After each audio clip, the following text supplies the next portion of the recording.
Hey friends, before we dive into tonight's story, did you know that nearly 80% of the people who watch these videos aren't subscribed? If you're enjoying this kind of content, consider hitting the subscribe button. It really helps a lot, and it keeps these long stories going. Also, I'd love to hear from you. What time is it right now where you are, and which city are you listening from tonight? And if these stories help you sleep, feel free to tap the thanks button to support the channel. It truly means a lot. All right, let's get into it. I eased off the throttle as I neared the old industrial park entrance. The cruiser's engine idled low, its rumble the only sound against the dead stillness of 2:15 on a Tuesday. My breath fogged the windshield in little puffs. I'd been on this shift for nearly 8 hours, graveyard shift, and every fiber of me was exhausted, but something about tonight felt different. The air was too quiet, too expectant. I killed the engine and flicked on the overhead lights, blue and red strobes casting jittery shadows across cracked asphalt and the hulks of abandoned loading docks. My partner was back at precinct handling paperwork. This call was solo. Dispatch had flagged a suspicious vehicle. A dark SUV parked under a broken lamp. No plates, engine off, doors locked. Perfectly legal until you factor in the time and place. I stepped out, boots crunching gravel. The lamp overhead sputtered, then died, plunging me into darkness save for the cruiser's dome light. I checked my holster, .40 caliber, full magazine, and my flashlight. Standard kit, but comforting weight in my hand. I clicked the flashlight on. The beam pierced the black, revealing the SUV's tinted windows and the single muddy footprint on the curb beside it. A lone sneaker print, small, child size. I frowned, not what I expected. I tapped the window with the butt of my flashlight. "Police," I called. "Anything wrong here?" No answer. I circled to the passenger side. The lamp there flickered, buzzed, then died too. My dome light clicked off. Now I was in near total darkness, save for my flashlight. I spotted another sneaker lying on the pavement, scuffed and wet. I crouched, ran a gloved finger along the tread. Fresh mud, bits of gravel. No other prints. Whoever was here had come and gone fast. A siren's faint wail in the distance. Backup en route. But at this hour, that could still be 5 minutes. 5 minutes felt like an eternity when a child might be involved. I radioed dispatch. "Unit 12. I've got 2 child-sized sneakers at the scene, no occupant. Checking interior." "Copy that, Unit 12. Backup ETA 3 minutes." I pried the rear hatch release. The door popped open.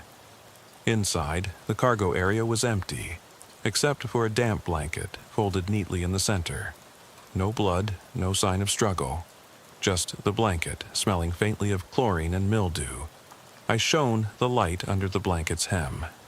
Nothing. No movement. I pulled my radio microphone. "Dispatch, I'm gonna check inside the building adjacent to the lot. Possible victim nearby. Be advised, Unit 12, we have no other calls in the area." I clicked off the radio and stepped toward the warehouse. The automatic doors were sealed shut, paint peeling, glass cracked. I pressed my palm to the sensor. Nothing. I drew my flashlight higher, illuminating faded graffiti. "Leave now," scrawled in black. A chill ran down my spine. I circled the side and found a service door ajar, the latch broken. Perfect. I slipped inside, gun drawn. The beam traced over pallet racks, empty crates, dust motes swirling. The air smelled of rot and oil. My footsteps echoed. I paused, listening. Nothing but distant dripping water. I edged forward, heart thudding, following the path of muddy footprints, identical to the sneaker prints outside, leading deeper into shadow. At the far end, the footprints ended at a dead-end corridor. I knocked my flashlight beam against a heavy metal door, warped and stained. It hung slightly open. I pushed it with my shoulder, creak, and entered what looked like an old office. Desks overturned, papers scattered, a broken radio on the floor still keyed open, static hissing. My light caught something on the floor. A small handprint smudged in mud on the wood paneling. I swallowed hard. I knelt, lifted a scrap of paper.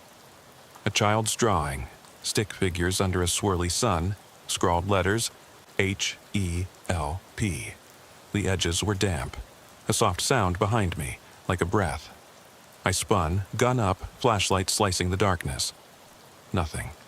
My pulse hammered. I stepped back toward the door and froze. In the frame, a little girl stood, wide-eyed, pale dress torn, bare feet muddy. She stared at me, silent. "Ma'am," I began, lowering my weapon slightly. Her lips moved. "Don't leave me." Voice cracked, tiny whisper. She stepped forward. I caught the glint of tears in the beam.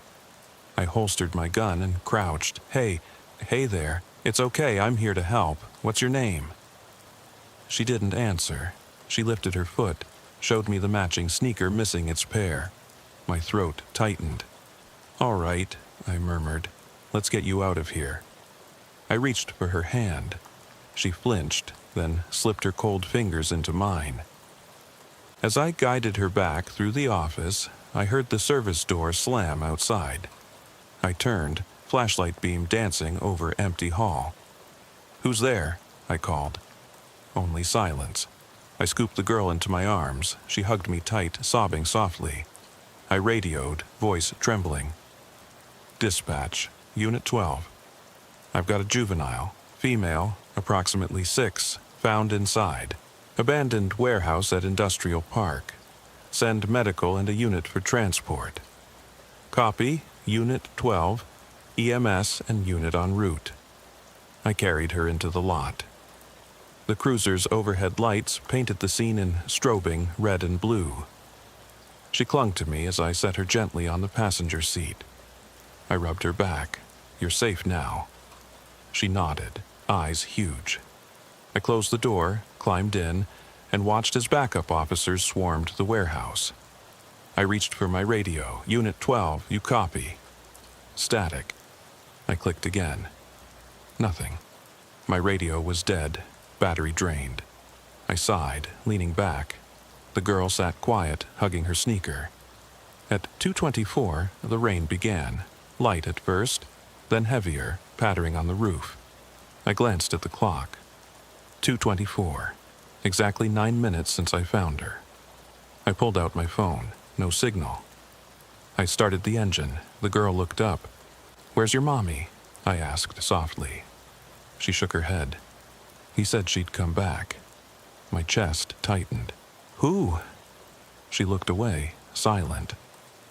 I glanced in the rearview mirror, her face ghostly in the rain-streaked glass. The warehouse doors burst open behind us. Officers dragging out a man in dark coveralls, hands cuffed. He screamed, "She's mine! Don't you take her!" They stuffed him into a cruiser. He banged his head against the partition. I watched until they drove off. Then I turned to the girl. "Let's get you warm." She held out the lone sneaker. I took it, placed it on the dash. It left a smear of mud. I wiped it with my sleeve. As I pulled away, the lot lights flickered and died. The cruiser coasted into darkness, rain hissing on the hood. The girl whispered, "Thank you, officer." My grip tightened on the wheel. "You're safe," I said, voice low. But I wasn't sure it was true.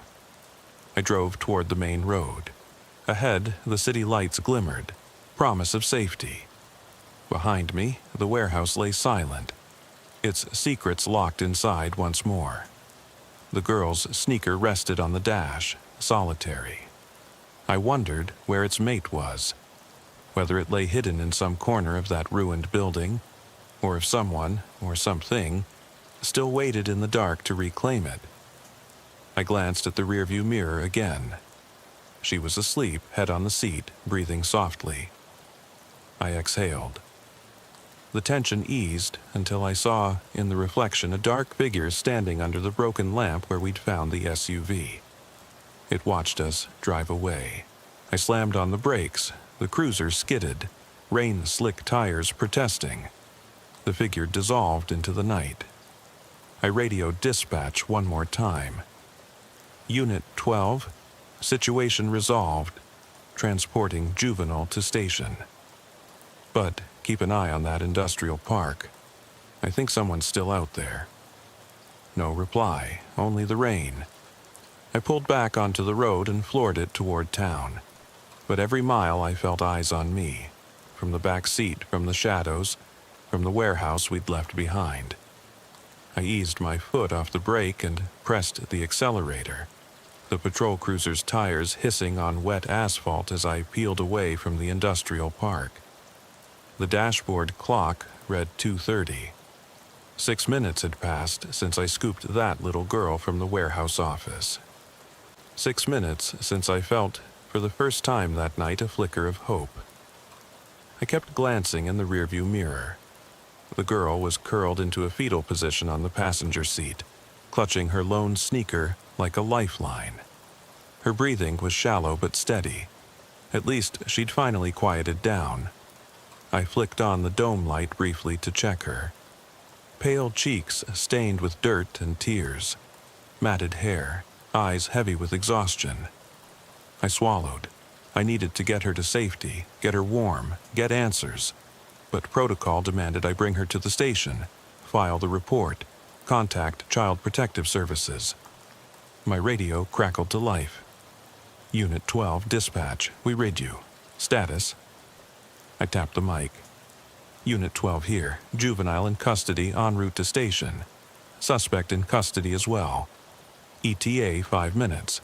Copy that. Hold tight, Unit 12. I clicked off, then reached for my coffee thermos in the console.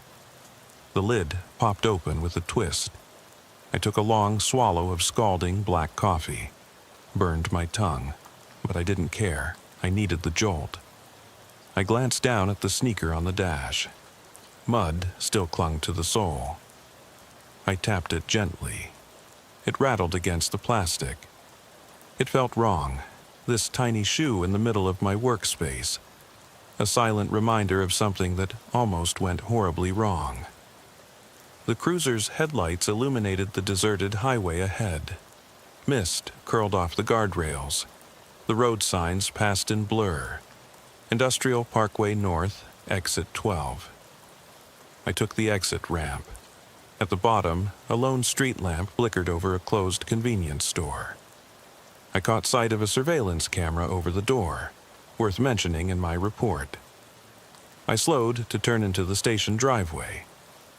The building sat dark, windows blacked out. Only the red police sign above the entrance buzzed faintly. I punched the overhead lights on as I pulled into the parking lot. 2 patrol cars stood ready, engines idling, lights off. My partner Diaz stepped out of one, coat collar up, coffee in hand. He gave me a curt nod. "You all right?" he asked, voice low. I opened my door. The girl stirred, groaned, then quieted again. I climbed out, holding the door for Diaz to see her. He approached, eyebrows raised. "Where'd you find her?"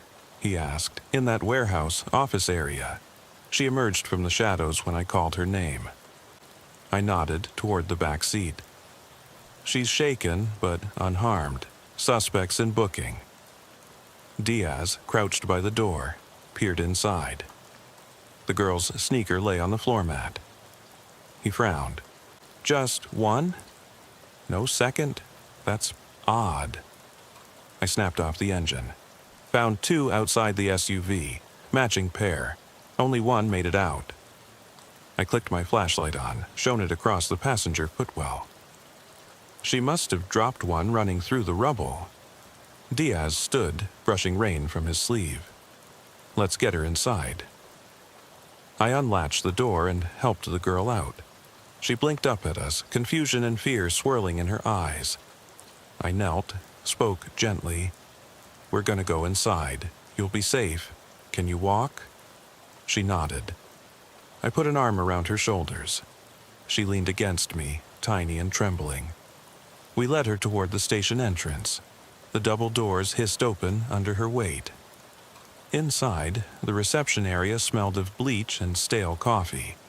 A uniformed officer at the desk looked up, alarmed. "Juvenile coming in," I said. "Need medical evaluation and CPS notification." The officer nodded, hit a desk button. "Medical team notified. They'll be here shortly." I guided the girl into an interview room. Small, fluorescent lit, metal table bolted to the floor, 2 chairs.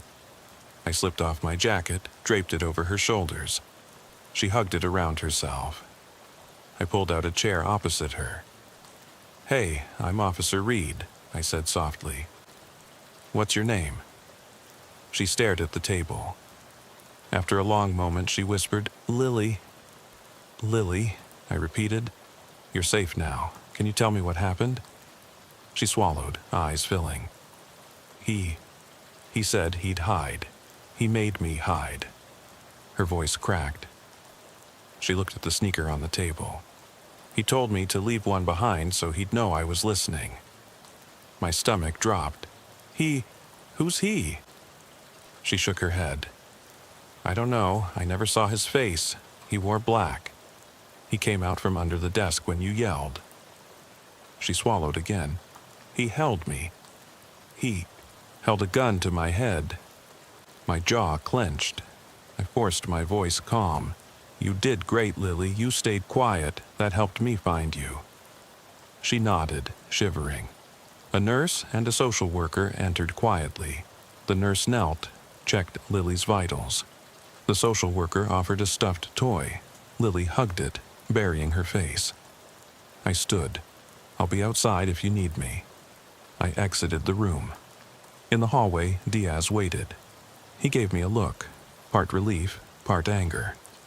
"That bastard," he muttered. I shook my head. "She's safe. That's what matters." Diaz glanced at the clock. 2:45. "You okay to finish your shift?" I rubbed my temples. "Hell if I know." I closed my eyes briefly, recalling the dank warehouse, the smear of mud, the flick of that little hand.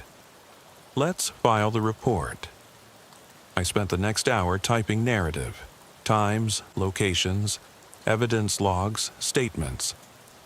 The cold glow of the computer screen burned behind my eyes.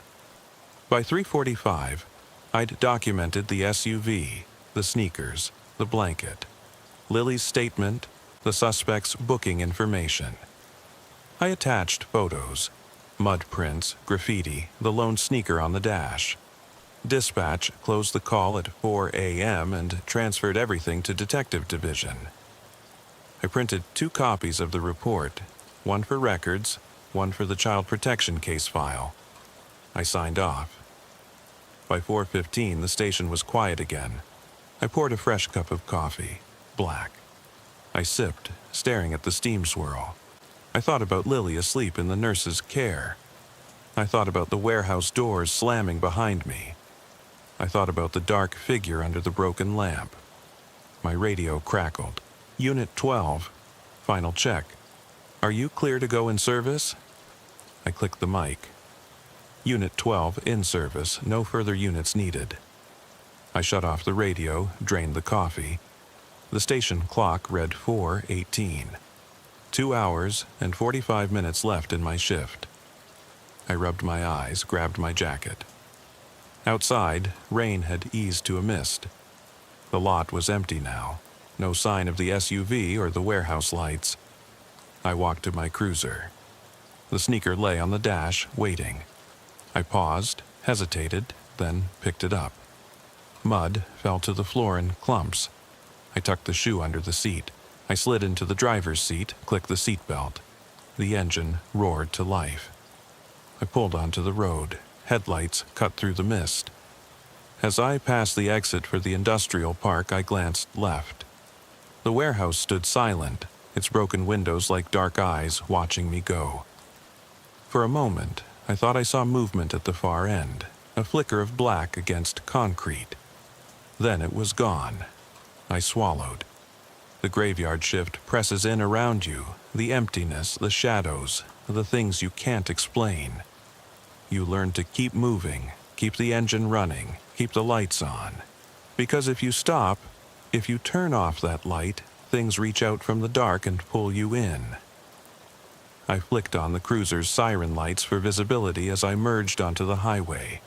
The city skyline shimmered ahead, neon promise of dawn. But dawn was hours away. Tonight belonged to the shadows. I killed the cruiser's engine under the highway overpass. The clock read 4:45. The concrete pillars soared into darkness, dripping condensation.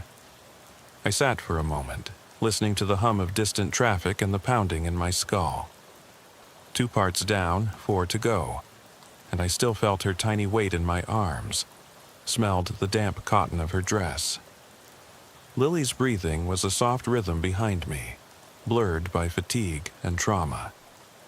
I stepped out into the mist, flashlight in hand, and walked around to the passenger door. The sneaker I'd tucked under the seat lay waiting. I picked it up, ran my finger along its scuffed sole. It spoke of mud, gravel, tiny footprints disappearing into blackness. I closed my hand around it. "Come on," I murmured, opening the door. Lily stirred, eyes fluttering. I helped her out, careful to keep the jacket around her shoulders. She leaned on me as I guided her toward the precinct entrance. Inside, the fluorescent lights felt harsh, too bright after the warehouse gloom. The nurse nodded at me, gesturing that Lily was stable. The social worker gave me a grateful look. I nodded back, then slipped away down the hall. Back in the squad room, the coffee pot was empty. I brewed another pot, the bitter aroma filling the stale air. I flicked through the surveillance stills from the warehouse lobby camera. Grainy black and white frames showing nothing but empty hall. I frowned. No image of Lily, no sign of me. Just a static hall and broken doors. The camera must have been disabled. I tapped the mug against my palm. 4:55. Backup had found the suspect's fingerprints on the SUV, matched to a local transient with prior weapons charges. He denied everything. Said he found the girl wandering and was going to call police himself. But the sneakers, the blanket, the handprints, all pointed to something else. Something he wouldn't talk about. I drained the coffee. Time to get back on patrol. I grabbed my jacket and badge, slipping past the sergeant's office. The sergeant looked up, tired. "Reed," he said, voice gravelly. "You good?" I forced a nod. "All clear, Sarge. Going back in service." He didn't press, just gave a slow nod. Graveyard shift solidarity. I walked out into the damp night. The cruiser's lights winked in the lot. I climbed in, inserted the sneaker on the dash for luck, and started the engine.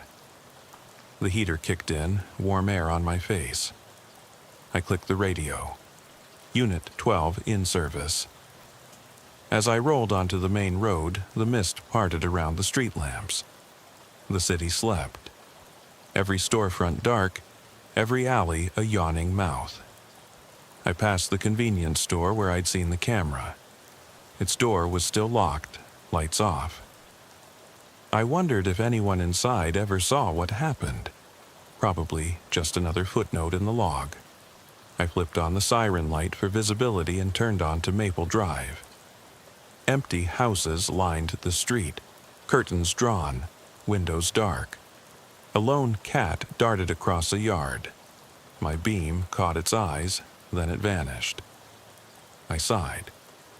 At 5:10, I got a low-priority 911 hang-up call from a payphone 2 blocks away. No location, just a line going dead. Standard protocol, check it out. I turned down Elm Street toward the payphone on the corner of 5th. The neon phone sign buzzed faintly. I parked, killed the engine, and stepped out. The payphone sat under a flickering lamp. I clicked my flashlight on, handset off the hook, cord tangled. I snapped it back, listening for dial tone. Dead. I radioed dispatch. Unit 12, 911, hang up at Elm and 5th. No answer on callback. Checking area. Copy, Unit 12. I swept the beam around. A tipped-over trash can, soda cans rolling. The sidewalk cracked. I crouched, wiped my glove across the ground. Nothing but cigarette ash.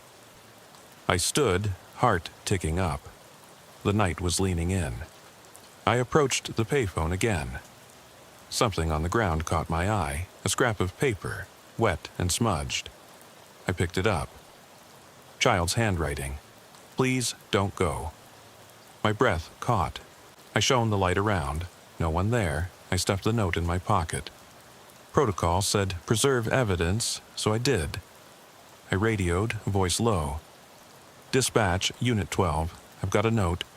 Please don't go. No suspect in sight. Copy that. I stepped back to the cruiser. The door handle was icy cold. I opened it and paused. On the driver's seat lay the second sneaker, the mate to the one on the dash. I hadn't brought it in. It wasn't there when I left. I stared. My heart slurred a beat. The sneaker was clean, no mud. How did it get there? I reached out, touched it. The laces were tied in a loose bow. This one looked new. The warehouse pair were worn, scuffed.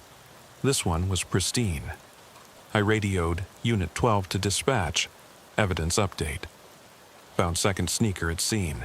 No mud, different condition than originals. Unit 12, copy. Evidence tech notified. I grabbed the sneaker and tossed it in the trunk. I slammed the door, climbed in, started the engine. The heater hummed. I rubbed my temples. 5:18. Almost time for shift change. I could almost hear the relief of handing off to day shift. But first, I had to finish patrol. I turned onto 5th, heading back toward the industrial park exit. The road curved past shuttered shops. I passed the dark warehouse silhouette in the distance. Its broken windows stared blankly. I slowed. The warehouse doors were closed again, no lights, no sign of life. I drove on. My radio crackled with routine check-ins. I responded mechanically. My mind circled the sneaker, the note, Lily's whispered words. At 5:30, I got another hang-up call from the same payphone. 0 seconds before disconnect. I sighed. 2 hang-ups in 20 minutes. Unusual. I considered leaving it. Low priority. But something about that note made me turn around. I flipped the cruiser and retraced my route. The payphone corner looked the same. I parked under the flickering lamp and sat, engine idling, watching. 5 minutes passed. Nothing. Then a shadow moved across the wall behind the phone. Slow, deliberate, human shape. I clicked off the engine, heart kicking. I grabbed my flashlight and radio. Unit 12.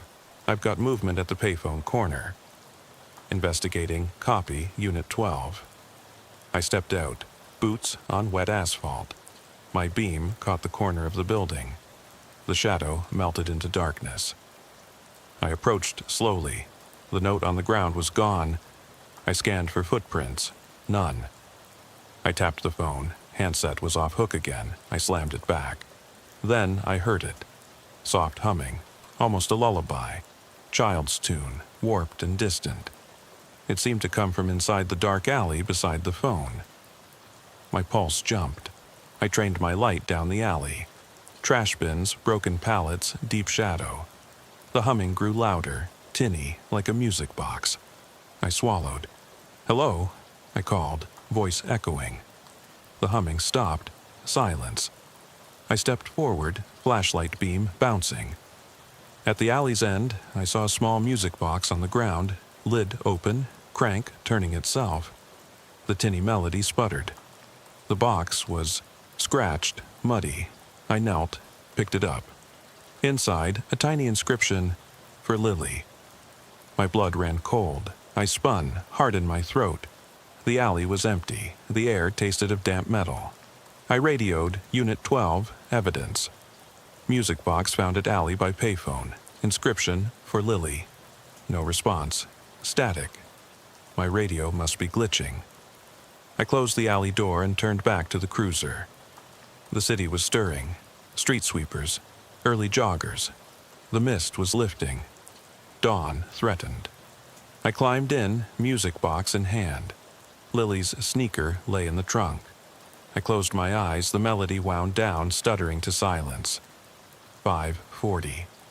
Shift change in 20 minutes. I had to get Lily to safety, reports filed, evidence logged. But I couldn't shake the feeling that someone, or something, was orchestrating this, leaving toys, notes, sneakers like breadcrumbs through the night, leading me on. I started the engine. The cruiser's lights winked off as I merged onto the main road. Ahead, the station sign glowed. Behind me, the warehouse and payphone corner faded into mist. I glanced at the music box on the passenger seat. I opened it again.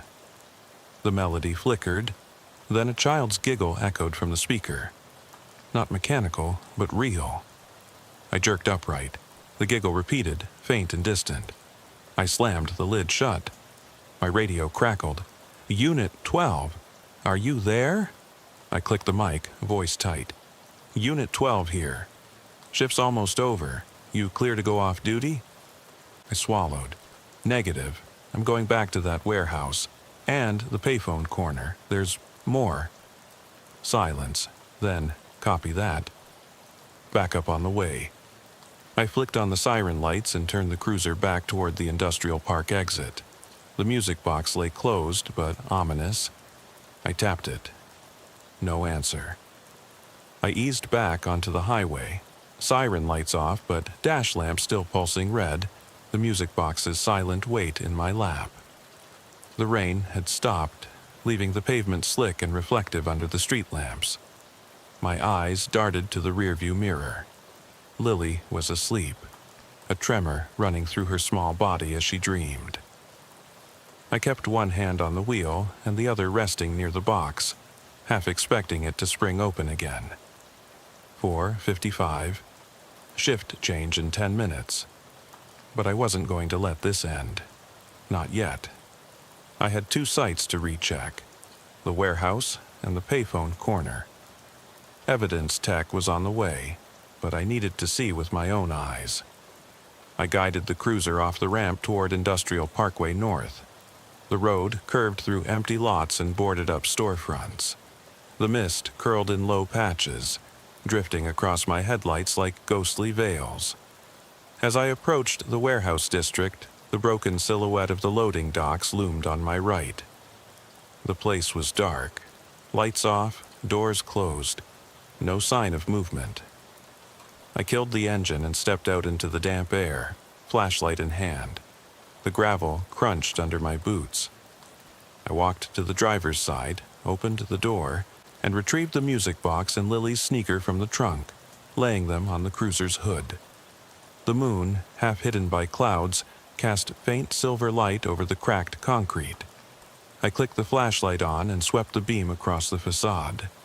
The graffiti, "Leave now," still glared from the metal doors.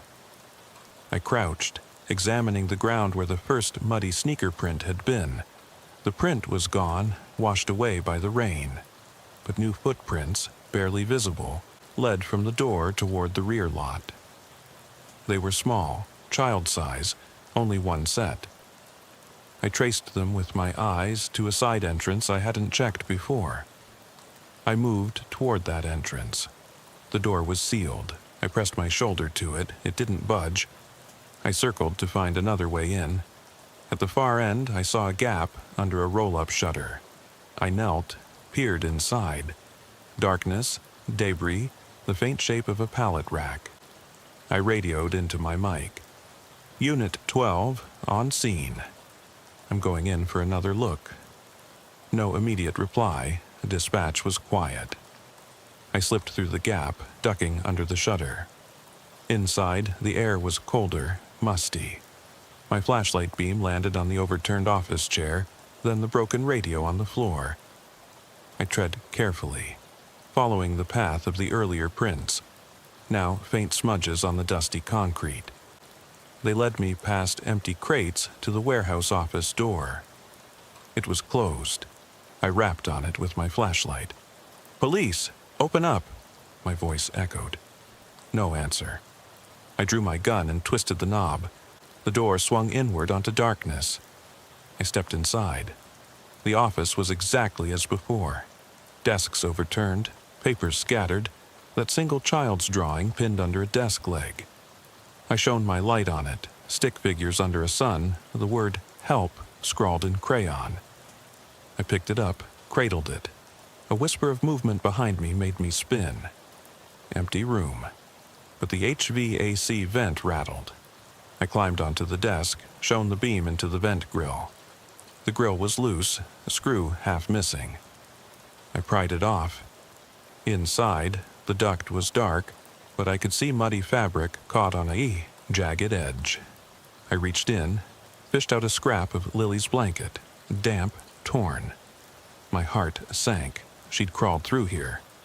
I radioed, "Dispatch, Unit 12. I found blanket scrap in vent." Suspect or victim may have used ductwork. Then I heard it, a soft creak above me. Footsteps on the metal ceiling. I sucked in breath, aimed my flashlight at the vent opening. A small figure dropped through. Lily, eyes wide, drenched in sweat and dust. She landed awkwardly, gasped, then looked up at me. "Officer Reed," she whispered, voice trembling. He came." I scooped her into my arms. Her weight was light but trembling. I held her close. "You okay?" She nodded, burying her face into my jacket. I turned toward the door, then froze. Behind me, on the desk, the child's drawing had changed. The sun was crossed out. Under it, someone had written, in the same crayon, "Stay." My blood ran cold. I stowed the drawing in my pocket. I radioed, voice steady though my hands shook. "Unit 12. Lily is safe. I'm exiting the warehouse. Send EMS and breach team, possible hidden areas in ductwork." I carried Lily back through the shutter gap. The night air felt sharp. I closed the shutter with a clang. Outside, the lot was silent. I set Lily down gently. She hugged the music box. I noticed her sneaker, the mate, missing again.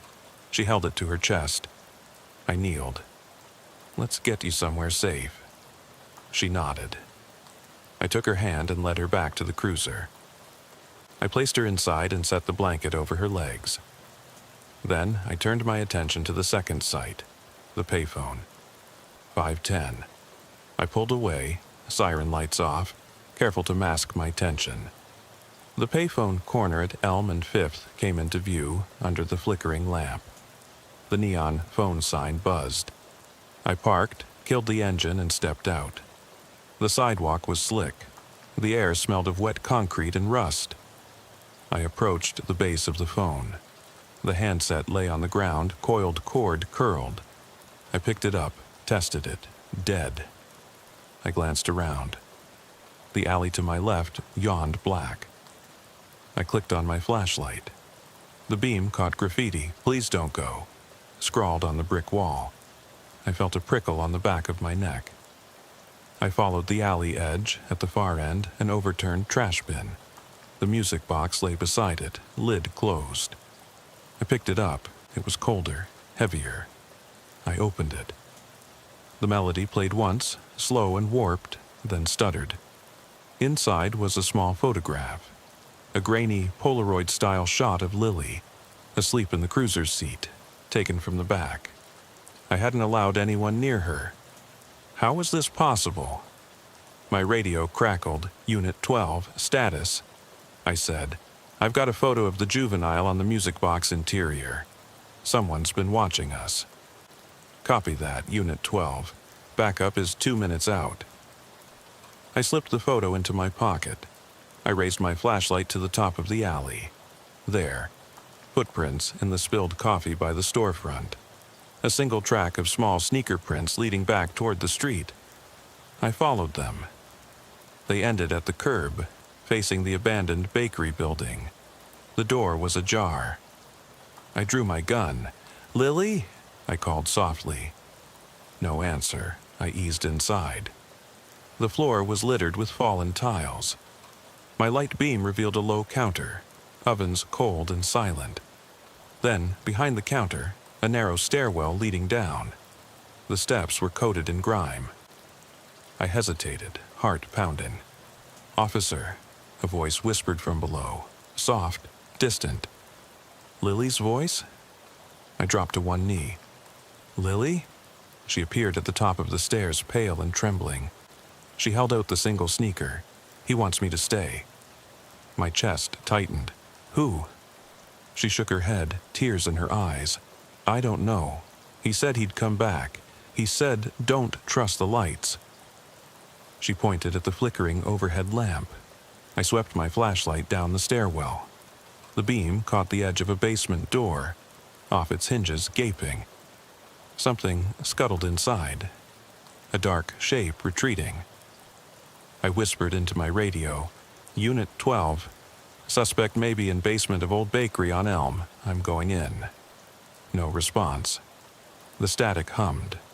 I clipped the music box to my belt, slid Lily's sneaker into my jacket pocket. I took her hand. "Stay here," I told her, but she shook her head. "I'm not leaving you." I swallowed. I radioed anyway.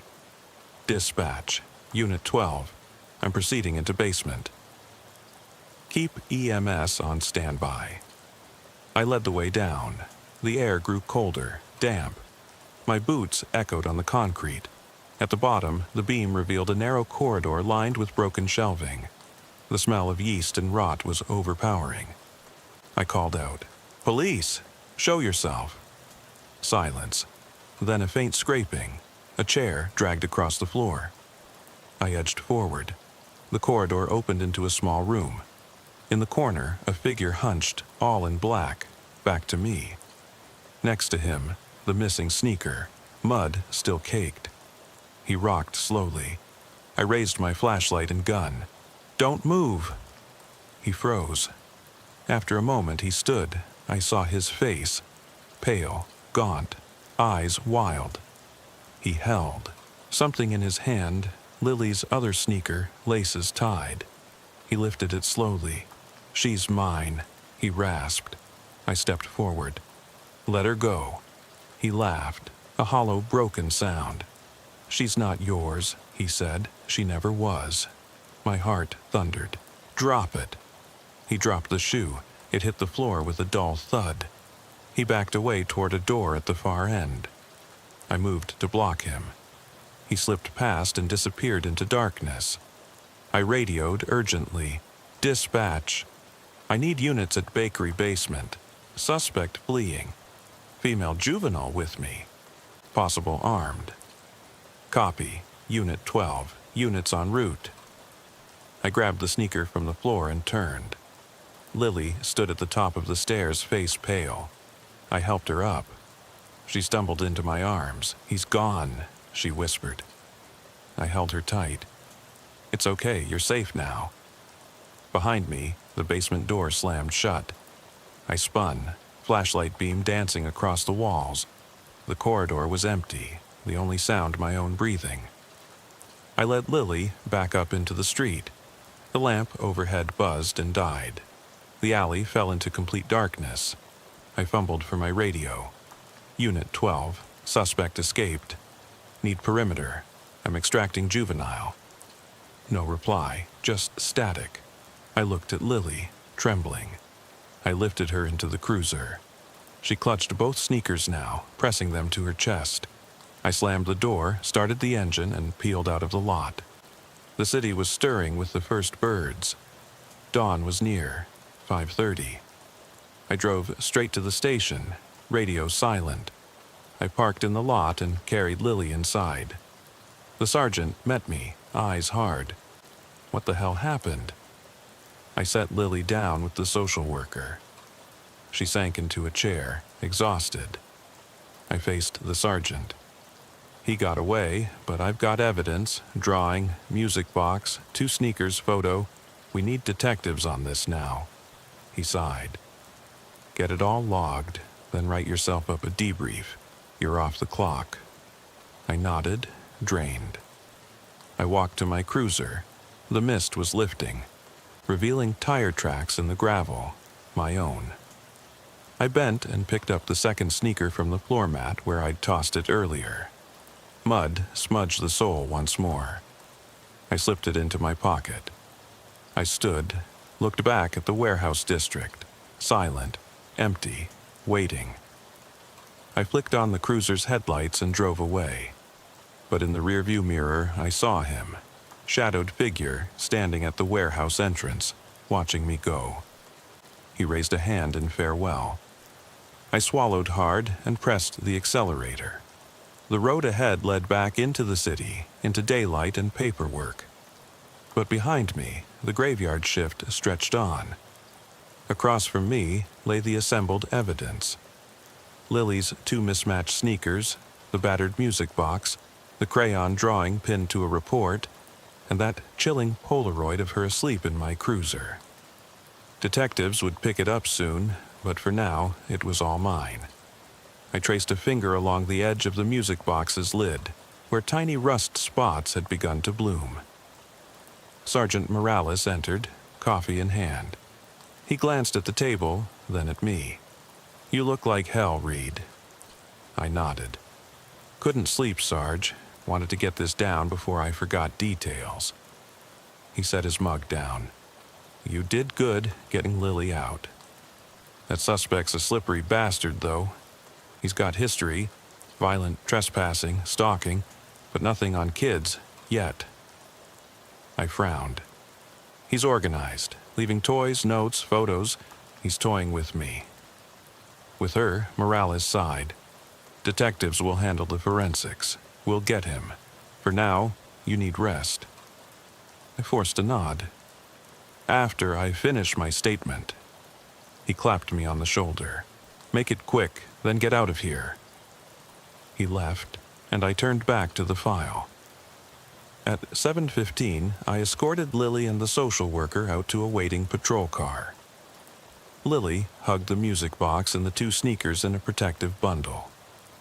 The social worker knelt, spoke softly. You're safe now, sweetie. We'll find you a caring home. Lily managed a small nod, eyes red but resolute. I ruffled her hair. Stay strong, kid. She gave me a faint smile as they drove off. I watched until the cruiser turned the corner, then walked back inside. By 8 a.m., I'd typed up my narrative, signed off on evidence logs, and handed everything to Detective Harris. He flipped through the items, face unreadable. We'll take it from here, Officer Reed. Get some coffee, then go home. I nodded, drained. I gathered my things, paused at the door. The briefing room was empty now, save for the morning light creeping beneath the blinds. I closed the door behind me. Back in my cruiser at 8:15, I sat behind the wheel, hands wrapped around a lukewarm coffee cup. The station lot was half empty. Officers coming and going. I glanced at the dash.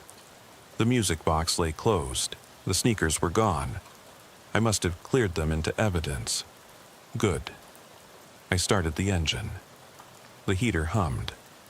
I shifted into drive and pulled onto the street. The city was waking. Joggers, delivery trucks, early commuters. The mist had burned off. As I drove past the industrial park exit, I slowed. The warehouse silhouette stood dark and silent. I imagined the suspect watching from a broken window, planning his next move. I exhaled and pressed the accelerator. At 9 a.m., I was back home, peeling off my uniform, muscles aching. I poured a fresh cup of coffee, black, and sat by the window overlooking the quiet neighborhood. The events of the night felt both vivid and dreamlike. I lifted my phone and reread Lily's drawing. Help! Sun crossed out. Stay! A chill ran through me. I set the cup down. I knew the case file would grow. Forensic reports, suspect interviews, follow-up searches. But part of me worried this wasn't over. The breadcrumbs, the sneakers, the notes, the music box, felt like an invitation. Or a challenge. I tapped out a note to myself. Review surveillance at payphone and warehouse. Check for additional cameras. Review suspects' known haunts. Then I deleted it. I needed rest. That afternoon, as sunlight streamed into my living room, my phone buzzed. An email from Evidence Tech. New prints matched on the music box. Suspect's DNA and an unknown second profile. Child's DNA, Lily's presumably, no surprise, but the second profile, unidentified, could be an accomplice or something else. I closed the laptop. The light in the room suddenly felt harsh. I rubbed my eyes. That evening, at 1800 hours, I returned to the station for the handoff meeting. Detectives laid out a map: warehouse, payphone corner, abandoned bakery. They marked footprints, sighting reports, evidence locations. They asked questions I answered. Every detail mattered: the timestamps, the weather, the shifting lights. Detective Harris looked at me. "You ever feel like you're being led?" I nodded, slowly. Like someone wanted me to find her, then wanted me to follow. He tapped the map. "Then he wanted you to see the music box in the alley and the photo. He's playing a game." I swallowed. "Yeah." He folded his arms. "We'll set a trap. Tomorrow night, stake out the warehouse and the payphone both. You'll be with us. Bring Lily's blanket. He might come back for it." I agreed. I felt the old familiar rush. Once more, into the breach. At 2200 hours, I was back in uniform. Cruiser stocked, gear checked. Detective Harris, Officer Diaz, and 2 techs piled into a second vehicle. We parked down the road from the warehouse, lights off. I held the music box and the crayon drawing sealed in evidence bags. Harris had the photo. Diaz had Lily's blanket. We watched the dark silhouette through night vision scopes. The lot was empty. Radio silence. Midnight came and went. At 0030, static on the payphone line. Hang up call again. We ignored it, focus on the warehouse. At 1 a.m., the lamp over the warehouse lot flickered. I felt my pulse spike. "Now," Harris whispered. We moved in, Harris and Diaz flanking the shutter. Techs on comms. I held the drawing. Harris cracked the shutter. We poured in with weapons drawn. The beam scanned. Empty. Until the music box lid snapped open on the hood of a forklift, playing that warped lullaby. Footsteps. We turned. A child's silhouette darted behind crates. We pursued, found a small figure huddled under pallets. A boy, 8, soaked in mud, clutching the other half of the drawing. Stick figures under a dripping sun, the word "run." I knelt. "Hey, buddy, it's okay." He looked up, eyes wild. He held out the drawing piece.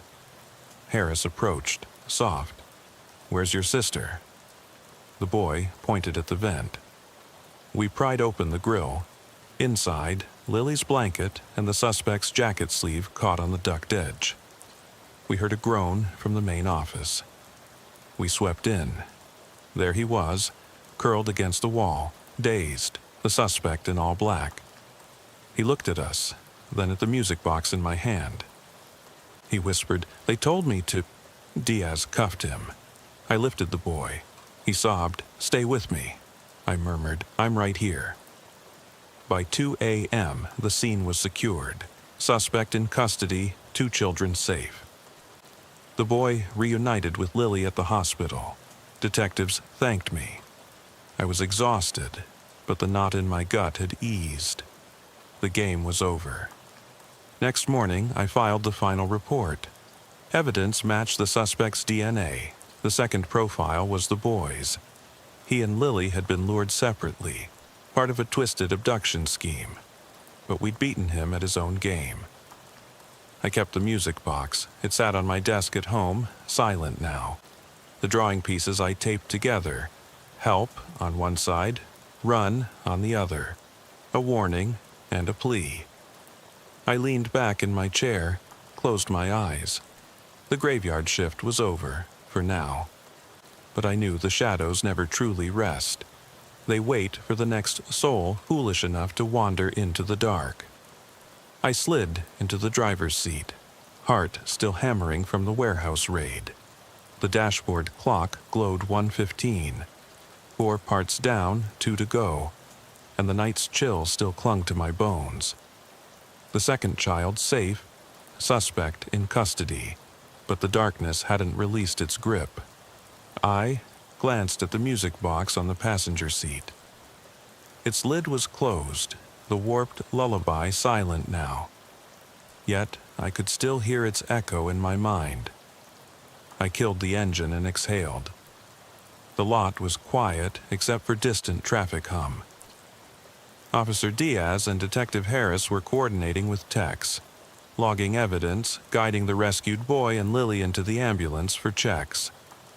I rubbed my face. Protocol demanded I finish the scene report, then debrief. But something about the night, about those breadcrumbs, felt unfinished. I unbuckled, stepping into the damp air. Harris approached, holding the final piece of crayon drawing taped to his notepad. The words "run" matched to the boy's drawing. Help from Lily's. Together they formed a crude map, 2 halves of a message. I traced the line where the paper joined. Beneath the words, a simple arrow pointing east. Harris caught my eye. He wanted us to follow the map, he said quietly. We got the kids out, but maybe there's more. I nodded. That arrow leads toward the old rail yard, next exit east. He hesitated. We could check it. Might be another victim or evidence. I looked back at the cruiser, at the music box. The air felt electric.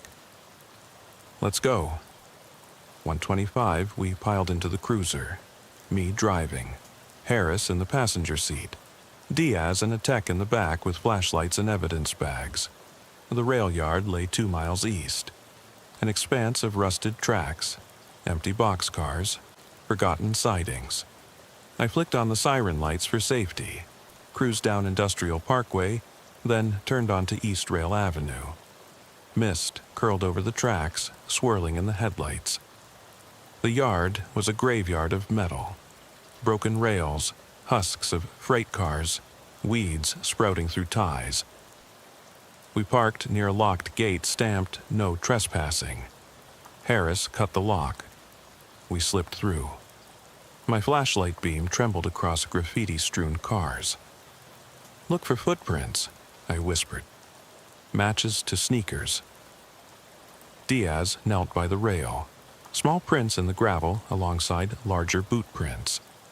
The child-sized prints matched Lily's sneaker tread. The boot prints matched the suspect's boots. The prints led between 2 boxcars into a narrow gap. I slid between the cars, followed the prints into darkness. The air smelled of oil and rust. At the end, I stumbled into an open boxcar. Inside, the beam caught a scattering of old newspapers, a tattered blanket, and a shallow pit dug into the wooden floor. My stomach clenched. I knelt, shone the light. Muddy handprints on the wood, scraped edges where someone had clawed at the planks. Harris joined me. He was hiding something here. I swept the beam around. Under the blanket's edge, something glinted. A small metal key attached to a length of twine. I pried it free. The key was rusted, unmarked, small, like for a padlock. "He stashed this," I murmured. Tech bagged the key. We searched the car, nothing else, no sign of another person. But the pit suggested someone had been kept here perhaps briefly. The arrow on the drawing had pointed us here, but why stop? What had he planned? I radioed dispatch. Unit 12, evidence update. Found key and disturbance in boxcar 17 at East Rail Yard. No additional victims located. Recommend K9 sweep. Copy, Unit 12. K9 en route. We slipped back through the gap. The yard was silent. The metal groaned as the wind shifted. I shivered. "Let's check that padlock," Harris said, indicating a weathered locker near the gate. A row of lockers stood abandoned. One had no door, the next had a rusty padlock. I fit the key, it turned with a click. The lock fell away. Inside the locker, a small backpack, damp, containing a cracked cell phone, a child's jacket, and another crayon drawing. This one, "Stay away," scrawled over a crude map of the precinct. My breath caught. He'd drawn our station itself. The map showed entrances, surveillance camera locations, the evidence room. He'd studied us, planned further strikes. Harris paled. He was going to break in. I snapped photos. "We need to secure that locker, sweep the yard." I called into my radio. "Unit 12. Locker unlocked with suspect's key. Contains potential reconnaissance materials. Cell phone, jacket, map of precinct." Diaz exhaled. "He's deep, too deep." I pocketed the phone. The rain began again, soft patter on metal. "Let's get out before we're locked in." We returned to the cruiser, soaked. I started the engine. "Take us back to station," I said. "We need to lock this down." 210, back at the station, detectives and command staff convened an emergency briefing. The locker drawings were laid out. The rail yard findings, the map of the precinct, the music box inscriptions, the suspect's motives, abduction, taunting police, planning infiltration. The question, how many more sites? How deep did his plan go? Captain Fields looked at me. "Reed, you found the kids and saved them. Now, help us close this loop. We'll station officers at all potential entry points. Rail yard, warehouse, payphone corner, precinct entrances." I nodded. "We should monitor the music box broadcasts. See if he left any recordings on that cracked phone." Tech extracted data. The phone contained only one file. A grainy audio recording of a child's voice humming the lullaby, then whispering, "Find me where the shadows meet." Fields tapped the map. Shadow meeting points, under the overpass, between the boxcars, inside the warehouse. He's guided us through all of them. I swallowed. Next is the precinct itself. Shadow meets where camera's blind spot overlaps. Fields frowned. "We'll seal that spot, but we need you on watch, Reed. You know his patterns." I agreed, exhaustion and adrenaline mixing into a hollow focus. 3 a.m., I settled into a surveillance van parked outside the precinct's evidence entrance, the exact location on the map. Harris joined me, K9 team on standby. The camera above us was disabled. Fields had covered the lens. We waited in darkness, monitors showing blind spots. 3:30. The van's heat hummed. My eyes drooped. Harris nudged me. "Something's moving." On the thermal camera, a figure creeping along the fence, avoiding lit areas. Slender, small, then crouching. He moved in the camera's dead zone. I radioed, got movement at south fence. K9 team converge. The figure slipped through a breach. K9 team opened the gate. I stepped out, flashlight low. The figure darted toward the evidence door. I chased, heart pounding. As I neared, the door clicked. He had a key card. He swiped it. The door swung open. I shouted, gun drawn, "Police, stop!" He froze in the doorway. Tall silhouette, face obscured by hood. Then he bolted inside. I followed through the door, into the evidence storage room. Rows of lockers and racks, the smell of paper and plastic. He sprinted toward the back, where new evidence from the warehouse sat sealed. He yanked open a box. Inside, Lily's blanket and the boy's jacket. He grabbed them, hugging them to his chest. Then he turned the music box in his other hand. It played the lullaby. I leveled my flashlight. Freeze. He dropped the blanket and jacket, raised hands. Hood fell back, revealing a gaunt man, wild eyes, suspect's face. But behind him, pinned to the wall, was a third drawing, scribbled frantic. "I'm sorry," he swallowed. "She followed me," he rasped. "He told me to bring them here." He jerked toward the drawing. "He's inside the building." I frowned. "Who's inside?" He shook his head. "The child and the other one. He's still here." My blood ran cold. The evidence room was supposed to be empty. I swept the beam across the racks. One storage cabinet door was ajar. Inside, crates stamped confidential lay open. I approached, heart in my throat. Inside the crate, a small figure curled, muffled sobbing. I recognized the jacket, tiny, muddy, Lily's jacket. And next to her, another child, blonde hair plastered to forehead, eyes wide. A boy, maybe 5, trembling. I scooped him out. He collapsed into my arms, sobbing. "Thank you," he whimpered. He said, "Hide here." I carried him out as Harris cuffed the suspect. The man collapsed to his knees, weeping. "I'm sorry," he choked. I wanted them safe." I set the boy down with K-9 and paramedics. He ran into the arms of his mother, an officer's wife who'd reported a missing nephew. She sobbed, clutching him. I stood, breathing hard. The suspect stared at me, haunted. I radioed, "Unit 12. Suspect in custody again. 2 juveniles recovered from evidence storage. Secure scene." 4 a.m., the precinct buzzed with activity. Detectives, forensics, chaplain comforting the children. I stepped into the hallway, hands shaking. Harris joined me. He clapped me on the back. "You saved them all." I nodded, voice tight. "Let's finish this." 5 a.m., I filed supplemental reports. 3rd child rescued. Suspect confession. New evidence. The music box, the drawings, the phone recording, all logged. The precinct map was updated, security reinforced. 6 a.m., morning shift arrived. I handed off to Sergeant Morales. He shook his head in disbelief. "Jesus, Reed, you all right?"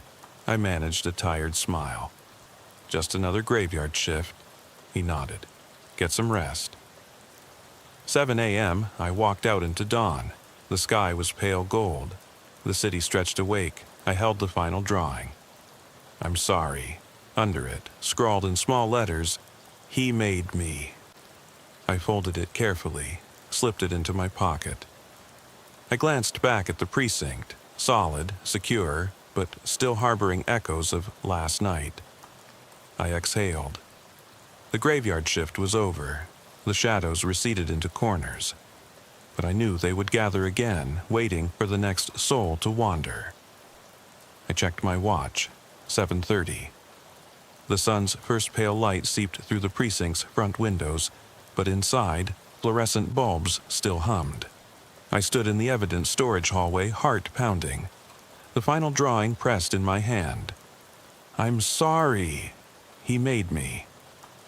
The suspect sat cuffed on a bench, head in hands, muttering. Around us, officers moved with purpose, cataloging the rescued children, securing the music box, photographing the 3rd drawing. I took a steadying breath. This was the last scene, the culmination of 6 harrowing chapters. 6 segments of a night that had stretched impossibly long, yet compressed every fear, every flicker of light and shadow, into a single, relentless ordeal. Now it was almost over. Detective Harris approached, eyes weary but resolute. "Everything's logged. Forensics will process the drawing and the music box. The kids are safe. Suspects being booked on multiple counts: kidnapping, unlawful confinement, burglary, endangerment. You okay to wrap this up?" I nodded. My legs felt like lead. Let's finish the narrative. I stepped into the interview room one last time. The walls were bare, the metal table cold beneath my palm. Across from me sat the suspect, Thomas Keller, age 38, drifter with a history of mental health issues and stalking. He looked up, eyes rimmed red, exhaustion, and something like relief flickering in his gaze. I set the final drawing on the table. "You want to explain this?" I asked softly. He stared at the scribble. "I'm sorry." He swallowed. I didn't mean to hurt them." His voice cracked. "He made me. The voice. It told me to take them, protect them. I thought I was saving them from the dark." I listened, expression impassive. "Who's he?" He clenched his fists. "The man in the shadows.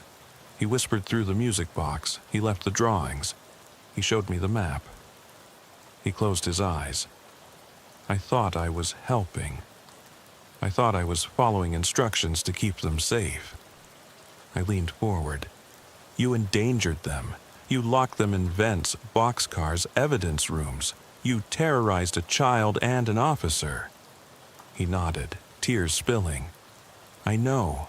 I can't explain it. I just heard the lullaby and I saw the first sneaker and I did what the voice said." He shook his head. "I'm sorry." I stood. "Your apology won't erase what happened, but your cooperation will be noted." I clicked on the recorder. "Suspect's statement concluded. We'll add this to the file." He didn't resist. He seemed hollowed out, as if the night had consumed him too. In the hallway, I exhaled. Harris met me. "That's it." I nodded. "That's it." He clapped me on the shoulder. "Go home, Reed. Get some sleep." I walked out into the morning light. The city buzzed, commuters, school buses, joggers. The industrial park lay quiet beyond, the warehouse looming like a sleeping giant. The rail yard tracks glinted in dawn. The payphone corner stood empty, lamp flickering. I paused at the cruiser. The music box lay on the hood, silent and battered. I opened the lid once more. The lullaby sputtered a final, warped note, then died. I closed it. Its part in the story was finished. I placed it gently in the trunk, alongside the sneakers and drawings, now evidence. The trunk lid clicked shut. I climbed in, started the engine. The heater warmed my hands. As I merged onto the road, I thought of Lily and the boy and the third child. Each safe because I answered the call, because I chased shadows and followed breadcrumbs. The night had tested me. The emptiness of the graveyard shift, the whispering dark, the terror of isolation when radios die and lights fail. But I had endured. I had prevailed. Ahead, the city opened up, sunlit streets, the promise of coffee and warmth. Behind me, the warehouse district receded into memory, a case file, a cautionary tale. I flicked on the radio, Unit 12 in service. Returning to patrol. Dispatch crackled back. "Copy that, Unit 12. Good work."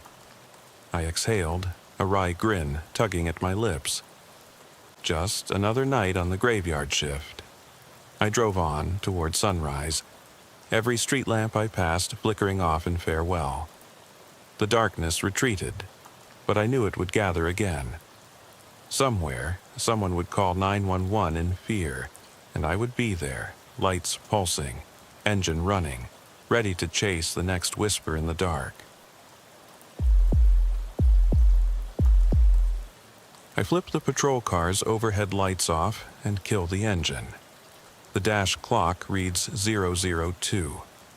The air is thin and cold, smelling of rain-soaked asphalt and distant industry. I step into the hush, my boots crunching on gravel near the shuttered storefronts of the old Maplewood Plaza. Everything's dead, no hum of traffic, no stray dog barking, just the faint click of a loose shutter swinging in the breeze. I tap the mic. Lee to dispatch, arrived at Plaza South entrance, proceeding on foot. My flashlight beam cuts through the darkness in a tight cylinder. The concrete walkway is cracked, weeds pushing through the joints. Flickering street lamps cast long, fractured shadows that skitter across boarded-up windows. I glance at the doorway to the electronics shop. Metal slats bent inward like ribs. This is where the 911 caller said they saw movement. Caller hung up before giving details. Could be nothing, could be squatters, could be someone hurt. Standard graveyard shift uncertainty. I step inside. The beam picks up stale dust motes drifting in the weak glow of emergency lights. The tile floor is littered with debris. Broken glass, empty soda cans, yellowed flyers advertising sales from years ago. My heart rate nudges higher. I've done this dozens of times. Abandoned buildings, trespassers, false alarms. Never felt anything like this. The silence presses in, makes my ears pop. I check my 6, just emptiness. Hello? Detroit PD, if anyone's in here, identify yourself. My voice bounces off the walls. No answer. I slip my hand to my holster, thumb resting on the grip. Instinct, not fear, I stay sharp. I move down the main corridor, each step echoing. The emergency lights flicker, some die altogether, plunging stretches into pitch. I pause under one lamp that sputters and goes out. My flashlight is the only assurance I have. At the far end, I find the source of the disturbance. A lone sneaker, white with scuffed sides, laces undone. It sits on its sole, as if someone stepped out of it in a hurry. No other shoe in sight. I crouch, examining the mud caked on its toe. Fresh. I radio in. Lee to dispatch. Found sneaker at electronics. No sign of owner. Possible suspect or victim. Request EMS standby. Static crackles. I swear I hear a soft click, like a shutter snapping somewhere deeper in the mall. I move on, following faint footprints in the dust. They lead toward the central atrium, where the old fountain stands dry, its basin cracked. The emergency lights here glow dull orange. The footprints end at the fountain's edge. I shine my light into the pit. Something dark floats on the debris. Plastic wrapper, leaves, and fabric. I lean in. It's a scrap of denim, mud-spattered. No blood. Just the idea that someone could have fallen in. My stomach twists. I climb into the fountain pit to retrieve the fabric. The tile is slippery. I catch myself on the ruined ledge. The beam of my flashlight swings wildly. I hear breathing, software behind me. I whip around, empty. My breath hitches. I check the corners, nothing. Just the dull hum of the building's emergency generator. I scoop up the denim and pocket it. Something about it feels wrong. Too neatly folded in the corner, as if placed there. I climb out and follow a service corridor marked staff only. The door resists, then gives with a wrenching groan. Inside is a storage room, metal shelving, shattered carts, tangled hoses. The smell here is dank, mildew and rust. My flashlight lands on a railroad lantern, its flame flickering though there's no breeze. I freeze. Lanterns don't burn on their own. I step closer. The metal handle is warm. Someone's been here very recently. I speak into the silence. Come out with your hands up. My voice sounds too loud. The lantern guttering casts dancing patterns on the walls. I catch movement, a pale handprint smeared in mud on the steel shelf. I press my gloved finger to it, sticky. I lean in. More handprints trail upward, as though someone pressed their hands and slid up the wall. My pulse bangs. This isn't trespassers looking for shelter. This is something else. My radio crackles. Lee, you still there? We lost comms. Relief. I answer. Lee, here. Found prints. Possible person down. Need backup. I duck under a low beam and step into an even darker hall. The lantern's flame winks out as I pass. My flashlight is everything. I follow the handprints. They end at a pile of collapsed shelving. Behind it, a narrow crawl space. The opening is just big enough for a person to squeeze through. I pause. Training says wait for backup. But if someone's trapped, bleeding, I can't just leave them. I call again. Dispatch, backup ETA, 2 minutes. I'm investigating crawl space. No response. I push debris aside and slip in. The tunnel is low. I crouch, dust falling. My beam illuminates scrawled words on the concrete. Help me. Fresh scratches, letters ragged. My breath fogs. I inch forward, heartbeat loud in my ears. The crawl opens into a small room, former utility closet. The air is colder. My flashlight picks out a figure huddled in the corner. A woman, eyes wide, rocking. Mud streaks her face. Her breaths come in ragged gasps. I step forward. "Ma'am, I'm Officer Lee. You're safe now. Can you stand?" She doesn't respond, just shakes, pressing her hands to her ears. I kneel, gently place a hand on her shoulder. She flinches, then goes still. I ease her up. Her weight is light, too light. I wrap my jacket around her. She mumbles, "They're watching." Her eyes lock on mine, terrified. "Who's watching?" She closes her eyes. I scan the room. Nothing but pipes and peeling paint. I lift her chin. Her lips quiver. "Listen," she whispers. "The wall, they hear you." A tremor runs through her. I escort her back toward the plaza entrance, every shadow looking alive. We emerge into the open air. I hail the cruiser. She slips away into the back seat. I hit the siren. The wail cuts through the silence. Backup arrives in a flurry of lights. Officers swarm the plaza. I step back, heart pounding. The woman is gone. No footprints, no jacket, nothing but the empty seat. I check the crawl space. No sign she was ever there, except the denim scrap in my pocket and the muddy handprints on that steel shelf. Tonight I wrote my report. Unknown female, appeared in utility closet, vanished before EMS arrival. No trace. They'll log it, call it a prank or a stress hallucination. But I know what I saw. The walls did hear me. And something in that darkness answered. My hands still shake. The clock reads 3:45. I'm back on patrol. Every lamp flicker makes me look twice. Every shadow feels alive. Because out there in the hollow quiet, something learned my name, and it's waiting. The cruiser's engine idles as I sit behind the wheel, hands gripping the steering wheel so tightly my knuckles whiten. The clock reads 4:12. Dawn won't break for another hour, but the sky already has that bruised purple tint of pre-morning. I should feel relief. Backup arrived, swept the plaza, found nothing. But instead my chest tightens. Every reflection in the side view mirror makes me jerk my head around. I shut off the engine and step out, leaving the door ajar so the radio's static hum follows me onto the sidewalk. I walk the perimeter again, flashlight in hand. The plaza lies empty, lifeless.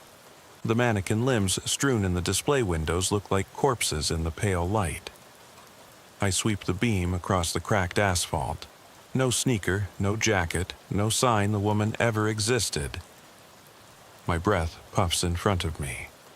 I kneel and trace the muddy footprints leading to the fountain pit.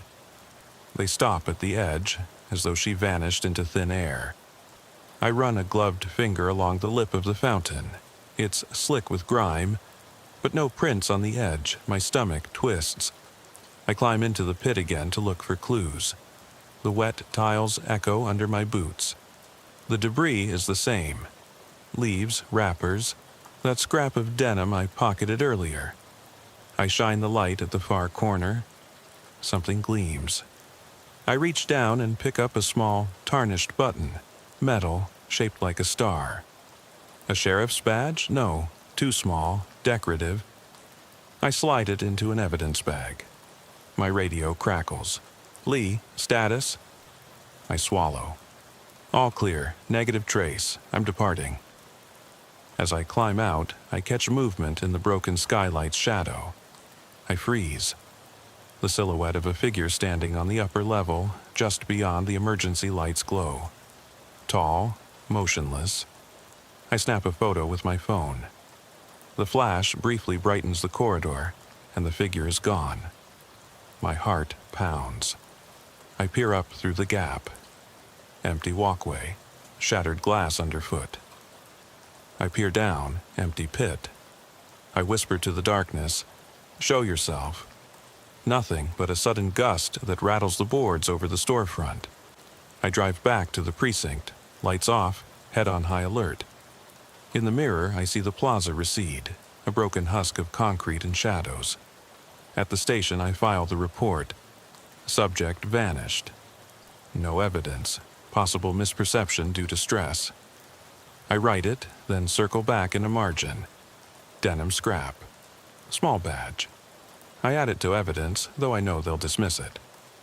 I type NFI and hit submit. My sergeant, Ramirez, pulls me aside. "You okay, Lee? You look beat." I force a nod. Just the usual graveyard grind. He studies me. "You sound like you saw a ghost." I laugh it off. He shrugs. "Get some sleep if you can." I nod again, but I know sleep won't come. Not after tonight. Back in my apartment, I flick on the kettle, pace the kitchen. The walls feel close, as if they're leaning in. I stare out the window at the empty street. Street lamp flickers. I see that same sneaker, scuffed and white, lying near the curb. I spin around, nothing. The street is empty. My heart slams. I grab my jacket and head back out. The plaza sits silent under the purple sky. I cross the street, flashlight in one hand, badge in the other. I kneel by the curb, no sneaker. My breath fogs. I shine the light along the sidewalk, no sign. I stand, breathing hard. Am I losing it? I lean against my cruiser, sliding down until I sit on the asphalt.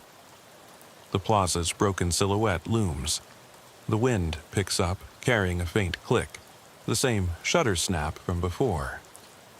I follow the sound, entering at the south doors. The fluorescent emergency lights flicker, one by one.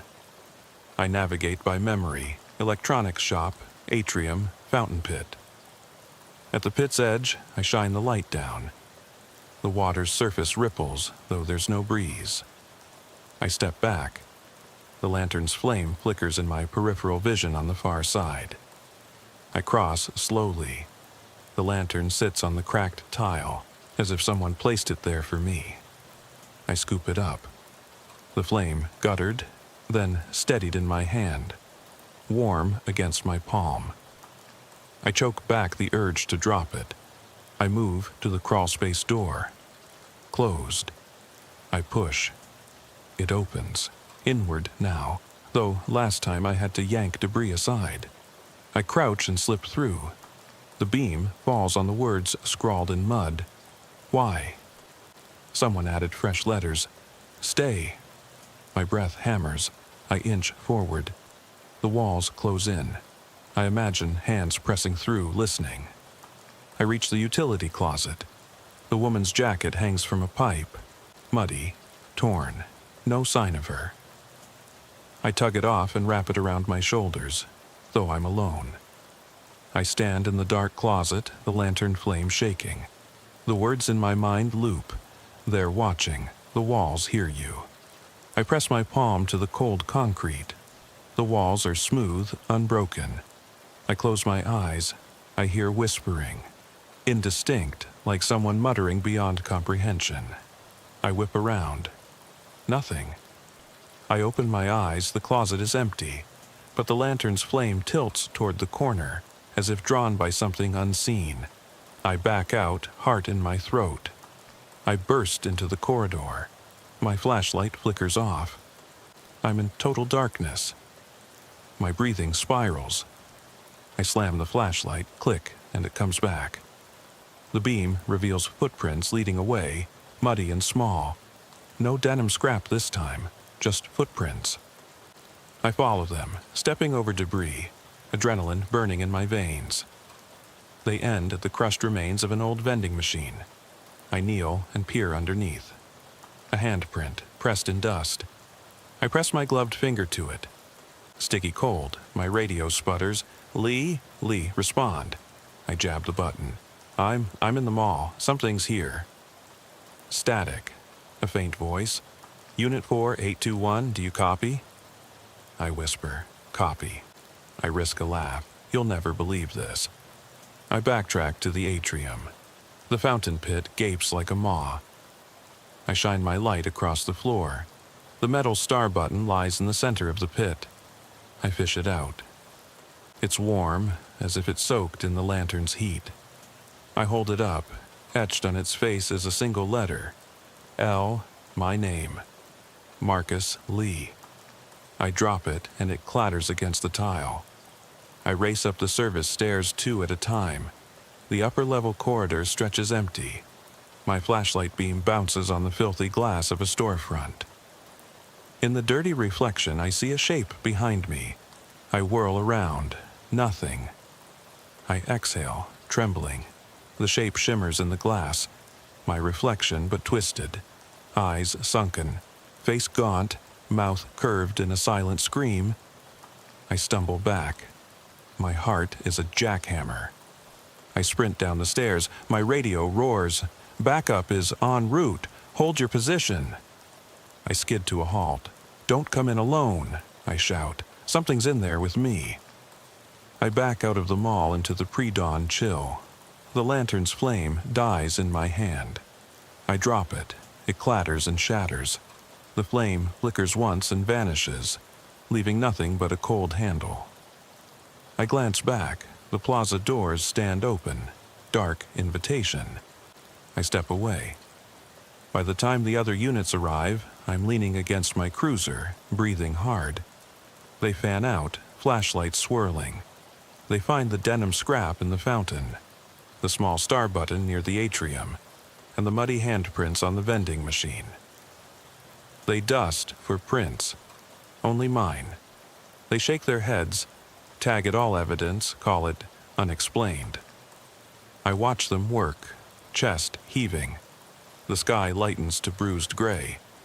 I wonder if the shadows in that mall will ever let me go. I think of the woman's voice. They're watching. The walls hear you. I tuck the star button into my pocket. I'll keep it. Proof. Proof that whatever lurks in that hollow steel and broken tile knows me. Knows my name. I climb back into the cruiser. The engine roars to life. I flick the siren. No lights. I drive away, every reflection chasing me. Behind me, the plaza recedes, but I know I'll never escape its hollow hush. The highway's glow retreats behind me as I push the cruiser down quiet neighborhood streets. My heart pounds so hard, I'm certain neighbors must hear it. The button in my pocket feels like a hot coal against my thigh.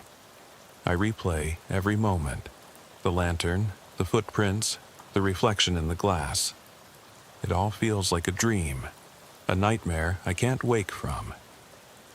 I pull onto Cedar Lane, where street lamps stand like silent sentinels over tidy lawns. The houses sleep behind drawn curtains. I tap the brakes at the stop sign and glance left. Maplewood Plaza sprawls in the distance, dark and brooding. I should head home, file my final notes, try to sleep, but I can't, not yet. I flick on the overhead lights again and radio dispatch. Lee to dispatch. I'm close to the 3,400 block Cedar. Request a perimeter check, see if any signs of forced entry on nearby homes. I want to rule out copying behavior. The dispatcher sighs, but copies. I kill the lights and slip out. The air is colder now, dew forming on grass. My boots sink into the soft shoulder as I walk back toward the plaza's silhouette. Each step echoes. The world feels unreal. as if I'm walking underwater. I reach the chain link fence that borders the parking lot. The gate is padlocked, but the lock is new, shiny, unweathered. I crouch and inspect it. No scratches, no tampering marks.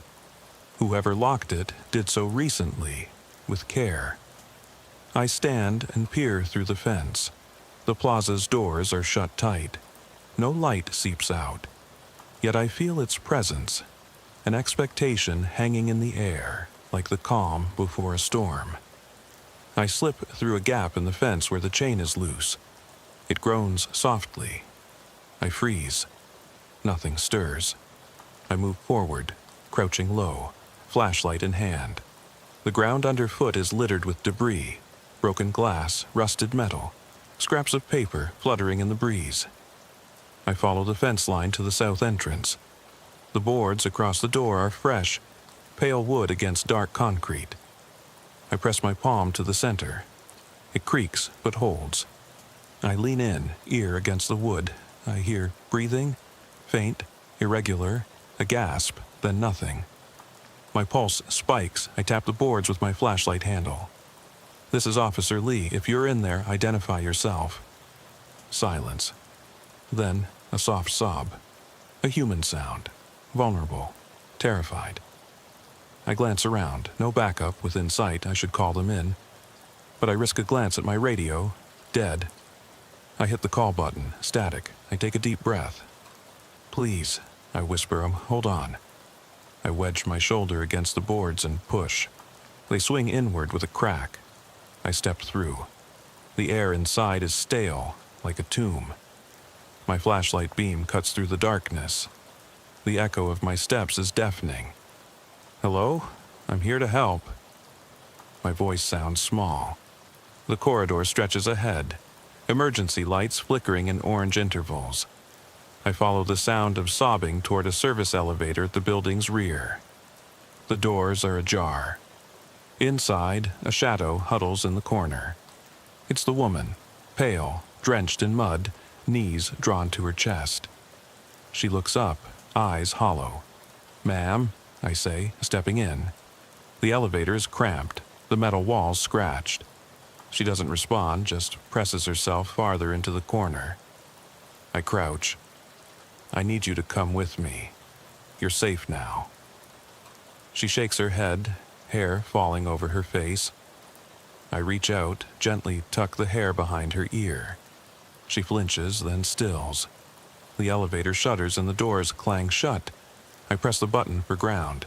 The light above flickers. G, dash, dash, dash. It never registers. The elevator doesn't move. It groans, as if stuck. My stomach drops. I hit the button again. Nothing. I press the emergency phone. Deadline. A whisper echoes behind me. They won't let us leave. I whirl. She's standing now, too still, too straight. The woman's jacket hangs off her shoulders like a shroud. Her eyes, once terrified, are empty pits. She tilts her head, listening. I shine my light on her face. Her lips curve into a faint smile. Her teeth flash too white. I step back. The elevator light flickers out. Total darkness, save my flashlight. My beam lands on her hand. Fingers long, mud-caked, nails jagged. She raises it, slowly, as if in greeting. I hear metal scrape above us, gears turning. The elevator jerks, descends. The doors clang open onto a level I didn't know existed. The corridor beyond is narrower, walls of exposed concrete, pipes overhead. A single bulb swings at the far end, casting moving shadows. The smell here is worse, rot and damp. She steps out and looks back at me. "Follow," she whispers. Her voice echoes, though no one else is here. I hesitate. Training says no, wait for backup. But my feet move before my mind does. I follow her into the tunnel. Each step feels heavier. The bulb overhead wobbles. The walls press inward. I pass scrawled messages, mud-written words. "No escape. Come closer. Stay with us." My flashlight flickers. I stifle a curse and hit the side. Click, steady again. We come to a door, rusted, hanging on one hinge. She pushes it open. Beyond is a staircase spiraling upward. I shine my light up, and the steps are cracked, edges crumbling. She steps onto the first, then the second. I follow. At the top, we emerge into a room carved out of the mall's skeleton, a former office space.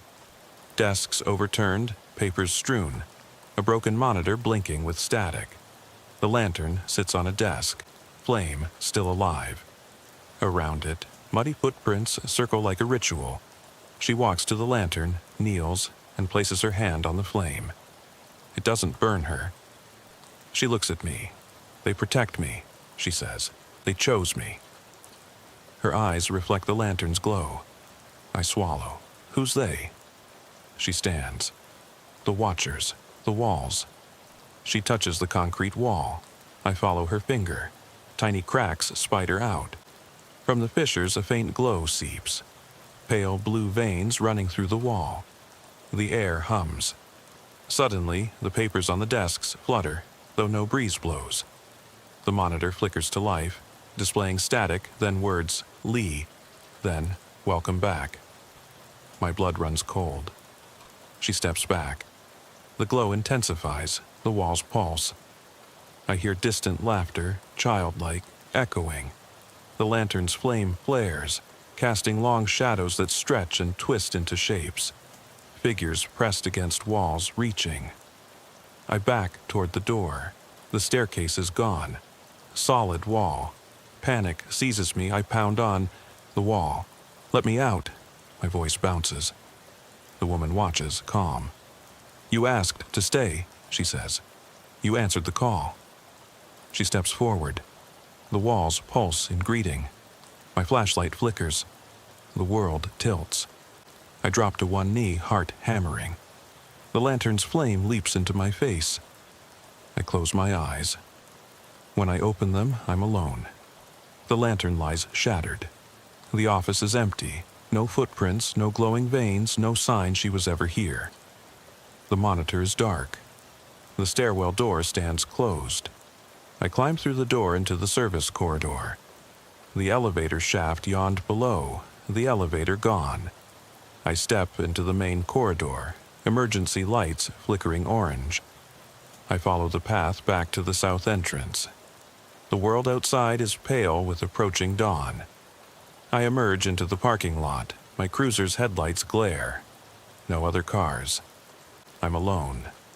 I check my pocket. The star button is gone. In its place is a small shard of glass, curved, with a sliver of flame flickering inside it. I hold it up. The shard's surface ripples, and I think I see my reflection. Sunken eyes haunted. Then it goes dark. I drop it. It vanishes on the asphalt. My radio crackles. Lee, you copy? We need you back at the station. I answer, voice hollow. On my way. I climb into the cruiser. The engine roars. I drive off, leaving the plaza behind. I kill the engine, but I don't step away. The plaza sits silent under the pale wash of dawn. Too silent.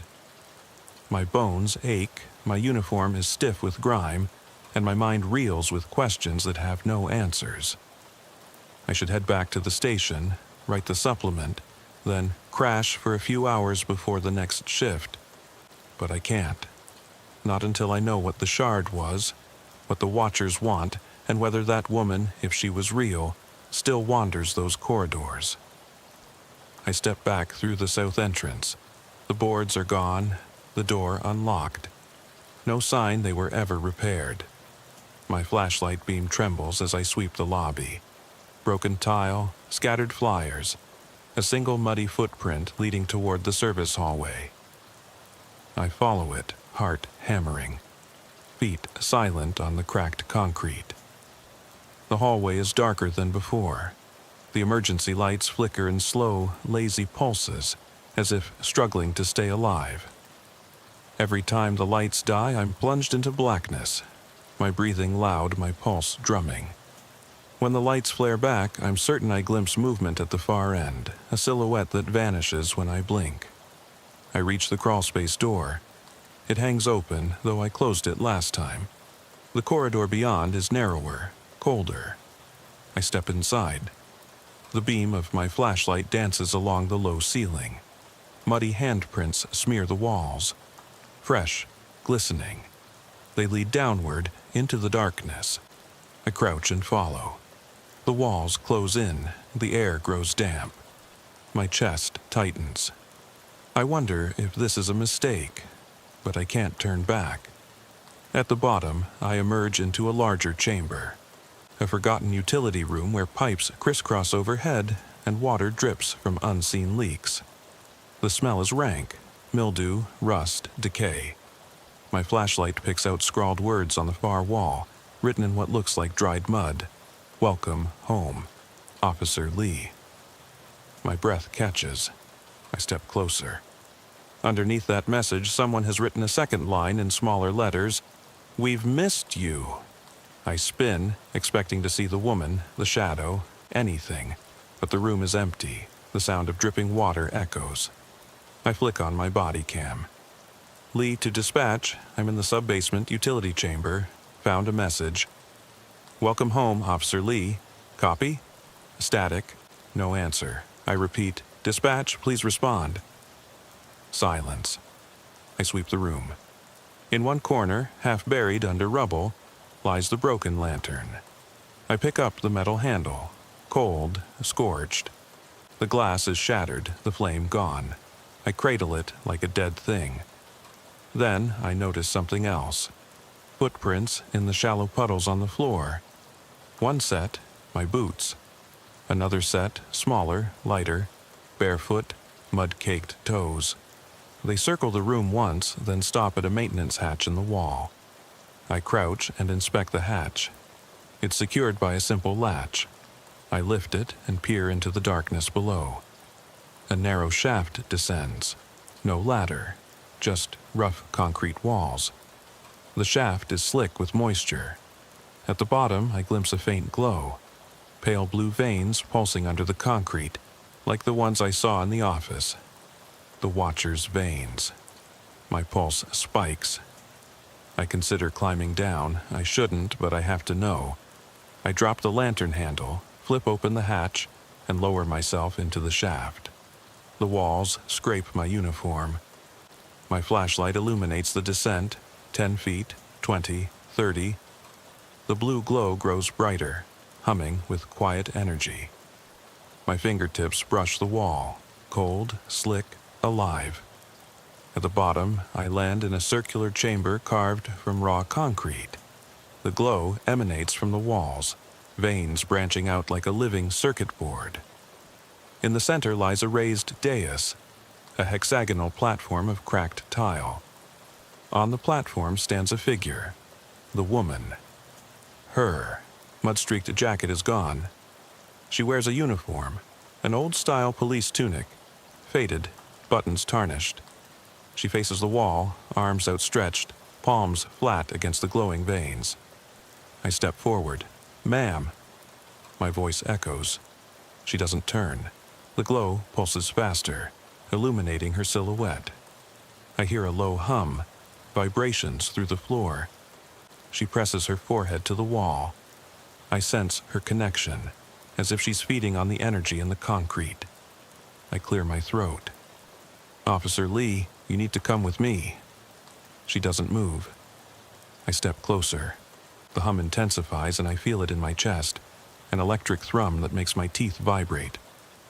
I flick my flashlight on her face. Her eyes are open, but black, empty. No whites, no iris, just void. I swallow. We don't have to do this. She lifts a hand and points at me. The veins on the wall flare, casting sharp shadows. The dais trembles. I stumble back.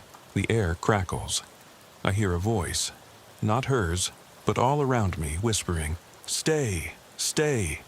The platform quakes. Cracks spread across the tile like spider webs. Dust falls. I take a step back, and the tile gives way under my foot. I lunge to regain balance, but the dais collapses, dropping us both into a pit below. I hit the ground hard. The impact jars my shoulder. The woman lands beside me, unfazed. The pit is small, ceiling low. The walls glow with veins. Water pools at my feet. I gasp for breath. The hum is deafening now. She stands and extends a hand.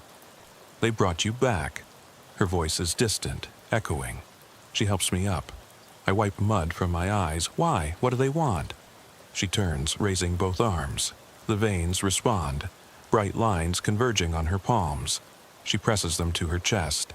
The glow intensifies, and I feel a pull, magnetic, insistent. The whispers grow louder. "Join us. Belong." My head swims. I struggle to think. This is unreal, an impossible subterranean cathedral of living concrete. I spin, searching for an exit. I see a narrow tunnel opposite, darkness beyond. I step toward it. She touches my arm. Her skin is cold. "Don't leave," she pleads. "They need you." The hum peaks. The platform's remains shift. Debris slides. I yank my arm free. I can't stay. I dart toward the tunnel. My flashlight beam cuts through the black. I run, splashing through shallow water. The tunnel slopes upward. Behind me, the chamber collapses in on itself, concrete fragments raining down, veins snapping. The hum dies in a final echo. The tunnel's mouth opens onto the service corridor near the elevator shaft. I scramble out, heart racing, chest burning. I slam the hatch closed. The corridor's emergency lights flicker orange. I lean against the wall, gasping. My uniform is soaked, smeared with mud. My flashlight trembles in my hand. I check the time, 5:48. Dawn is breaking. I radio dispatch, Lee to dispatch. I'm exiting sublevels. I found structural collapse. Need maintenance and backup for damage assessment. The dispatcher replies, "Copy that, Unit 4821, assistance en route." Relief and dread wash through me. I make my way back through the mall. Electronics shop, atrium, fountain pit. Everything looks normal. No sign of the hatch, no debris, no glowing veins. The denim scrap and star button are gone. As I step into the parking lot, I glance up. A board flutters in the breeze where the south entrance was boarded. It bears fresh graffiti. "See you soon, Lee." My blood runs cold. I check my pockets, only lint and a single drop of muddy water. I pocket the water in a small evidence bag. I climb into the cruiser, hands still shaking. The engine roars. I drive away, eyes on the rearview mirror. The cruiser's headlights cut through the thinning pre-dawn mist as I pull away from Maplewood Plaza. But I don't go home. My uniform is torn, caked with mud and grime. My bones ache from crawling through that shaft and scrambling over broken tile. My mind races with the memory of her face, those black voids where eyes should be, and the hum of living concrete reaching for me. I need to know. Was it real, or did I break somewhere between those walls and never notice? I drive east toward the river, where an old service road runs beneath the Ambassador Bridge. Few patrol that stretch on graveyard shift, and it's remote enough that even dispatch's voice crackles with distance. I kill the engine under the bridge's girders. The water's surface glimmers in the weak light, and the wind off the Detroit River carries the tang of oil and rust. I step out, leaving the cruiser's door ajar so the engine's idle hum and the radio's silent static follow me into the cavern beneath the bridge. My flashlight beam lands on graffiti-scrawled concrete pillars, names, dates, boasts, threats, and then on fresh handprints in the damp sand at the water's edge. Small, muddy prints that lead away from the river and back to the plaza's direction. My gut twists. I kneel and press a gloved finger to one print, sticky, cool. I trace the toe marks. They head toward a maintenance tunnel carved into the riverbank. A service passage for bridge crews, long sealed and forgotten. My radio crackles. Lee, status. I jump. Officer Lee, I'm investigating possible entry under the Ambassador Bridge. Request maintenance crew to unlock service tunnel door at River Road. The dispatcher hesitates, then copy. I click off and crouch by the tunnel's metal hatch. Rust flakes under my fingers. The padlock is intact but flimsy. I force it with my flashlight handle. The shackle snaps. The hatch creaks open into pitch darkness. I lower myself inside. The hatch closes behind me with a clang that echoes like a gunshot. My flashlight reveals a narrow corridor hewn from concrete, water dripping from overhead pipes. The air is colder here, damp against my skin. My boots splash through shallow puddles. I follow the tunnel uphill, 10 feet, 20, 30, toward a faint glow at the far end. The glow is that same pale blue, pulsing in the cracks of the concrete walls. The watcher's veins, alive beneath the surface. My heart thunders. Every instinct screams to turn back, but I press on, boots echoing. The tunnel opens into a vast chamber, an underbridge service bay where maintenance used to store tools and parts.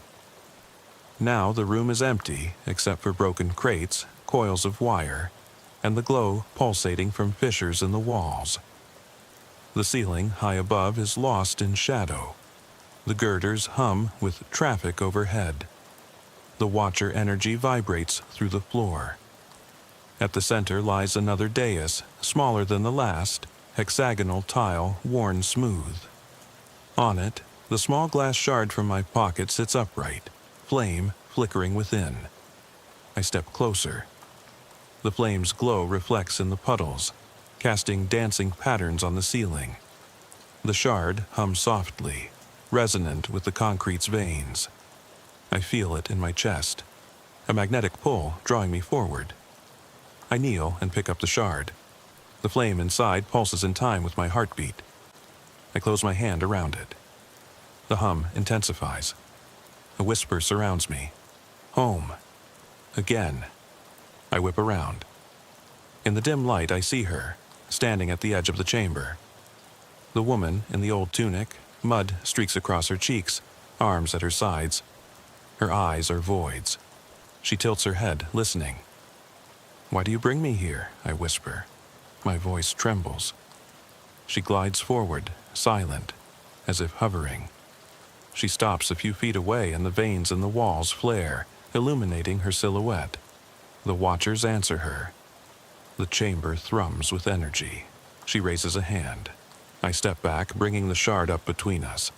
The flame flares bright. She doesn't flinch. Instead, she smiles, an expression devoid of warmth. The watcher's light intensifies, and the chamber seems to shrink. The air vibrates. I force myself to speak. "What do you want?" The whisper becomes voices, overlapping. "Stay. Belong. Lee." The shard's flame pulses violently. I feel sweat on my brow. The tunnel entrance behind me is swallowed by shadow. My path back seems distant. She steps closer. The ground beneath her feet glistens with wet mud that shouldn't be here. She stops within arm's reach. I hold the shard out. "Is this yours?" She tilts her head. The watchers respond. Veins writhe toward her palms. She places her hand on her chest. The glow transfers to her uniform's badge emblem, a tarnished star matching the little button I found. The emblem pulses bright blue. She opens her mouth. No words, only the humming. Then, in my mind, I hear a voice clear as day. "Remember me." A rush of memory floods me. The night I first locked eyes with that old man on the porch of the abandoned house in Georgia, the corpses, the infant, the cockroach, Bob's nightmares. I realize she is the echo of that baby, the watcher left behind in the walls of trauma and death. The watchers feed on fear, on memory. They reach through walls, through concrete, seeking connection. I drop to one knee, shard clutched to my chest. I remember, I whisper, tears stinging. The shard's flame dims, the voices hush. She steps forward and places a hand on my shoulder. The mud rubs off, leaving cold skin. The watcher's veins recede. The chamber grows quiet. She leans close. I feel her breath, cold as river water. Then she smiles, and the void in her eyes softens for a moment. Human. Sorrowful. She presses the star button into my palm. Tiny, metal, familiar. I look down. It reads LEE on one side, and on the other a date. May 27th, 81. The day Christine died. My breath hitches. She steps back. The glow vanishes. The shard crumbles to dust in my hand. The tunnels hum once, then fall silent. The hatch above groans. Daylight seeps through. I stand, heart heavy. She's gone. I climb out into the mist under the bridge. The hatch closes behind me as if never opened. I hold the star button, slick with rust. I pocket it. My radio crackles. Lee, you copy? You've been out 2 hours. My voice is raw. I'm okay, exiting tunnel.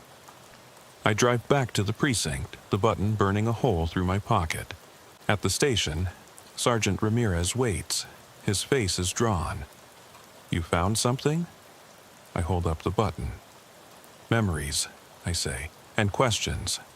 He nods, accepting it as evidence and myth. The button's weight is real. Back home, I place the button on my nightstand. The shard is gone, the lantern dead, the mall silent. But I feel her presence still.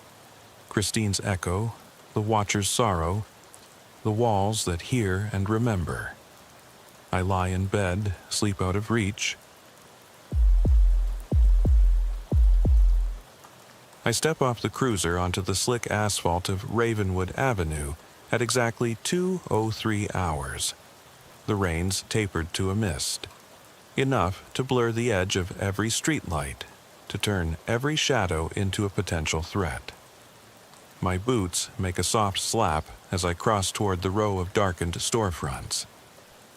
The call came in 10 minutes ago, an alarm at the old Sinclair Motors lot. Silent panic, the dispatcher said. No motion on camera, just that shrill bell cutting through the night. I flick my flashlight on and sweep it across the cracked windows of the garage. Broken glass litters the concrete floor inside. Oil stains spread like dark watercolors. I push the door open on its rusted track. It groans, and my radio crackles. Unit 47 here. Checking Sinclair Motors, no sign of movement yet. Silence answers. I step in, heart ticking faster. The beam catches an upturned tire rack, the metal bars twisting like skeletal fingers. I clear my throat. Ma'am? Sir, police? If anyone's here, make yourself known. Nothing. Just the drip of water from a leaky roof gutter. I circle deeper, past a row of empty service bays, past the crushed remains of an old Chevy Nova. I can feel the loneliness settle around me, the hush of a place abandoned. My hand drifts to my sidearm, finger resting alongside the trigger guard. Procedure, habit, comfort. At 2:10, I reach the far wall. A single office door stands ajar. Yellowing paperwork litters the floor behind it. I push inside. The thermostat reads 68 degrees Fahrenheit, though the air feels colder. My breath fogs the beam. I step over broken chairs, heart thundering. On the desk, a phone lies off the hook, cord dangling like a noose. I glance at the receiver. No dial tone, just static. My radio murmurs, backup en route. Good, but I've got time to kill. I sweep the room. Filing cabinets are open, drawers emptied. A single photograph remains pinned to the corkboard. A smiling family in front of this very garage, circa 1992. The parents, 2 kids. Beneath it, someone scrawled in black marker. They never left. A laugh bubbles up, nervous, low. I shake my head, probably a prank. Night shift kids looking for kicks. I pocket the photo. Then a soft click from the hallway. My spine stiffens. I step out, flashlight raised. The bell over the door tinkles. Footsteps retreat toward the service bays. I follow, every creak of floor under my boots magnified. I round the corner. Empty. But the Nova's trunk lid is now closed. I was sure it was open when I passed. My pulse spikes. I approach, put a hand on the lid. It's cold steel. I lift it. Empty. Whoever was here slipped away. Behind me, the office door shuts with a dull thud. I whirl. No one there. My radio is dead silent. I clear my throat. Dispatch, do you copy? Static. I jab the transmit button again. Nothing. My radio's gone quiet. No backup, no dispatcher. Just the wet hiss of rain outside. I step back into the garage. The beam trembles. At the far end, something moves. A shadow darker than the rest. I call out, "Police, show yourself!" The shape shifts, dissolves behind a column. I move in. Halfway there, the lights flicker. Once, twice, and die. Pitch black. My flashlight rattles in my grip. I take a breath, press the button. Beam cuts through the dark. And there, at the edge of the light, I see footprints in the dust. Bare footprints leading between the bays toward the exit. Fresh. I follow. Each step crunches loud. The footprints end at the door. Outside, the lot is empty. I step onto the wet pavement. No sign of footprints beyond. The minuscule drip of an open sewer grate nearby is the only sound. I radio again. Silence. My breath hitches. I glance back at the garage. The door stands open, the darkness within pressing outward like a threat. I should wait, but adrenaline coils in my gut. I step back inside. I don't notice the figure until it's 2 feet away. "Drop your weapon," I bark, training my flashlight and gun at the space where a man stands, drenched in mist. He's tall, frame-hunched, face obscured by a hood. He doesn't move, just watches. "Hands where I can see them," I repeat. He tilts his head, then he smiles, a slow, humorless curl of lips, and steps forward. I fire a warning shot into the ceiling. Concrete chips rain down. He doesn't flinch. His smile widens. My radio crackles to life behind me. Unit 12 responding. "What's your 20? Relief surges. I'm not alone. I spin, flashlight revealing empty space. The figure is gone. I race outside, heart slamming. The lot is deserted. No sign of him. Backup arrives, lights, flooding the garage, cameras whirring. I explain. They sweep the building. No trace, no footprints, no hiding place. At 2:27, I stand back in the rain, water running off my shoulders. I pocket the photo from the office, now damp and curling. I look at the dark garage door. They never left, I whisper to myself. And I believe it. I move back through the yawning garage door, heart still hammering, boots slipping on the wet threshold. The beam of my flashlight trembles as I sweep the lot again. Every service bay, every shadowed corner. But there's nothing. Just the slick pavement and the distant hum of the highway. My radio is dead silent once more. I slide off my gear vest, check the magazine in my sidearm. 5 rounds remain. My hand shakes more than I like. I tuck the spare magazine into its pouch and reclip the mic. Dispatch, Unit 47, status? Nothing. I sweep the beam across the lot's perimeter fence. Rusted chain link, padlocked gate, but no footprints in the mud beyond. It's as if whoever was here simply vanished into the mist. I force myself to breathe. Standard procedure. Secure the scene, wait for backup, file the report. But something about that figure, no face, just a hood and that hollow smile, pushes me past procedure. I need answers. I step back inside. The overhead lights have flickered back on, their sickly glow throwing long, wavering shadows. The Nova is still crushed under its dented trunk. The office door stands ajar again, though I closed it when I left. I flick my flashlight over the pile of papers. Nothing new. I cross to the desk, lift the photograph from my pocket. Damp and curling. The edges smear. I set it against the corkboard. The same smiling family beneath the words, "They never left." I press it there, crooked. A soft click makes me whirl. The service bay nearest the far wall has its garage door cracked. 10 inches of drifting mist visible beneath. I'd closed every door. I step forward. Rainwater trickles under the door. Fresh footprints, bare, small, like a child's, press through the puddles toward me. The prints end at my boots. My blood runs cold. I follow them backward, into the darkness under the raised nova. I kneel, flashlight trained on the underside. There, scuffed dirt, dragged lines, as if someone crawled from under there and out into the lot. My stomach twists. I stand and sweep the rest of the bay.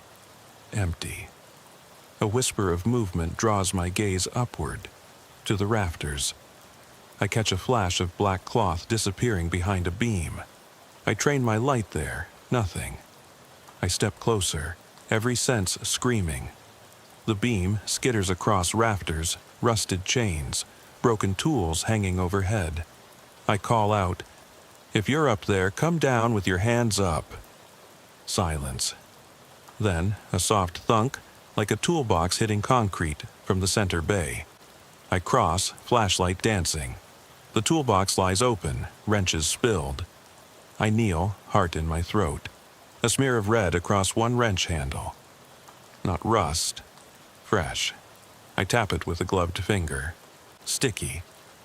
Blood. My pulse spikes. I stand, shoulder brushing the Nova's fender. I follow the smear away from the toolbox toward the office door. It trails up the door jamb, ending at a streaked handprint on the light switch. I swallow. The print is small. Child-sized? I crouch, shine my light. Muddy, with flecks of something dark. I trace it with my fingertip. A faint breathing behind me. I spin, gun raised. Nothing.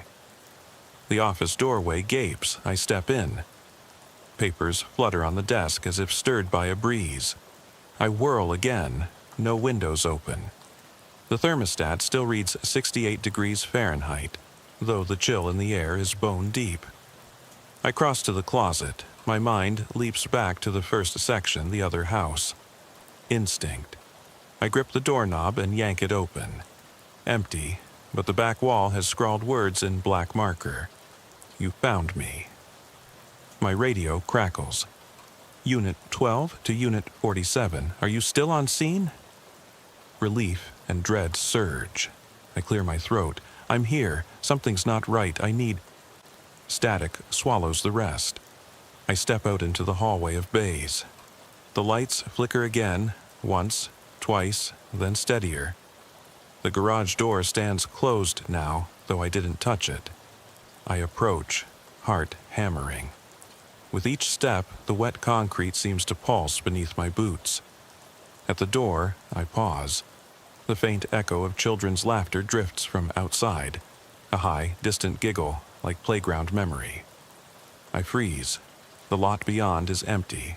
No swings, no playground. Just the highway hum. The laughter fades. I force myself to step outside. The rain has stopped. The mist lingers like ghost breath. I sweep the beam across the black fence line. A shape stands beyond, small, hunched, waiting. A child. Pale face turned away. I call softly, "Hey, are you okay?" The figure doesn't move. I step closer. The ground gives way to soft mud. My boots sink. I hesitate at the fence. The child steps forward, emerges into the beam. A little girl, drenched, barefoot, soaked jeans clinging to thin legs, her hair plastered to her skull. She stares at me with huge, dark eyes. "Ma'am, are you lost?" I lower my gun. She doesn't answer. She tilts her head, lips parting in that same humorless half-smile. I kneel, flashlight illuminating her face. Her eyes glint, old beyond her years. "Where did you come from?" I ask. She raises a tiny hand and points back toward the garage. My gut twists. I glance back. The garage door stands shut. I look at her. "Who are you?" She whispers, voice thin. "They never left." My skin crawls. I stand, heart slamming. "Come on, let's get you someplace safe." I reach out. She steps back, vanishing into the mist. I lunge, only air, silence. The lot is empty. My flashlight beam trembles over the wet asphalt. I radio. "Dispatch. I had a child here. Now she's gone. Request immediate check." Static. I step back inside. The office door bangs shut behind me. Papers swirl. The photograph on the corkboard flutters, landing face down. The smiling family now hidden. On the desk, the handset of the phone lies neatly on the cradle, hung up. I pick it up, dial tone. I press the receiver to my ear. A whisper crackles through. The static resolves into a voice, soft, distant. "You found me." I drop the phone. It clatters. The lights flicker violently. From the rafters, a clack, something heavy falling. I swing the beam upward, the toolbox from before, now perched on a beam, ready to drop. My radio roars to life. "Unit 12 en route. ETA 2 minutes. What's your 10 to 20? I swallow. Sinclair Motors. Something's here. I back toward the garage door. Behind me, the beam catches movement. A dark shape slipping between bays. I raise my weapon. "Show yourself." No answer. The shape melts into shadow. I step outside again. The child's footprints are imprinted in the mud, small, scattered, leading away from the garage toward the highway. They end at the fence. Beyond, nothing. I kneel and press my gloved hand into the mud. Fingertip touches something cold and metallic. I lift it, a single, rusted wrench. Tiny, like a toy, I pocket it without thinking. The night wind stirs. The lot's lights flicker off, one by one, until darkness reigns. My flashlight is the only glow. I breathe out, mist clouding before me. In that hush, I hear it again, distant giggling, echoing off the asphalt. Then a soft tapping, like small feet running away. I stand, heart racing. Sirens wail in the distance. Backup almost here. I shine my beam toward the fence. Nothing. I step back through the garage door into the stale air of Sinclair Motors, every sense screaming that I've crossed an invisible line. The overhead fluorescents hum back on in irregular pulses. One flicker, two flickers, casting the service bays into half light. My boots click on the concrete as I move toward the office, reluctant to leave any corner unchecked. The photograph on the corkboard lies face down. I flip it over. The smiling family stares back at me, oblivious to the years of dust that have settled around them. I pocket it again. My radio crackles. Unit 12 on scene. "You need assistance?" Relief and tension tangle in my chest. I clear my throat. "Yes, sinister activity. Possible suspect and juvenile apparition. Recommend full sweep." I pause. "And bring lights." "Copy that." The reply is clipped, professional. I lower the mic and glance at the row of bays. The Nova's trunk is closed now, too. Everything resets when I turn away. I rub my temples. Night shift messes with your head. I move deliberately to Bay 3, where the little girl's footprints began. The mud has been tracked in. Irregular smudges leading back into the garage. I kneel and inspect. 5 small prints, then smears where boots slipped. Someone ran, or was dragged. I shine my flashlight along the floor, scuff marks like nails scraped on concrete. I stand and follow them to the service pit. Empty now, but I catch sight of something at the bottom, a glint of metal. I step around the pit edge, heart pounding. Lean over. A small dented lunchbox, half buried in stale water. I reach down with gloved hand and lift it. The paint is chipped. A faded cartoon character on the lid. I flip it open. Inside, a child's mitten. Tiny, soaked through, and a smear of dark crusted matter on the fabric. I press my thumb to it, brittle, like dried blood or oil. My stomach lurches. I clamp the lunchbox shut and pocket it. Evidence. I scan the rafters again. The toolbox I saw perched before is gone. In its place, a length of chain dangles, swaying ever so slightly. I trace it up into the darkness. Ends beyond sight. I step onto a service ramp and shine the beam up. The chain is attached to a hoist, rusted and ancient. It creaks as it moves. I swallow. Someone, or something, has been using this place recently. My radio crackles again. Units securing perimeter. No sign of suspect. What's your status? I press the button. Found child's lunchbox and mitten in Bay 3. Possible blood. Chain movement in rafters. Request crime scene techs. Copy. ETA 5 minutes. I pocket the mic. The distant thunder of arriving cruisers rumbles through the mist outside. I move toward the office door. Papers still flutter where the handset fell. I pick up the phone. Caller ID reads unknown. I hesitate, then dial my sergeant's number. It rings. 47, his gravelly voice answers. Sarge, I need techs, evidence collection. This one's not routine. I summarize. He's silent a moment, then, stay safe. Backup's inbound. Don't go solo. I nod, though he can't see. Yes, Sarge.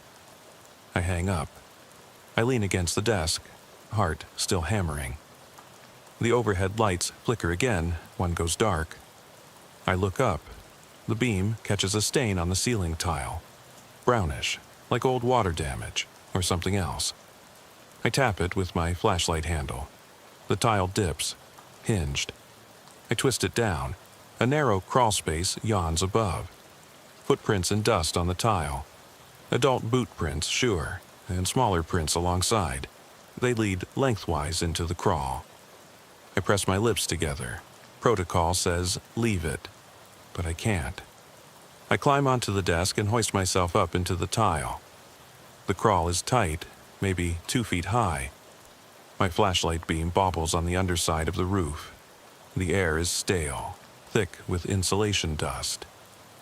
I follow the prints, past HVAC ducting, past old wiring, toward the far end of the building.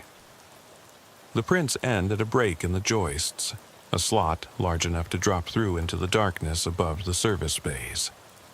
I freeze. Below, I can see the Nova's roof. The garage doors closed. My breathing echoes. I tense, every muscle, then slip through the gap, feet first, landing silently atop the fender. I crouch, beam sweeping. The child's lunchbox lies on the floor where I left it. The chain overhead now has a second link swinging free, as if someone climbed down. I trace the beam toward the office. The door stands shut. I approach, gun raised. At the threshold, my boot nudges something soft. I glance down, a scrap of paper, damp, stuck to the carpet. I pick it up, a child's drawing in crayon, stick figures under a house, one figure inside with X's for eyes. Beneath, scrawled in an adult hand, she's still here. My skin crawls. I pocket the drawing. Behind me, the closet door creaks open, slowly, as if pushed by a breeze. I whirl. The closet is empty, but the light switch is halfway off. I flick it on fully. The scrawled message on the back wall glares. Now it reads simply, in larger letters, leave. I step back. The hairs on my neck stand up. I radio. Units, don't enter closet. I repeat, do not. Static. The radio fries, crackles, then dies. My flashlight flickers. I'm alone in the beam's cone, surrounded by darkness. A low click from behind the desk. I swing around. The lunchbox is open, lid lifted. Inside, The mitten is gone. I kneel and peer in. A fresh smear of dark matter coats the bottom. My glove touches it. Warm. I stand, heart pounding. The office door slams shut. I spin, gun raised, flashlight beam slicing the dark. I approach the door, hand trembling. I open it into the hallway. The service bay lights are off. The garage is pitch black beyond. I step out. My boots sink into mud again. Small footprints surround me, converging on the door. They're all different sizes. Child prints, adult prints. They form a ring, leading back under the nova. I follow them, chest tight. At the pit's edge, the lunchbox lies on its side, mitten beside it. The mitten's soaked through again. I pick it up. It pulses in my hand like a heartbeat. A whisper behind me. "Detective." My blood freezes. I whirl. Nothing. The garage door behind me groans and begins to rise, slowly, revealing the mist outside. I stare, breathing hard. The hinge squeaks. The door stops 6 inches shy of the ceiling. In that gap, I see a silhouette, small, hunched. A head turns, eyes catching the faint light. That humorless half-smile. I raise my gun. "Come out with your hands up." The silhouette steps back into the mist. The door finishes opening. The shape vanishes. I step forward into the lot, boots leaving prints beside the child's mitten. The night air is colder now. I crouch, collect the mitten and lunchbox as evidence. Sirens are closer. Blue and red flashes dance across the mist. I stand. The garage door clangs shut behind me. I turn to face Sinclair Motors. Dark, empty, waiting. In my hand, the mitten quivers. I slip it into an evidence bag. The lunchbox goes next. Deputies arrive. I brief them. They sweep the lot, nothing found. Techs photograph the prints. I watch, but my mind is elsewhere. On the crawl space, the drawing. The child's laughter echoing off concrete. At 3:15, I secure the scene. The lot is sealed. I climb into my cruiser. Rain begins again, a light patter. I start the engine, police radio crackling back to life. I drive off, mist swirling in my headlights. As I pass the gates, I glance in the rearview mirror. In the fog behind Sinclair Motors, I see a small figure standing under the flickering sign. Barefoot, soaked, head tilted in that same uncanny way. Then it's gone. I exhale. Nights like this, they get under your skin. I tuck the evidence bag on the seat beside me. I radio dispatch. Unit 47 en route to station. Scene secured, logging off at 3:22. The road ahead is empty, but I know it isn't. I step out of my cruiser into the cold drizzle at 3:25. The Sinclair Motors sign's neon flicker casting long, wavering shadows across the lot. Deputies mill around the perimeter, chalking footprints and photographing evidence. I pull my rain-slicked jacket tighter and move back toward the garage. The air smells of oil, wet concrete, and something faintly metallic. Iron, maybe blood. My boots splash in shallow puddles as I approach the lone overhead door, now closed and ominously silent. Inside, the garage lights remain off. I press the door release button on my radio mic. "Tech's clear?" A crackling reply. "All clear, Unit 47. No movement." I exhale and step through. The temperature drops sharply. My breath puffs in front of me. I flick on my flashlight and gun light, two converging beams that dissect the darkness. Bay 1, empty. Bay 2, tire debris. Bay 3, the service pit, now covered with a steel plate. The lunchbox and mitten have been bagged and tagged. Bay 4, the Chevy Nova, its trunk sealed. I scan the rafters. No chain, no toolbox, no footprints. It's as if the place erased itself. But I know better. I move to the office. The door stands slightly ajar. Papers stir on the desk as if breathed upon. I step inside. The closet door is closed. The corkboard photograph remains pinned, but the scrawled "Leave" has been wiped away. Clean wall. Memory prickles. It wasn't always blank. I kneel and inspect the carpet. No drawing, no handprint, no debris. The room has reset itself again. On the desk phone, the receiver lies in the cradle. I lift it. Dial tone. I hang up. My radio crackles. Unit 12 sweeping exterior. All quiet. I nod, though no one sees. I cross to the filing cabinets. Each drawer has been closed and locked. I try one. Locked. All locked. Yet I clearly saw them open, empty before. Now sterile. I pause. This place is alive. It shifts when I'm not looking, like a breath held between beats. I want to leave. I want to tear down tape and drive away. But something tugs me back, a promise unfulfilled. At 3:32, I climb back into the crawlspace hatch. The tile lifts easily in my hand. Inside, the dusty prints remain, small and large, leading away from the office joists toward the far wall. I follow on hands and knees, flashlight beam inching over insulation and crossbeams. The crawl narrows near the garage exit.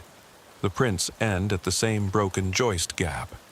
I hesitate, then slip through feet first onto the Nova's roof again. The metal is slick. I kneel and shine the beam at the roof's center. There, scratches, fine grooves gouged into paint. They lead toward the trunk. I step down and push the Nova's trunk. It resists, then gives with a resonant clang. Inside, nothing but the spare tire and jack. Yet I feel something shift beneath me. I close the trunk and turn. The garage door stands open a crack, mist curling in. I should call it in. Instead, I step toward it. The lot beyond is empty as always. But at the edge of the mist, I see footprints, adult and child, leading away from the door toward the fence. I follow, boots slipping in mud. The prints stop at the chain link. Beyond, darkness. I crouch and press my hand through the fence. My flashlight illuminates a path worn in tall grass, leading into a thicket. My pulse hammers. Evidence techs didn't find this. No tape out here. I consider calling them, but the moment I raise my radio, a twig snaps behind me. I whirl. No one, just the mist swirling. I slide through the fence. The grass is wet, brush scraping my legs. The path narrows into undergrowth. My breath catches. I'm in a wooded strip that borders the lot. The trees loom, branches dripping. The path ends at a shallow depression. A forgotten well, half collapsed, covered in rotten boards. I shine my light down, nothing but darkness. A soft giggle echoes from below. I freeze. The air ripples. I kneel at the edge. Hello? No answer, just dripping water. I reach out, touch the wood. It's warm, as if something breathed on it. I press my ear, distant echo of a child's sob. My heart seizes. I yank off a board. The ground around the well is churned, footprints, both adult and child, leading into the black. I radio in a clipped whisper, Unit 47, possible entry into wooded area behind Sinclair Motors. I need techs and backup here now, static. Then, copy, Unit 47, units en route. Good, I don't wait. I shine my light down the well and climb in. The boards break under my weight. I drop 10 feet onto damp earth. My flashlight beam skitters across jagged rocks and mud. I stand, boots sinking. The well's interior narrows above me, stone rings disappearing into dark. I turn, footprints lead away into a tunnel carved through roots and soil. It slopes downward. My gut twists, but I follow. Each step echoes. Water drips. The air is colder. I check my watch, 3:38. The tunnel opens into a cavernous space, an abandoned service trench that runs beneath the lot. The beam catches overturned barrels, rusted tools, and scrawled messages on concrete walls. "Stay with us. Don't leave. We never left." My radio dies again. Final crackle, then silence. I palm my mic. Dead. I'm alone. I swallow and step forward. The trench stretches into blackness. 2 parallel tracks for wheels. I follow the left track. The walls close in.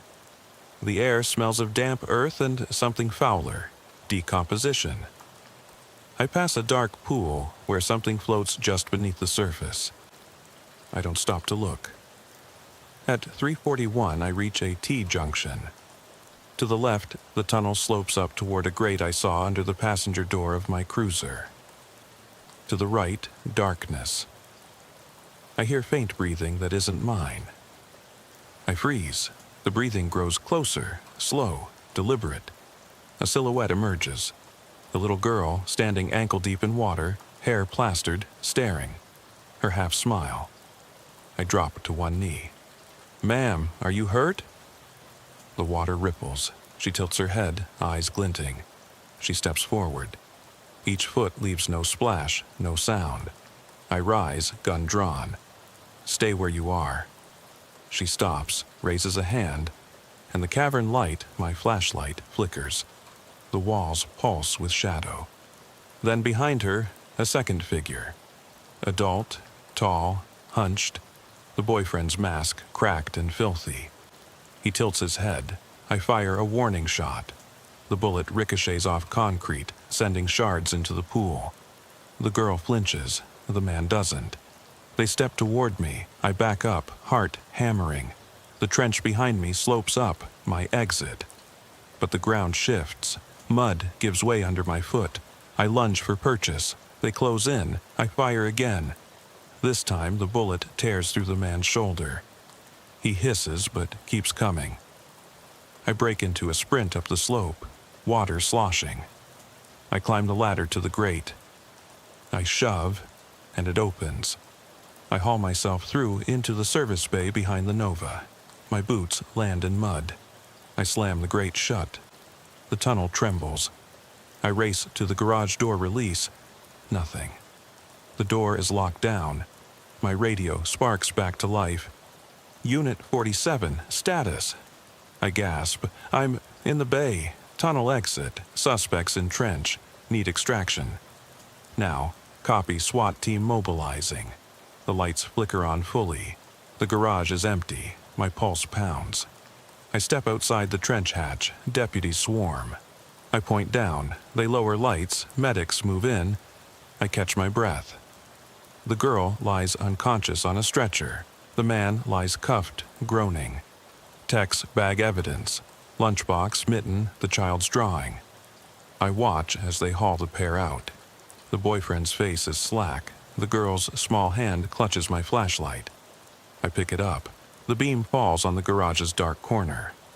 There, footprints, small and large, leading back under the Nova. I kneel, trace them. They end at the wheel well. I reach in, something cold and metal. Another wrench, this one new, clean. I bag it. At 3:50, I step into the rain. The lot is flooded with lights and activity. I pull off my gloves, wipe the mist from my face. I breathe out. Relief, adrenaline, lingering dread. I look back at Sinclair Motors. The garage door closes with a thud. The mist swirls. I know this place holds its secrets tight. I slide into my cruiser. The little girl's drawing lies on the passenger seat. A family under a house, one figure with X's for eyes. I fold it and slip it into my jacket. My radio crackles. Unit 47, clear to transport suspects. I nod. On my way. I drive off at 3:52, tires humming on wet asphalt. In the rearview mirror, Sinclair Motors recedes into mist.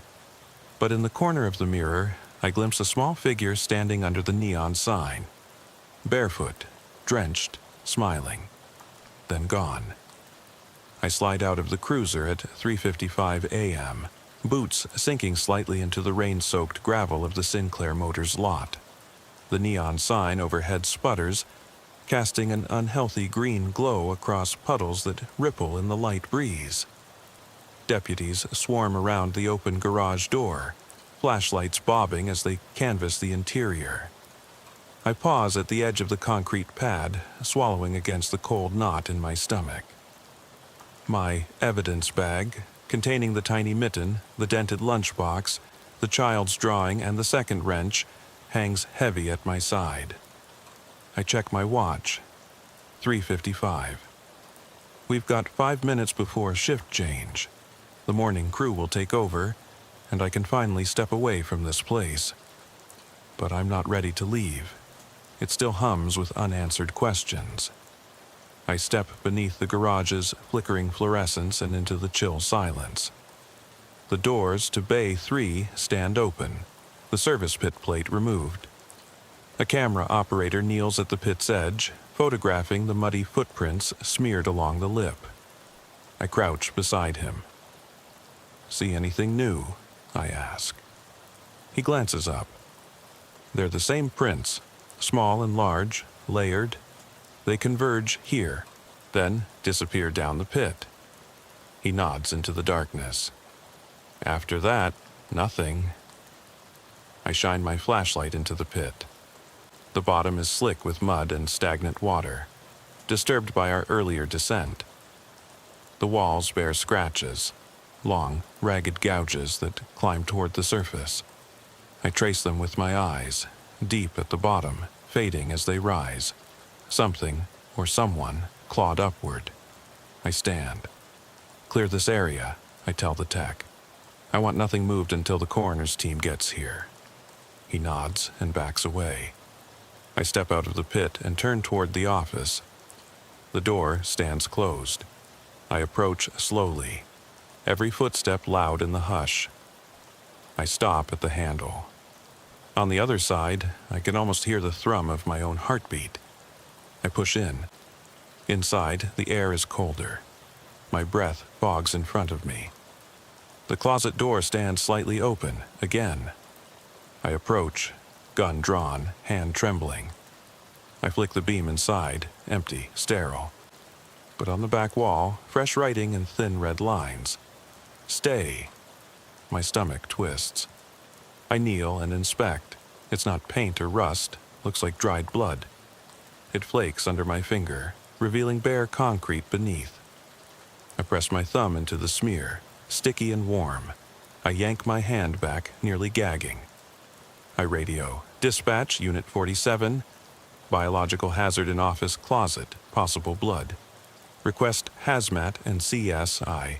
Copy that," comes the reply. I step out and lean against the doorframe, closing my eyes for a moment. The adrenaline drain makes my legs ache. I force myself to breathe evenly. Nights like this stretch you thin, every shadow a potential threat, every sound a portent. At 4 a.m. on the dot, the coroner's van rolls in, blue lights strobing through the mist. Medical examiners in coveralls file out, carrying equipment. I brief them quickly, pointing to the pit, the closet, the rafters. They nod and get to work. I retreat to the far corner of the garage, out of their way, and unclip my mic. "Unit 47 to dispatch. Be advised, trench beneath lot investigated, suspect and juvenile recovered, evidence collected. Scene remains active. Shift change in 2 minutes." Static. Then, "Copy, Unit 47. Have a good rest." "Yeah," I murmur. I lean against the Nova's fender, eyes drifting upward to the rafters. The chain and toolbox are gone, the crawl space sealed. Everything resets. But I know where it is, in the tunnel, in the pit, in the soggy thicket behind the fence. My phone buzzes. Text from my sergeant. "Status? You good?" I thumb a reply. "Scene secure, weirdest call of my career. Need sleep." I pocket the phone. The coroner's team signals me. They've found tissue samples in the closet, prints in the pit, and they want me to initial some forms. I step over, glove up, and sign. The smell of formaldehyde wafts past. I force my expression neutral. By 4:15, the bulk of the team moves out. The trench hatch is closed and locked. Yellow tape flutters in the breeze at every entrance. Only I remain last to leave. I gather the evidence bags from the desk. Mitten, lunchbox, drawing, wrenches, and the single photograph. I tuck them into the cruiser's trunk. Each item feels laden with questions. I pause at the lot's exit. In the mirror, I see the neon signs glow behind me, the mist drifting like specters. I take a breath and step onto the gravel, crunching toward my cruiser. My boots sink into mud one last time. At the driver's door, I stop. A shape stands under the sign, the little girl, slender silhouette, head tilted. I blink. She's gone. But in the wet gravel, I see small footprints leading away down Ravenwood Avenue. They shimmer in the neon light. I slide into the cruiser. The door closes with a thud. I roll down the window and shine my beam on the footprints. They head into the night, toward the closed gates of Sinclair Motors, then past, toward the highway. My radio crackles. Morning patrol on frequency. I switch back. Unit 47, I'm en route to station. I'm good. I start the engine. The heater kicks on, blowing warm air across my face. I watch the footprints fade in my headlights. My reflection in the mirror is pale, eyes rimmed with exhaustion. I close my eyes for a moment. When I open them, the road ahead is empty. But I know the footprints remain, etched in mud, in memory. I kill the engine at 4:25 and sit for a moment in the humming glow of the dashboard. The mist clings to the windshield, blurring the world outside into ghostly shapes. My hands cradle a paper coffee cup, bitter, scalding, bought from the 24-hour diner down the road. I haven't felt this hollow since my first night on the job. I sip, eyes on the rearview mirror, half expecting to see her small face pressed against the glass. But there's only empty road. I lean back, radio silent now, but for background traffic, and close my eyes. The adrenaline drain makes every memory sharp. The girl's whisper, the scrawled messages, the shifting walls. I should sleep. I should book it and never look back. Instead, I find myself staring at the Sinclair Motors exit sign fading in my mirror. I open the door, step into the cold mist. Gravel crunches under my boots. The neon sign overhead sputters its last flicker before plunging into darkness. I approach the lot gate. It's locked, tape fluttering. Yet the latch is undone. Someone opened it from the inside. I push it wide. My flashlight beam cuts through the fog. The garage door stands closed, but I know the tunnel lies beneath. I step inside. The damp air presses in. I crouch at Bay 3's pit cover. It's latched, but poorly. A corner lifts slightly. I pry it free. The echo from the cavern below is a wet sigh. I climb down into the trench alone. No backup, no camera crew, just me. The dripping water, the weight of every unanswered question. My flashlight illuminates the muddy floor. I follow the claw marks, the footprints. They converge at the far wall, where the concrete is stained dark. I kneel and brush away grime. Another message, nearly erased by earlier searches. Welcome home. My heart seizes. I trace the letters with trembling fingers. The wall behind bears an outline, rectangular, where something long removed once hung. A mirror, a door, a soft scuff behind me. I whirl. Footprints, small, circle around me in the mud. They head back toward the ladder. I shine the light. Dozens of tiny prints, some adult, some child, all leading away into the darkness of the tunnel. I swallow. Hello? My voice echoes. No answer. I climb the ladder. At the top, I pause, hand on the rim of the pit. The garage lights flicker. I step out. The pit cover clangs shut behind me. I race to the office. The closet door stands open, again. Inside, the floor is strewn with debris, insulation fragments, a child's sock, and scrawled on the back wall in fresh blood, "Still here." My radio springs to life. 47. Status? I choke out. "I'm in the garage. Closet blood. More prints. Need hazmat again." On our way. I leave the closet and move to the desk. The photograph lies face up, corners singed. The family smiles eternally. I pick it up. On the back, a handwritten note. "Don't forget us." I pocket it. I step outside into the lot. The mist swirls. The neon sign is dark. I follow the tiny footprints into the grass strip. They lead to the half-collapsed well. The boards lie splintered. I kneel and push aside the last plank. The black mouth yawns. I shine my flashlight down, nothing but mud and water. I drop a pebble, it plinks, then silence. I lean in. The beam catches movement far below, the glint of metal. I shine harder, a child's toy car, half buried. I lift it, rusted, smeared. I hold it uncertainly. A whisper drift up. "Stay." The air ripples. I stagger back, heart hammering. The well's darkness seems to breathe. I drop the toy, it clatters. I back away and climb the fence. Deputies swarm into the lot. Flashlights, rifles. They rush past me, yelling. I stand amid the chaos, watching as they descend into the well. I can't look. My head swims. I slip off into the night. I don't stop until I reach the diner. I sit under harsh fluorescence, nursing cold coffee. The rain has stopped. The road outside gleams. I pull out the evidence photos on my phone, the drawing, the prints, the messages. Each one a question mark. At 5:10, I drive back to headquarters. The world wakes around me. Morning shift, traffic, routine. I step inside, hand tremor barely controlled. I file my supplemental report, trench entry, second hazmat, evidence chain, unexplained phenomena. I write every detail, careful, clinical. My sergeant reads it, brow furrowed. He nods.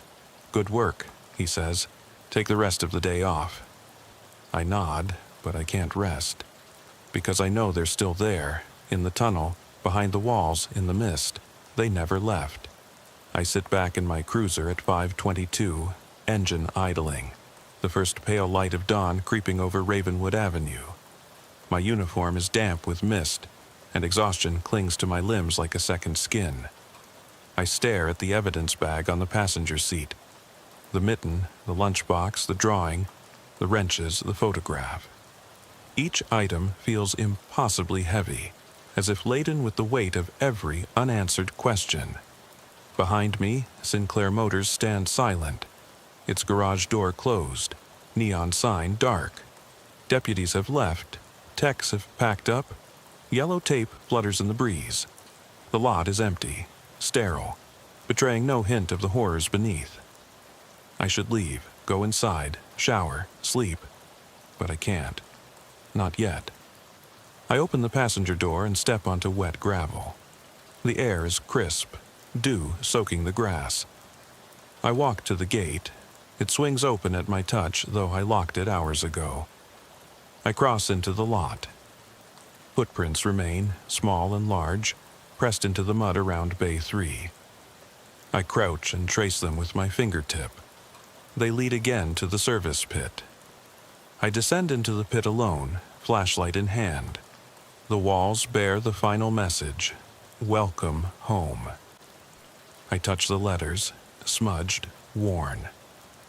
Beneath, carved into concrete, name, Emily.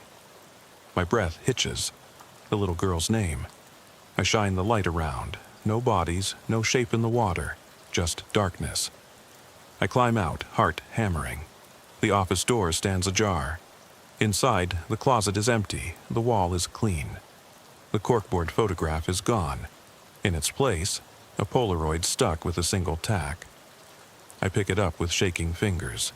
It's a picture of me, in uniform, kneeling in the tunnel, flashlight trained on the little girl's silhouette.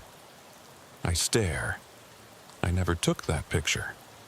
My radio crackles. Morning dispatch. I ignore it. I slip the Polaroid into my pocket. I step outside. At the edge of the lot, the mist parts to reveal footprints leading away down Ravenwood, bare, child-sized, glistening in the dawn. They head toward the highway. I follow, boots splashing through puddles. The road is deserted. The footprints vanish at the curb. I shine my light into the gutter. Nothing but leaves. I kneel, press my palm into the damp asphalt. Mud, fresh. I lift my hand. Imprinted in dirt is a small, perfect footprint. A soft laugh drifts from the mist, the same hollow giggle. I whirl, gun drawn. The street is empty. The mist swirls, and in its heart I glimpse her. The little girl, pale, hair plastered, that humorless half-smile. She raises a finger to her lips. Shh. I step forward. She lifts a hand and points back toward Sinclair Motors. Behind her, shapes emerge. Dozens of small figures, children and adults, all staring with dark eyes. Then they vanish into the fog. My radio erupts. Unit 47, where are you? Respond. I lower my weapon, voice shaking. I'm at the intersection of Ravenwood and Hollow Brook. Need immediate pickup. The mist thickens.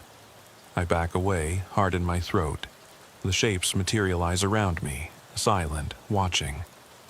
The little girl steps close, her breath cold on my cheek.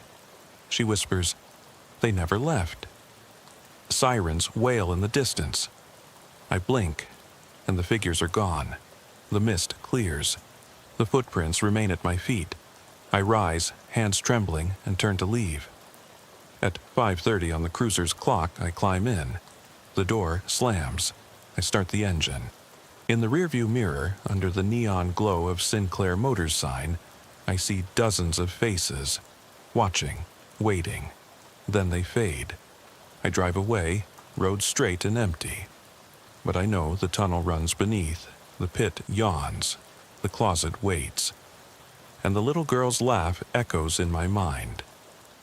They never left.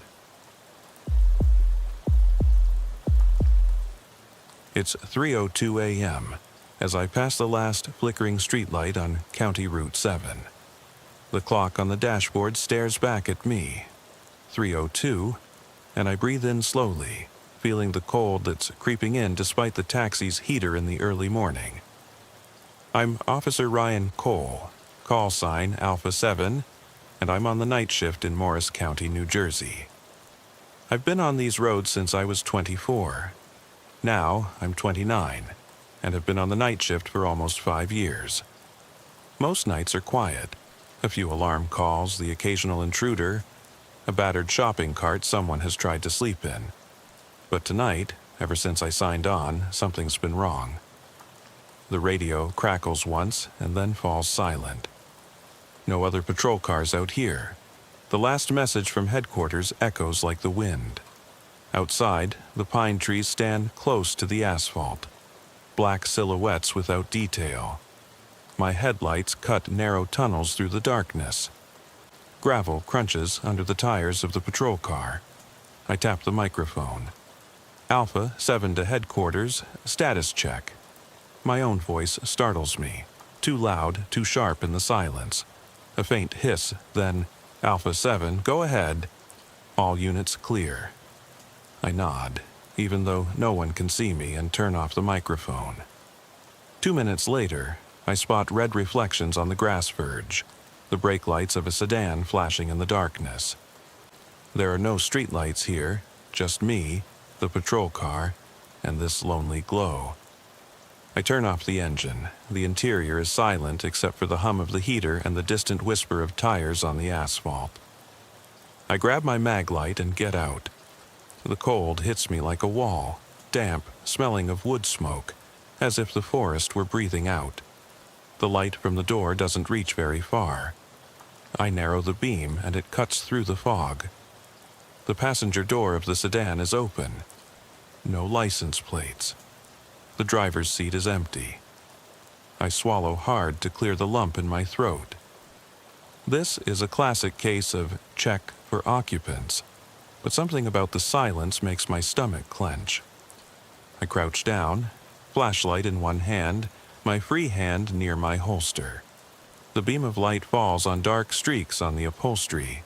Maybe oil, maybe something else. My heart is pounding. I lean closer. The smell hits me, sweet and sickening, like rotten fruit mixed with metal. Whatever it is, it's not motor oil. I quickly take a photo for the report and then direct the beam of light toward the tree line. Anyone need help? Police. My voice echoes. No answer. Only the high-pitched chirping of cicadas, whose season is long past, and the soft rustling of leaves. I circle the car with my ears pricked. The hood is down, the trunk is locked, no sign of life. Then, a crack. A branch under my feet. I freeze. The beam of light jerks upward. A figure stands at the edge of the forest, half hidden in the shadows. Tall, stooped. It steps back. I clear my throat. Come out where I can see you. My voice sounds shaky. The figure disappears into the darkness. A breeze blows. The gravel beneath my feet rustles. I report over the radio. Alpha 7 to headquarters. Found an unoccupied vehicle, no license plate, possibly liquid inside. Request K9 and backup. My words sound sterile, distant, professional. But my knuckles clench the flashlight so tightly that they turn white. I go back to the patrol car, grab gloves and lean forward to take a closer look. There are dark spots on the floor, soaking the carpet. I poke at them with a gloved finger. It smears. Fresh, dried, I can't tell. Red, in any case. A faint moan vibrates through the air, like bent metal. I turn around, the flashlight illuminating a path into the trees. Nothing. I call out again, if you're hurt, show yourself. I can help you. Silence. My breath steams in the beam of light. My pulse pounds in my ears.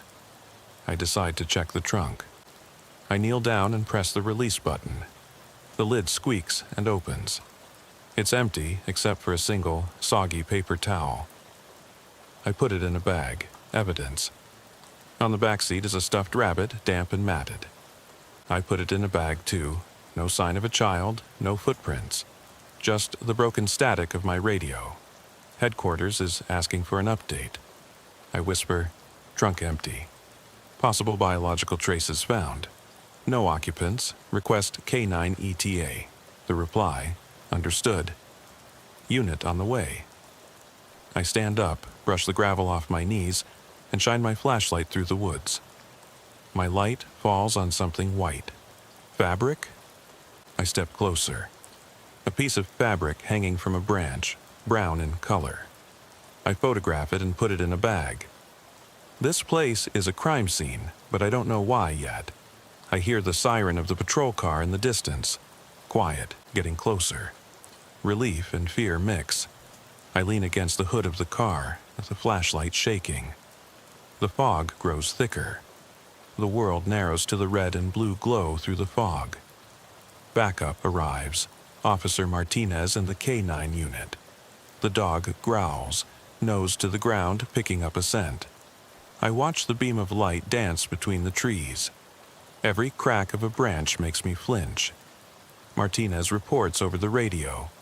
No traces except for these scraps. K9 lost the scent at the tree line.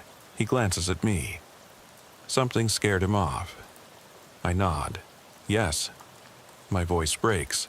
I clear my throat. Let's search the area. Quarter-mile out, concentric circles. Report back. We spread out. I stay near the sedan. I glance inside again. The smell, stronger now. My stomach churns. Except for static, my radio is silent. I am very aware of my own breathing. Breathe in, breathe out, breathe in, breathe out. The forest is pressing down on me. I lift the rabbit from the back seat. One eye is missing. The stitching on its neck is torn open. I shudder and drop it. Martinez sees me. "Are you okay?" he whispers. I nod, but I'm not. The canine barks. Someone is there. I hold up my flashlight. Nothing. The beam flickers. A movement at the edge. I take a step forward. The ground is wet, swampy. I sink ankle deep into the mud. I pull myself out, my heart pounding. Then I hear it. A soft click, like a music box winding up. I freeze. The sound isn't mechanical, but organic. A breath, a sigh. It comes from the forest, deeper than our network of trails. I raise the mag light and shine it on the trees. My dog whimpers. My radio crackles. "Alpha 7, what's your position?" I swallow. Near milestone 12, on the side of the road, there's something here. My voice sounds distant. Silence on the other end of the line. Then, "Understood. Stay there." I hang up. The click sounds again. I walk toward the edge of the forest. The hairs on the back of my neck stand on end. My heart is beating so loudly that I think the forest can hear it. In the beam of light, I see something white, something hanging from a low branch. A piece of paper? I move closer. It's a photo, a Polaroid, pinned with a twig. I grab it. My hands are shaking. The picture is dark, overexposed. There's a red spot in the middle. I turn it over. There's nothing on it. I put it in my pocket. Martinez's voice. "Everything okay, Cole?" I nod, even though he can't see me. "Let's call it a night. We'll continue when it's light." I step back. The forest seems to exhale. The fog pulsates. I run back to the patrol car and slam the door. The hissing of the heater is deafening.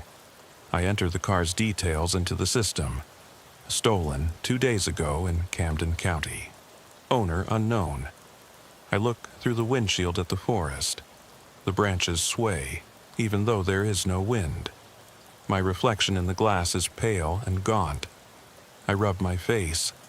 My pulse is still racing. This wasn't just an abandoned car. Something about the whispering music box, the torn rabbit, and the Polaroid doesn't add up. It seems staged, as if someone wanted me to find it. I tap the microphone. "Alpha 7, crime scene secured. No further traces of the suspect. We can tow it away." My voice sounds monotone. Inside, I'm shaking. As the tow truck pulls the sedan away, I scan the darkness. The forest swallows the red taillights. I close my eyes. I hear a soft click, like a lock springing open. I open my eyes. Nothing. We finish the report. Martinez drives back to the station. The K9 unit packs up. I'm alone. The road is empty. The fog is getting thicker. The clock in my patrol car reads 4:07 a.m. 4 more hours until sunrise. 4 more hours of silence. I start the engine. The radio crackles once. I tap the microphone. "Alpha 7 back on duty." The answer is distant and hollow. I drive onto Route 94. The forest closes in behind me. My headlights flicker. In the rearview mirror, I think I see something standing on the side of the road. Just a dark figure. I blink. It's gone. I turn off the engine and sit for a moment in the blue glow of the dashboard, breathing deeply to release the tension in my chest. The clock reads 4:07 a.m. There are still hours to go before dawn. The tail lights of the tow truck disappear into the distance, and I am alone with the fog and the trees standing around me like silent witnesses. I turn on the interior light, take out my notebook, and begin to write down my observations while they are still fresh. Sedan, no license plate. Reported stolen in Camden County. Bodily fluids in the interior. Stuffed rabbit, one eye missing. Polaroid photo pinned to the dashboard. Faint, mechanical clicking. I sketch a quick diagram of the scene, marking evidence with small circles. My handwriting is shaky. I close the book, slip it into my breast pocket, and step back into the cold air. I decide to check out the shops nearby. There's an abandoned convenience store half a mile north where vagrants sometimes hang out. If someone left the car there, they might have gone in. The gravel crunches under my boots as I walk. The fog envelops everything. The beam of my flashlight disappears into gray after 3 meters. The mini-mart's neon sign has long since gone out, and the windows are boarded up. I circle the building. No footprints in the mud, no discarded cigarette packets, nothing. Just silence. A crow caws above me. I look up, nothing but black branches. My radio is silent. I tap the side of my holster. My hand is shaking. I swallow. I go back to the patrol car and get my heat scanner out of the trunk. It's bulky and long overdue for calibration, but maybe it can detect heat signatures in the boarded-up windows. I run it over the windshield. Nothing. It's cold inside, just like the night air. I swing it toward the back door. Cold. The forest behind it glows faintly orange on the display. Morning light? No, the scanner is picking up residual heat in the mud where the tires spun. Maybe 20 minutes old. I look at my watch. 4:20 a.m. That means whoever left the car didn't get far. But the forest is dense and the ground is soft from last week's rain. Tracks disappear quickly. I hear a crack behind me. I turn around with the scanner raised. Nothing. My breath forms white clouds. I force myself to step closer to the building and run the scanner along its side. A warm spot. Someone has leaned against it. I make a mental note of the spot. It could have been hours or minutes ago. Suddenly, the scanner beeps.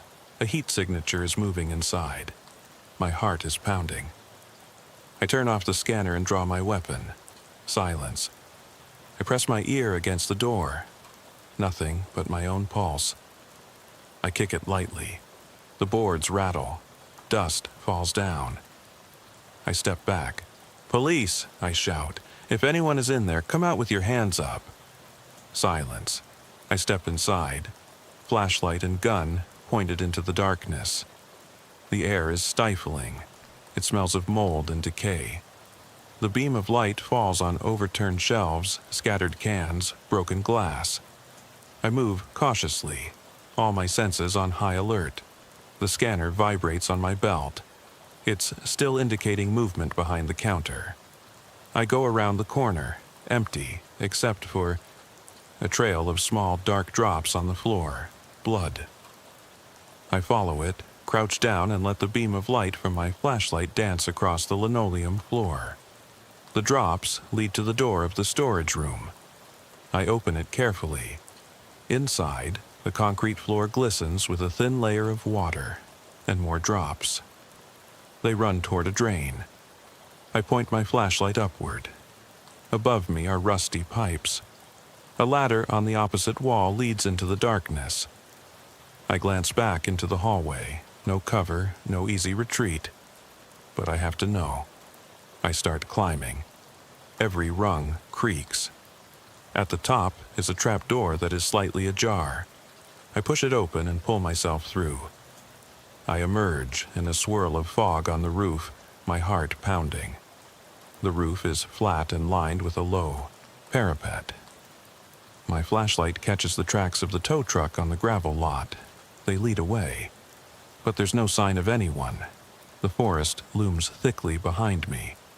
A sudden shiver runs down my spine. I step back toward the hatch and almost step on something soft. I freeze. I hold the flashlight down. The stuffed rabbit with one eye missing is lying face down on the gravel. How did it get here? I pick it up. The fabric is damp with dew and something darker.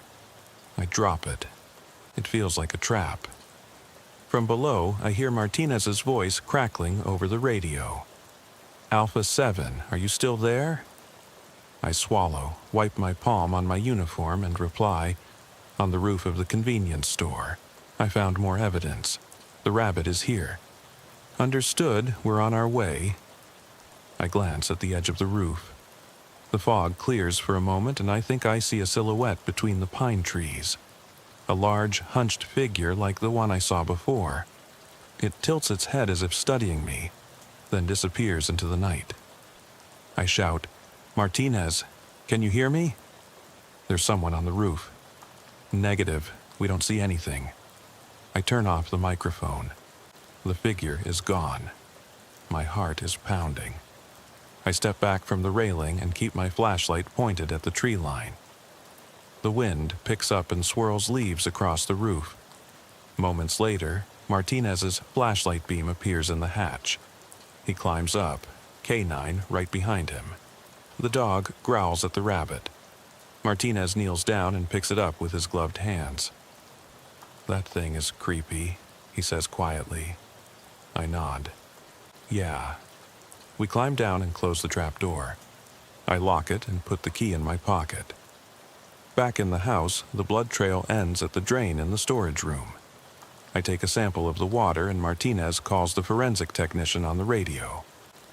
While we wait, I pace back and forth. The neon lights flicker above us. I rub my temples. My pulse is still racing. I think about the Polaroid, the clicking in the woods, the rabbit on the roof. Whoever set this up wanted me to find these things, to get me more deeply involved. But why? Martinez watches me. "You look terrible, Cole." I force a laugh. "Just another night." He nods. "The sun will be up in an hour. We'll get to work and then grab a coffee." I stare at the drain.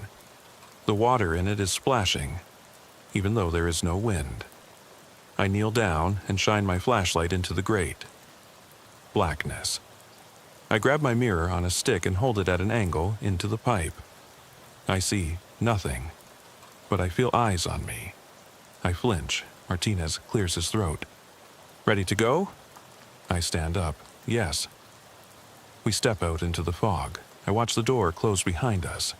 The mini-mart stands still, boarded up, empty, and yet full of secrets. Back in the patrol car, I warm my hands on the steering wheel. The evidence bags are on the passenger seat. Rabbit, towel, Polaroid, water sample. Each one raises questions. I press the radio button. Alpha 7 on duty. Headquarters answers. Normal traffic resumes. I drive back to County Route 7. The forest seems quieter now, but I know it's waiting. For what, I don't know. But I can't forget that figure, can't ignore that clicking sound.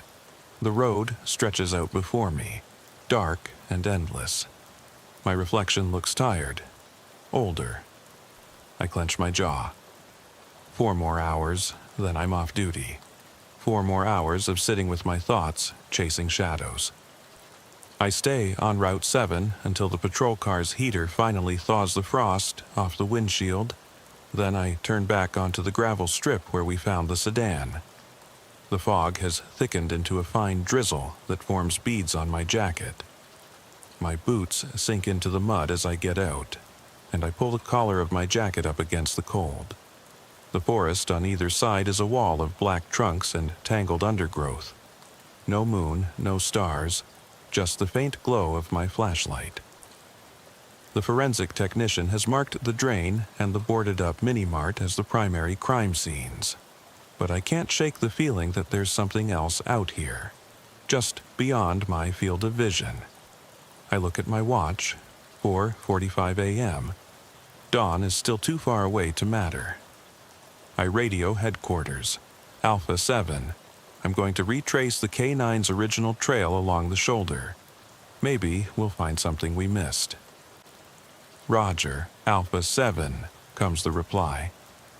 I jog slowly along the road, shining my flashlight on the shoulder. There are faint indentations in the mud, tire tracks, footprints, skid marks where someone slipped. I crouch down to examine one print more closely. A boot heel, size 8 or 9, treaded sole. Not mine, not Martinez's, too narrow. I take a photo and then follow the trail as it curves toward the tree line. The tracks disappear at the edge of the pine forest. I step into the woods, the flashlight bobbing. The air smells of damp needles and something rotten, decay. My pulse is racing. In this silence, every branch under my feet sounds like a gunshot. I force myself to go deeper and follow the tracks if they continue. A broken branch catches my light, freshly snapped off, white wood. I pause. The branch lies about a meter above the ground, as if someone had brushed against it. I run my hand over the jagged edge. The resin is still shiny. I put a small piece of wood in my pocket for comparison. I continue on. The forest floor slopes down to a shallow hollow. Fog collects here. My scanner shows nothing. No heat signatures. But I see something. A shallow depression in the mud, as if a body had been lying there and then pulled away. I kneel down. I press my gloved finger into the edge. The mud gives way slightly but then holds. The imprint of fabric, a coat, a pant leg. I photograph it from different angles. Suddenly, there's a crack behind me. I turn around. The beam picks up movement 6 meters away. A white flash, then everything is quiet again. My heart is pounding. I whisper into my microphone. I have movement. Possible target, tree line. Reinforcements are on their way. Martinez replies. I creep forward. The hollow opens onto an old access road that is overgrown but passable. The sedan's tracks lead here and through low bushes. I follow them. The access road turns east toward a disused railway siding that I saw on satellite maps.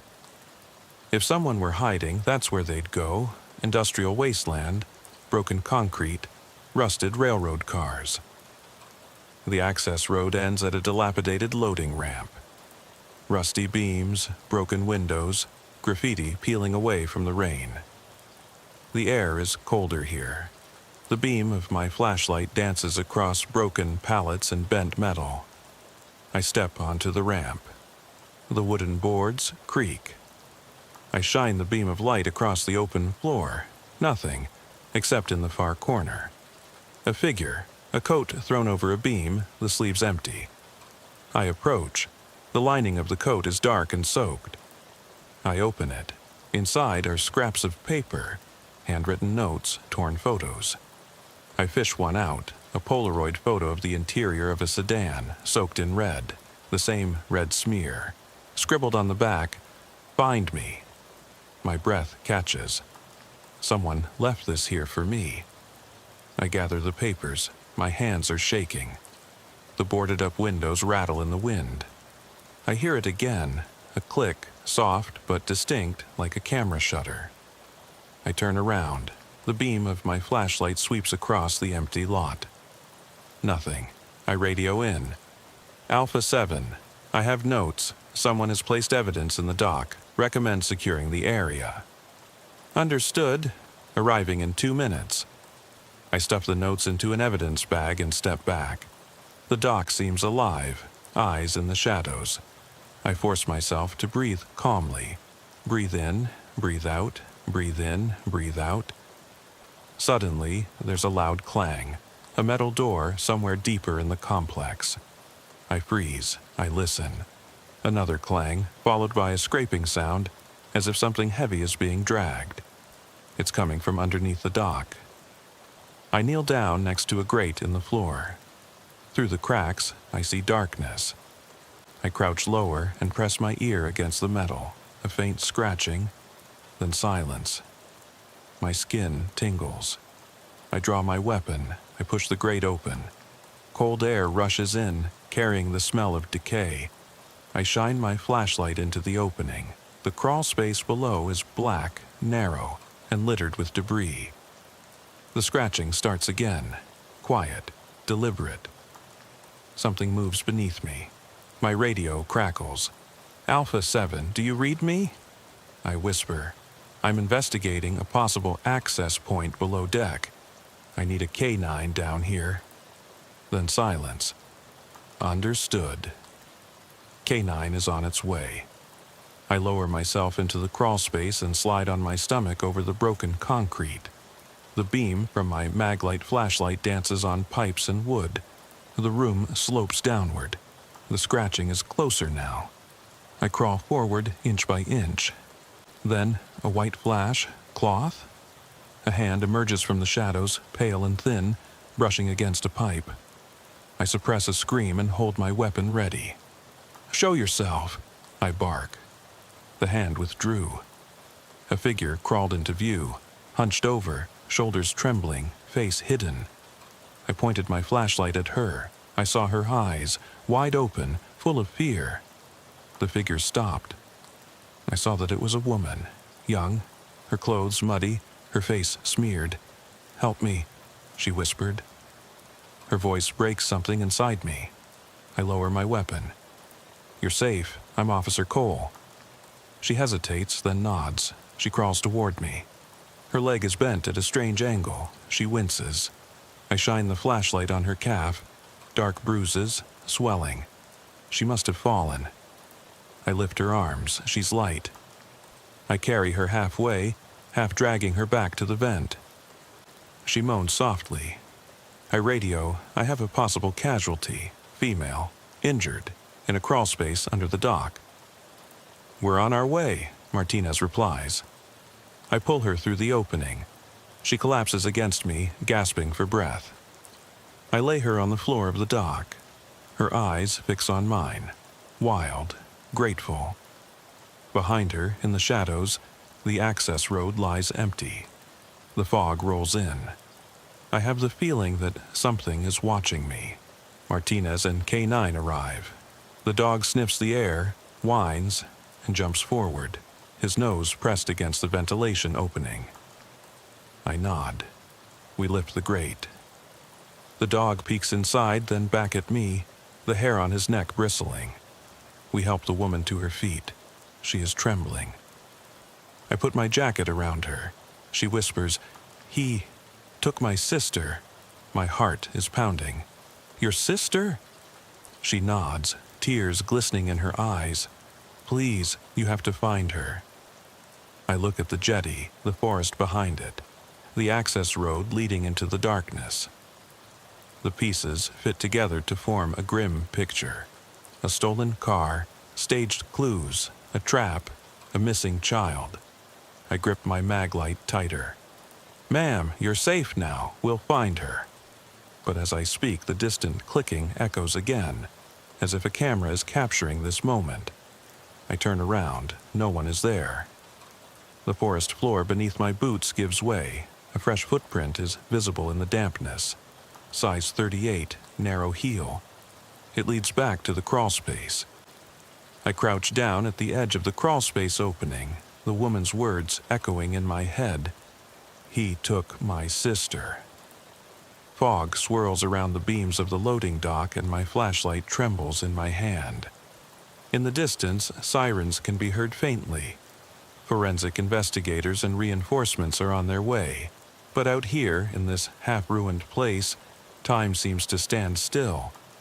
I glance at Martinez, whose jaw is clenched. He nods. We both know what comes next. We dive deeper into the darkness to find the girl. I drop back into the crawlspace first and slide across the damp concrete. The beam of light cuts through the darkness and illuminates a tangle of pipes and puddles above me, reflecting my light like broken mirrors. The scratching sound from earlier has disappeared and is replaced by a soft, distant drip. Water is dripping somewhere deep beneath the ramp. I follow the narrow passageway, my chest on the floor, until it opens into a small room below the main floor. There, half buried under rubble, stands a battered suitcase. The zipper is torn open, fabric fluttering in the wind, blowing from a broken ventilation shaft. I shine my lamp inside. Clothes, children's clothes, splattered with mud. A pink sneaker, just one, lies on top. My stomach turns. I put the sneaker in a bag, a soft moan, behind me. I turn around. Martinez's silhouette stands at the ventilation opening. He points his flashlight at the back corner. A figure is crouching there.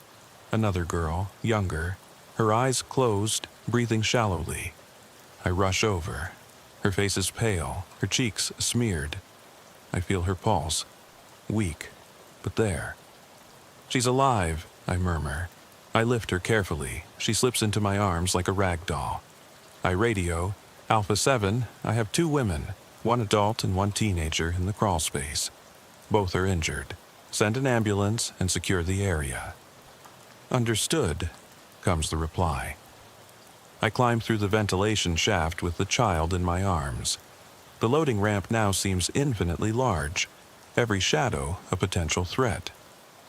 The woman rushes over, tears streaming down her cheeks, and takes the girl in her arms.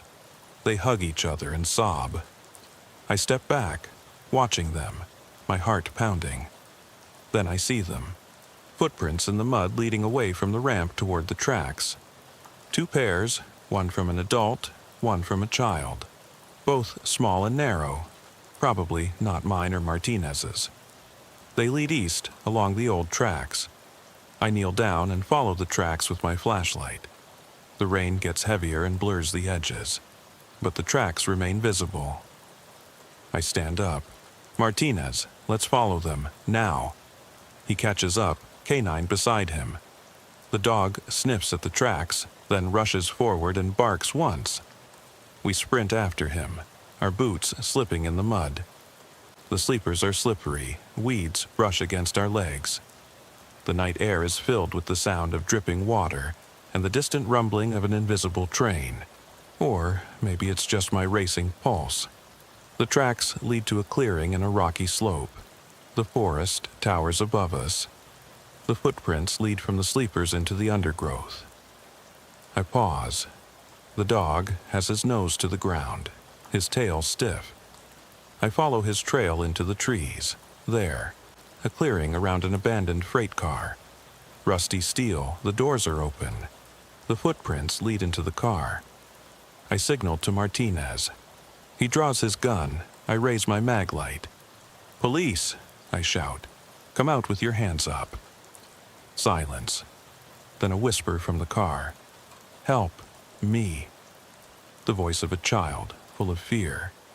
I step forward, my heart pounding in my throat. In the car lies the girl from the dock, huddled against a pile of tarpaulins, trembling. When she sees me, she scrambles to her feet. Behind her, in the shadows, stands a man.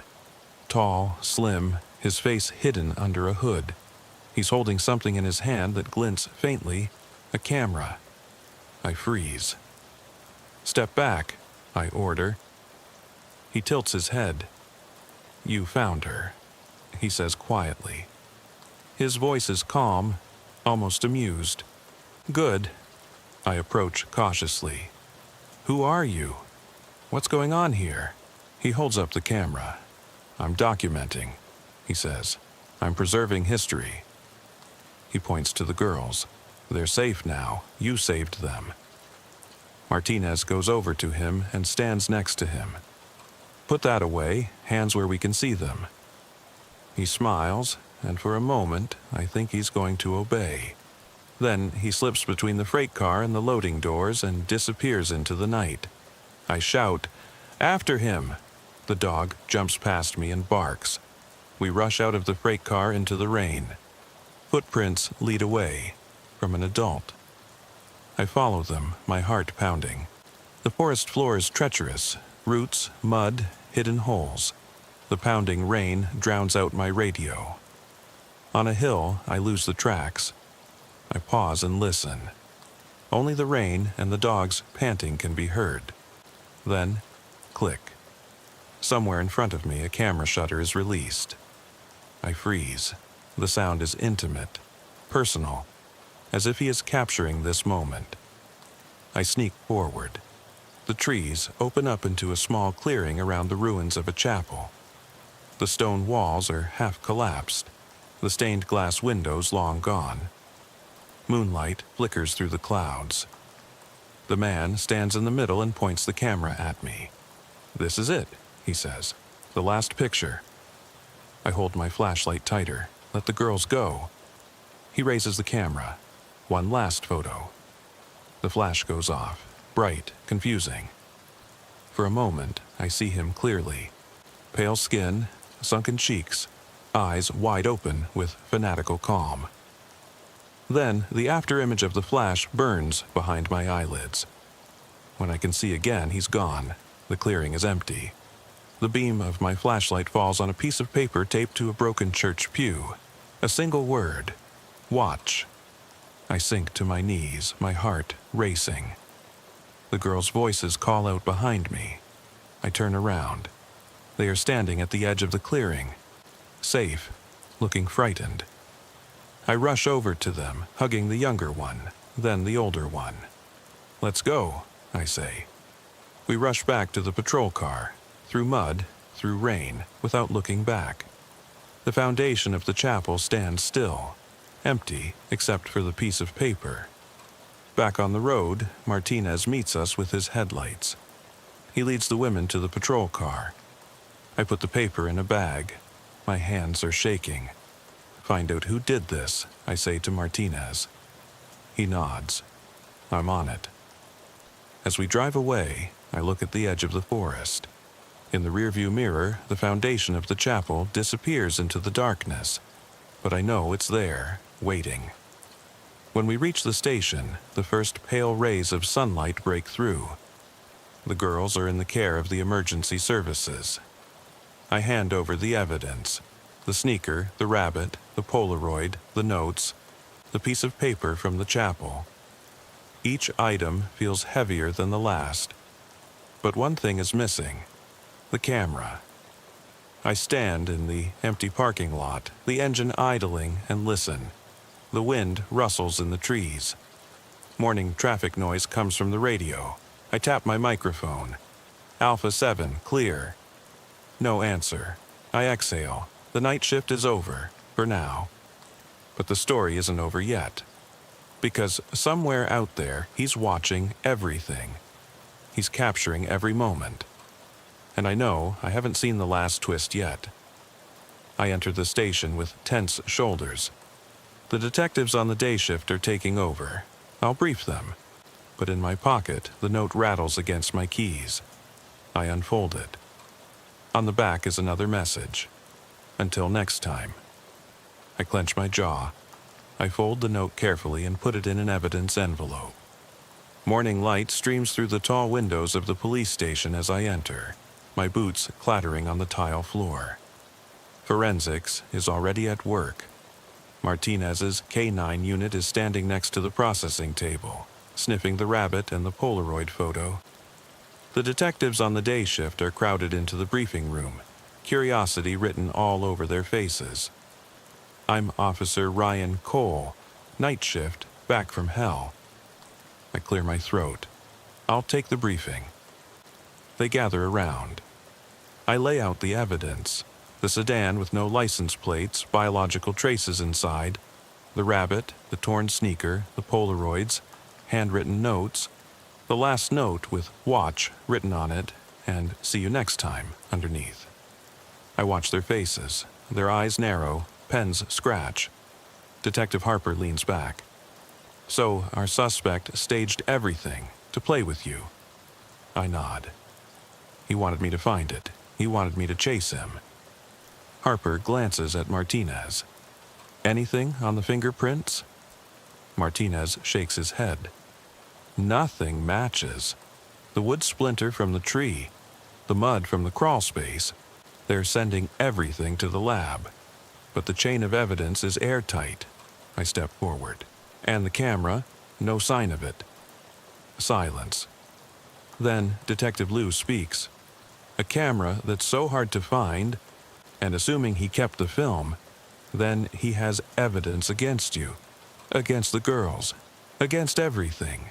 He can make it look however he wants." A shiver runs down my spine. I close my eyes, the click of the shutter in the chapel, the flash that burned his face into my vision. He filmed me, filmed the children, filmed the fear. I open my eyes. "We'll find him, we'll find the camera, we'll find the footage." Harper nods. "We'll check phone connections in the area, rental cars, cell phone locations. We'll look for cameras in pawn shops. We'll go through the missing persons reports, looking for girls who match this sneaker. I glance at the younger girl's sneaker in the evidence bag. Pink, scuffed, size 3. The missing sister, maybe 8 or 9 years old. I brace myself. Good, I say. Check abandoned properties along the side road too. He has a hideout. Somewhere he stages these scenes. Lou crosses his arms. What about the motive? I feel a knot in my stomach. He's sick, but methodical. He wants an audience. He wants me to play his game. Harper exhales. Then let's end the game. Late in the afternoon, I return alone to County Route 7. The patrol car's engine hums.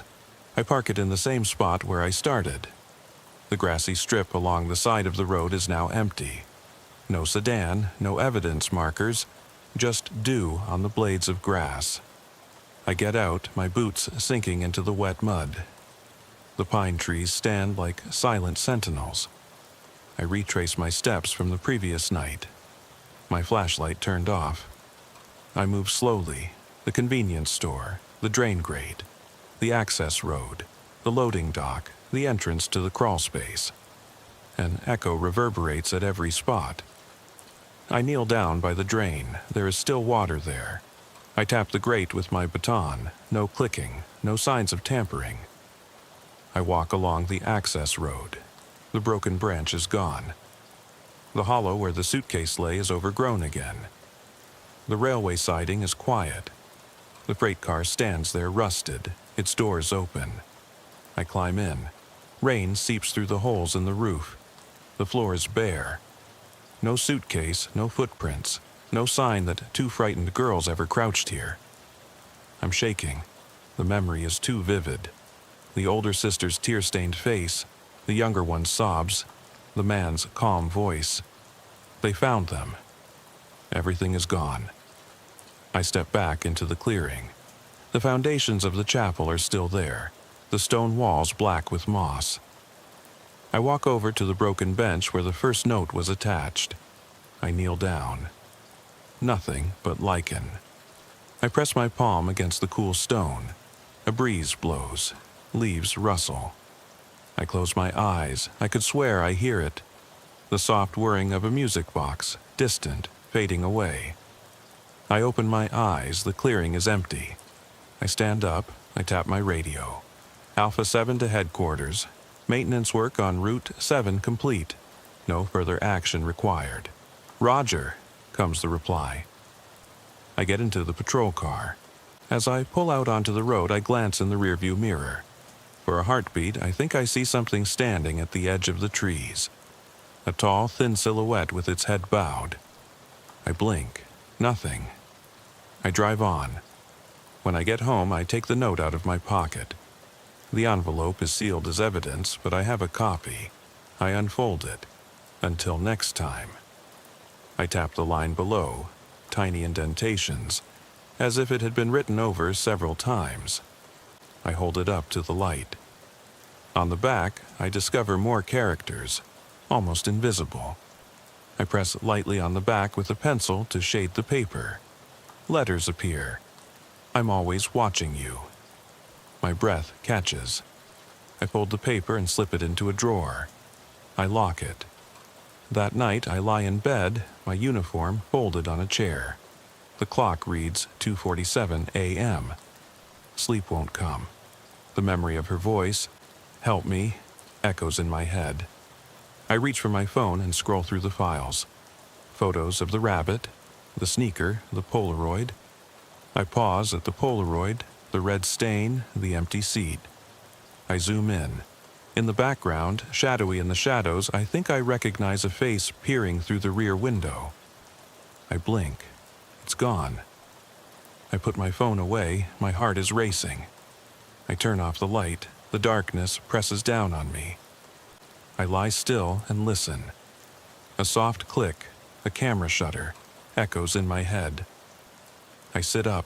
Silence.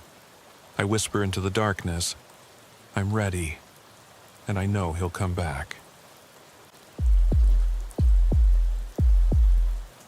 I turn on the microphone, and the little red light stays on. Deputy Marcus Hale, badge number 417, I mumble, more to myself than to anyone listening. It's cold inside the patrol car, the heater struggling against the damp night air seeping through the worn door seals. It's 1:58 a.m. The clock on the dashboard flashes relentlessly, each second feeling heavier than the last. Lopez checks the license plate we got from the surveillance monitor. Camille Reed, 26 years old, violation of probation. Her last known location, 814 Sycamore Drive. A rundown bungalow on the outskirts of Marlow County, where the streetlights flicker and half the houses look ready to collapse. I turn off the engine and get out. The air tastes like rain that never came and is heavy with fog. My boots crunch on the gravel as I walk around the patrol car to cover Lopez's back. He always goes to the front door. I take the flank. The light on the porch is off. The windows are boarded up or dark. The kind of place where even tumbleweeds don't hang out. I shine my flashlight into the shadows. The beam swings over cracked siding, over a sagging gutter, over the overgrown grass that scratches the undercarriage. Every shadow looks like someone is watching. Every breath seems too loud. Lopez knocks on the door, 3 sharp blows. The wood sounds hollow. "Sheriff," he calls. "Camille Reed, we have a search warrant for your surveillance device." His voice is calm and professional. I step closer to the house and feel the weight of the night shift settle on my chest. The soles of my boots press against the uneven concrete. A loose floorboard creaks under my left foot. Out of the corner of my eye, I see movement. A fleeting flash behind the lace curtain. Then nothing. The door creaks and opens. A narrow strip of yellow light falls on Lopez's shoulder. A woman's face appears. Middle-aged, gaunt, with eyes like dark pits. Her hair hangs limply around her cheeks. She blinks once and then stares at me, even though I'm standing sideways and can't be seen from the front. Her gaze is too precise, too knowing. She opens the door wider and steps back to invite us in without a word. Her hand trembles on the doorframe. Lopez glances at me and raises his eyebrows. I nod. We step inside.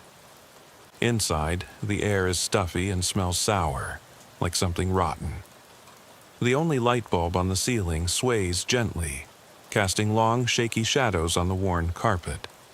Except for a battered armchair pushed against the back wall, there is no furniture, no TV, no radio, no signs of modern life, only the dull hum of the light bulb. The woman sinks to her hands and knees and begins to crawl toward the back of the house, muttering, "Camille, Camille," over and over, her voice breaking. Her words echo, swallowed by the empty rooms. I shine my flashlight down the hallway. 4 doors, 2 on each side. The faded floral wallpaper is peeling off at the corners. The wood underneath is gray and warped. My partner walks past me and follows the trembling woman. I hesitate, then follow them. Every step feels like I'm wading through syrup. The floorboards creak, the light bulb flickers. My heart is pounding in my chest. I push open the first door. A child's bedroom, an empty chest of drawers, a mattress with the covers pulled off, a single doll's head with a missing eye lying in the corner. The wallpaper is stained, brownish rings that could be from water damage or something worse. I shine the flashlight around. Nothing else. I step back.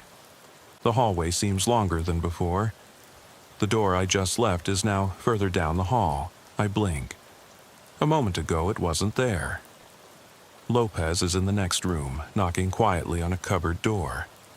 "Ma'am, where's Camille?" he calls.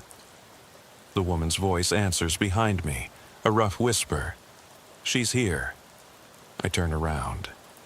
The woman is only a few feet away, even though a second ago she was crawling toward the back room. She tilts her head and smiles, revealing rotten teeth. I swallow hard. We continue on. The third door won't budge. The paint has dried in the joints. I ram my shoulder against it. The wood cracks. The door swings open, revealing more hallway. No attic stairs, no bedroom. Just another corridor, narrower, with walls closing in.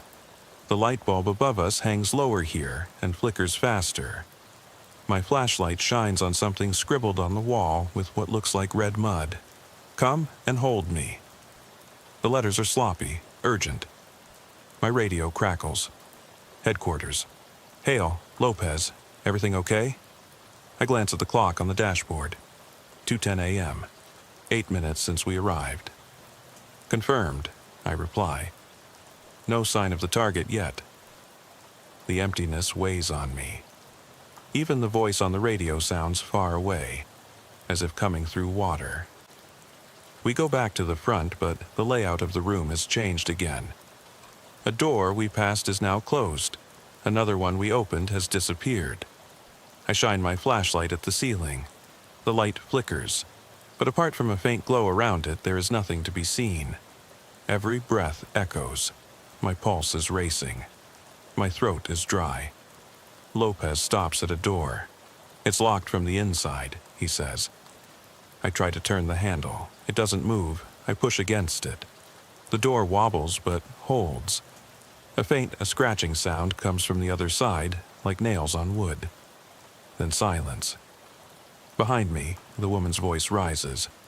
Camille, please. She sounds pleading, broken.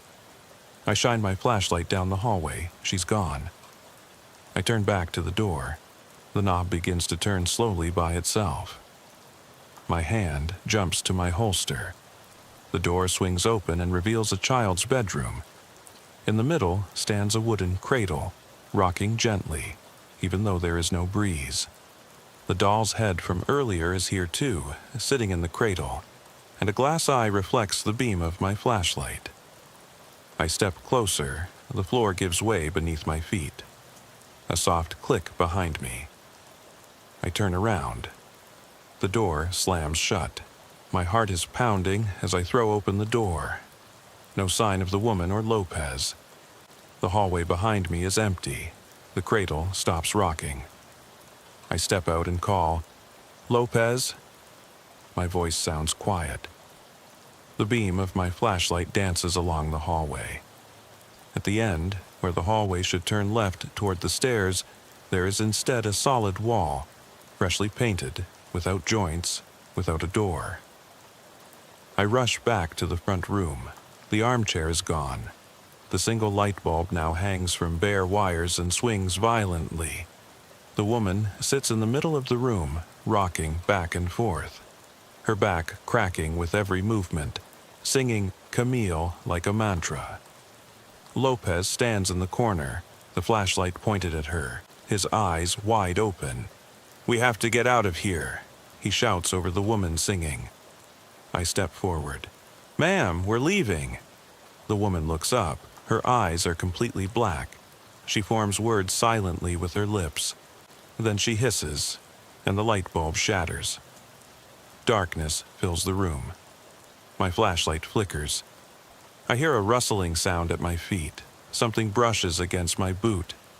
I flinch and shine the light down. The doll's head, broken open, its stuffing spilling out. Lopez grabs my arm. "Now!" We run to the door, but it won't open. The frame creaks. I ram it with my shoulder. The wood splinters. Finally, it gives way. We stumble onto the porch. The door slams behind us. The woman stands there, motionless, her face expressionless. She watches us with a fixed gaze. Then she turns and disappears into the darkness. We jump into the patrol car. I lock the doors. Lopez steps on the gas. The headlights cut through the night and illuminate the house for a moment. The windows are dark. The porch is empty. The streetlight flickers once and then goes out. The house is plunged into darkness. On the way back, none of us says a word. The clock on the dashboard reads 2:19 a.m. 9 minutes on the scene. It felt like hours. My recorder is still running. I turn off the microphone. Silence fills the car, heavier than words. I don't know what we saw. I don't know who that woman was or where Camille Reed went. The house at 814 Sycamore Drive may not even exist on the map. But I know the taste of fear in my mouth, the weight of those black eyes, the impossible angles of that hallway.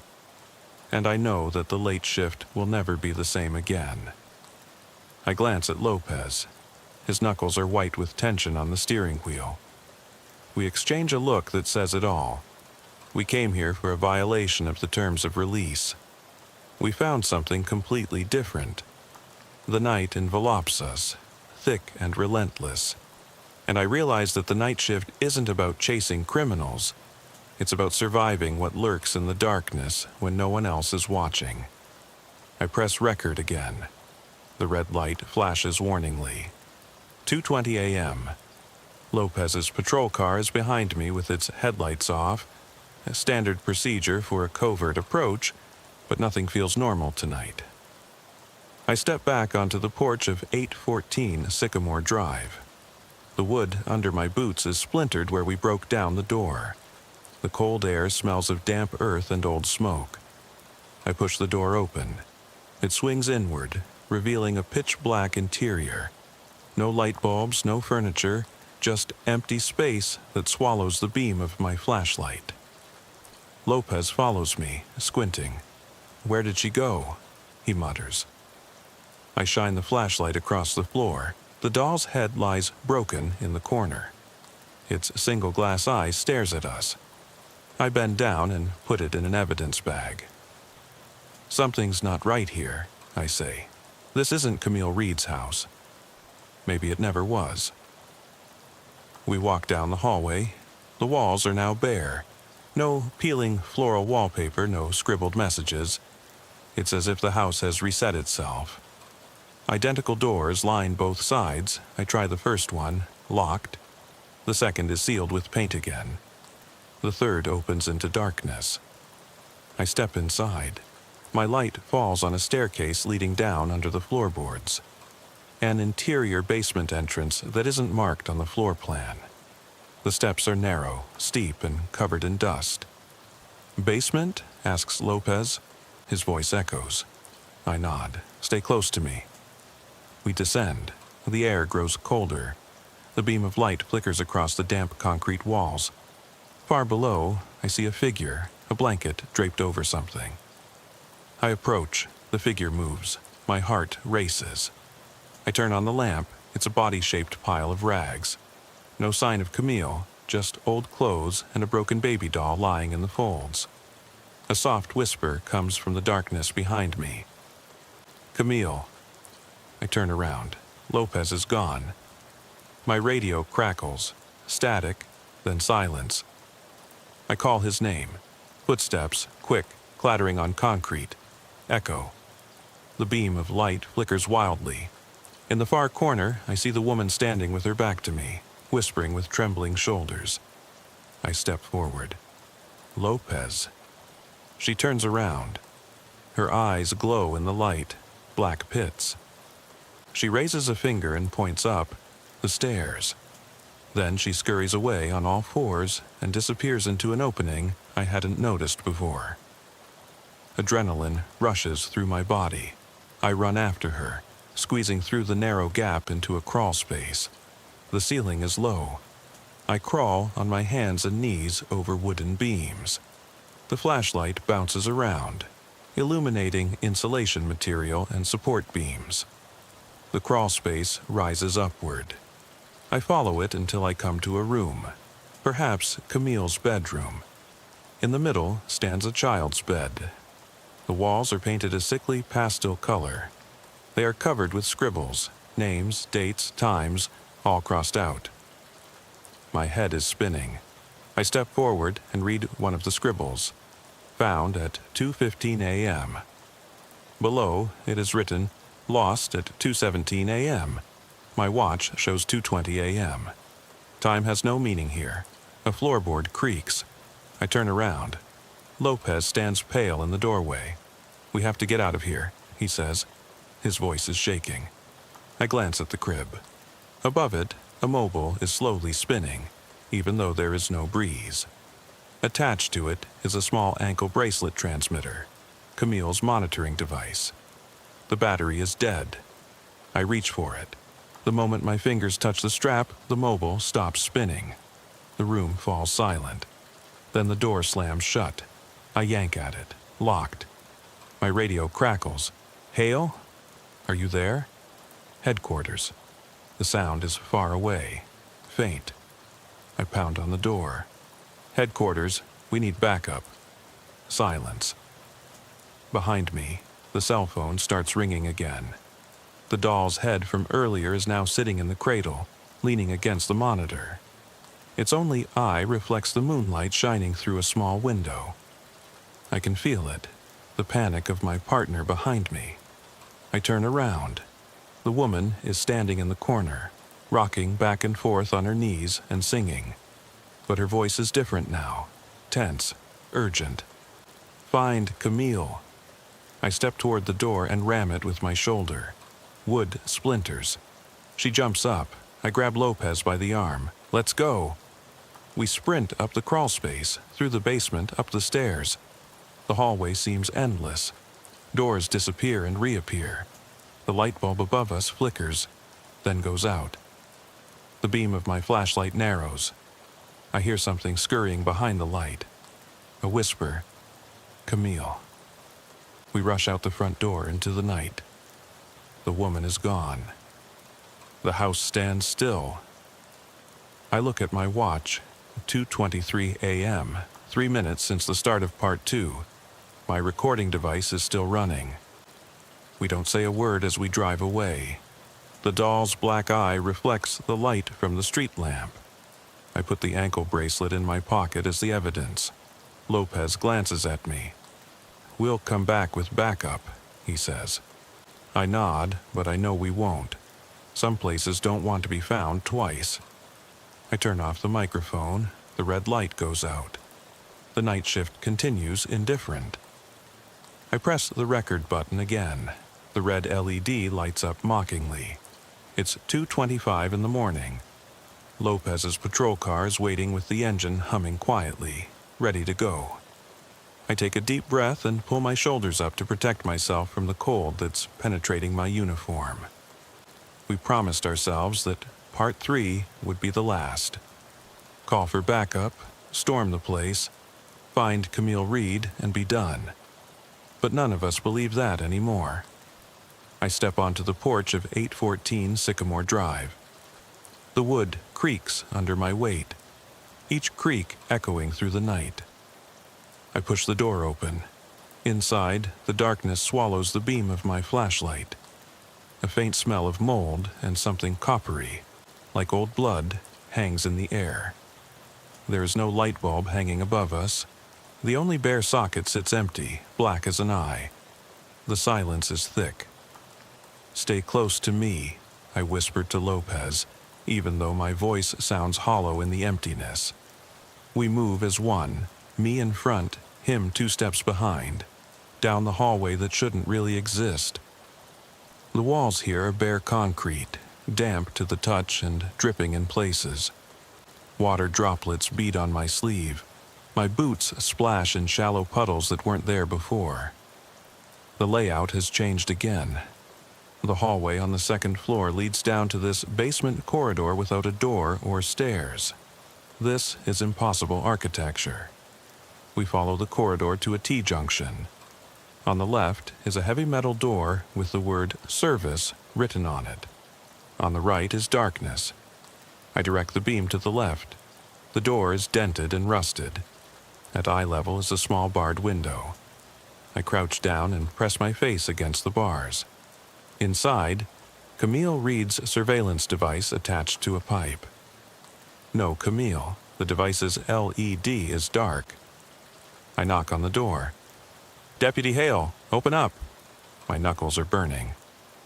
No answer. I signal to Lopez. He points his flashlight to the right. The beam falls on a concrete staircase leading down.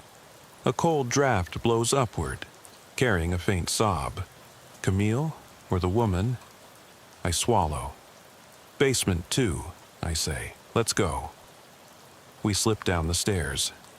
Every step is slippery. My heart is pounding. At the bottom, the corridor continues, lined with cell-like rooms on both sides. Instead of doors, there are bars. The sobbing grows louder. I step forward. Room 3.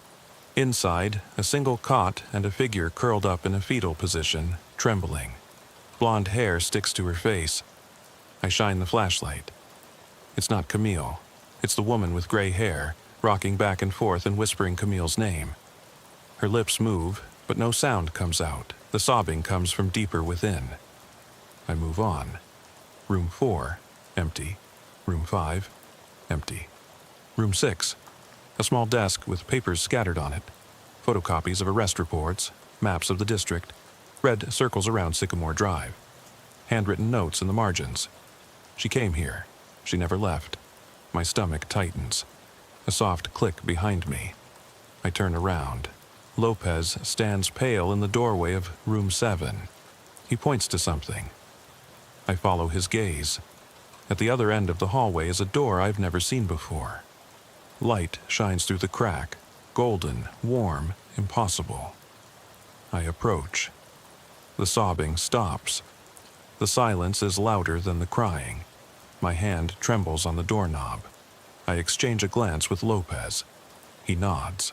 I push the door open. It swings open, revealing a child's room bathed in lantern light.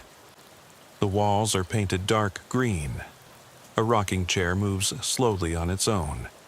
Camille Reed lies curled up on the mattress of the child's bed, breathing shallowly. Her monitor lies on the floor next to her, flashing red, low battery. I step forward. Relief wells up inside me, until I see the woman sitting on the chair with her back to me. She is humming softly, a distorted lullaby. The melody sounds familiar. It's the same tinny tune from the music box we found in Part 1. I get goosebumps. I clear my throat. The humming stops. The woman shrugs her shoulders. She turns around. Her face is a mask of calm, but her eyes are empty. "Camille," I say quietly, and kneel down next to the crib. She doesn't move. I reach out my hand. The woman's voice cuts through the air. "Don't take her." She is quiet, insistent. I stand up. "Step aside, ma'am."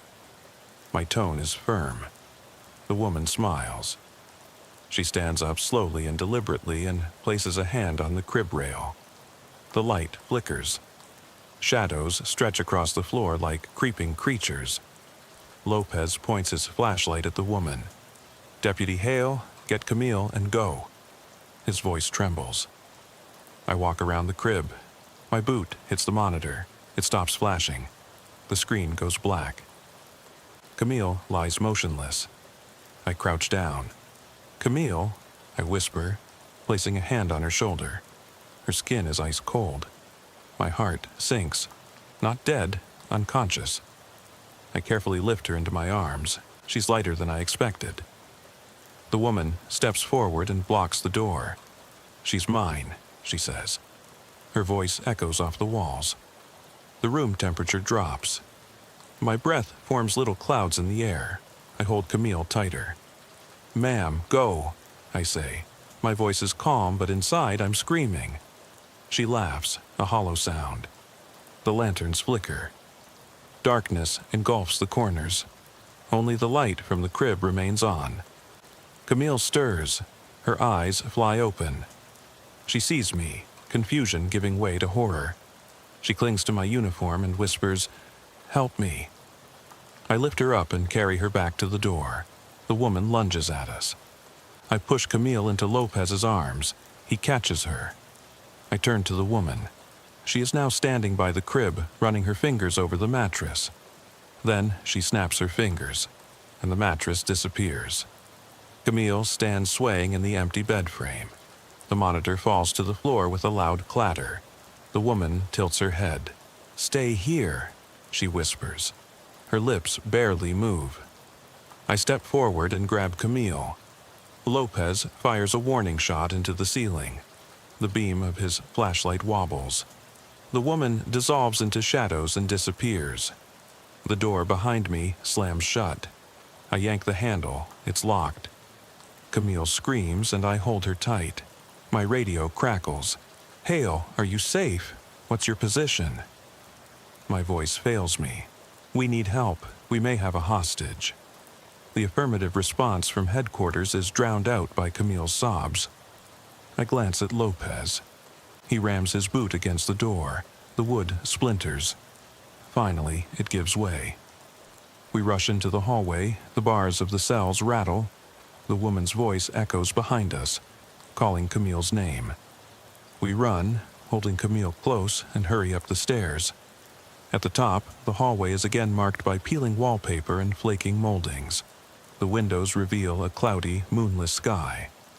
We run down the hallway. The front door is in sight. I yank it open. The light on the porch flickers, bathing the house in bright white light. The woman stands motionless at the edge of the porch. Camille ducks behind Lopez's jacket. Lopez slams the door of the patrol car. The tires squeal. We drive off. I look in the rearview mirror. The house disappears into the darkness. The light on the porch goes out.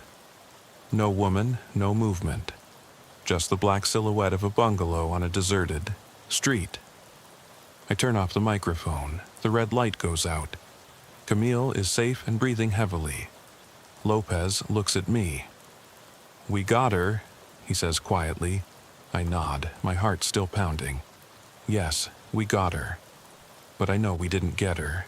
Camille got out, but something stayed behind. The house keeps its secrets. And so do I." Part 3 doesn't end with relief, but with the certainty that the night is far from over. I turn the microphone back on. The red light flashes. 2:31 a.m. Camille sits trembling in the passenger seat, wrapped in Lopez's jacket. Her shallow breath fogs up the window. I keep my eyes fixed on the dark road ahead, empty, silent, as if the whole world is holding its breath. "Central, this is Hale," I say in a low voice. "We have Camille Reed in custody. We're on our way to county headquarters. Please send a doctor and a psychologist." A crackling sound interrupts me. Noise, then. "Understood, Deputy Hale." Units are standing by. I turn off the radio. The hum of the patrol car's engine seems monstrous in the silence. Lopez glances at Camille, then at me. "Can you keep going?" he asks. I nod, even though my neck muscles ache with tension. We leave the neighborhood. The streetlights give way to an open road. I glance at Camille, eyes closed, face pale, dark circles under her eyes. She's safe, for now, but we left something behind, something in that house. Lopez turns on the interior light of the patrol car. The glow of the lamp reveals the broken head of a baby doll on the floor. I bend down and put it in a bag. Chain of custody, documentation. Damn it, if that makes sense. I take a deep breath. Part 4, I mutter. Let's go. At 2:45 a.m., we drive into the parking lot of the sheriff's office. The station is a squat brick building, with lights on in the evidence room and the control center. I park under a buzzing floodlight. The yellowish light falls on the hood of my car. I turn off the engine. Lopez escorts Camille into the building. I follow them with the doll's head and the monitoring device. The reception area is bustling with activity. Officers are processing documents and answering calls. No one looks at me. They too sense that something is wrong. We sit Camille down on a plastic chair. A nurse comes over. She is very friendly. She checks Camille's vital signs.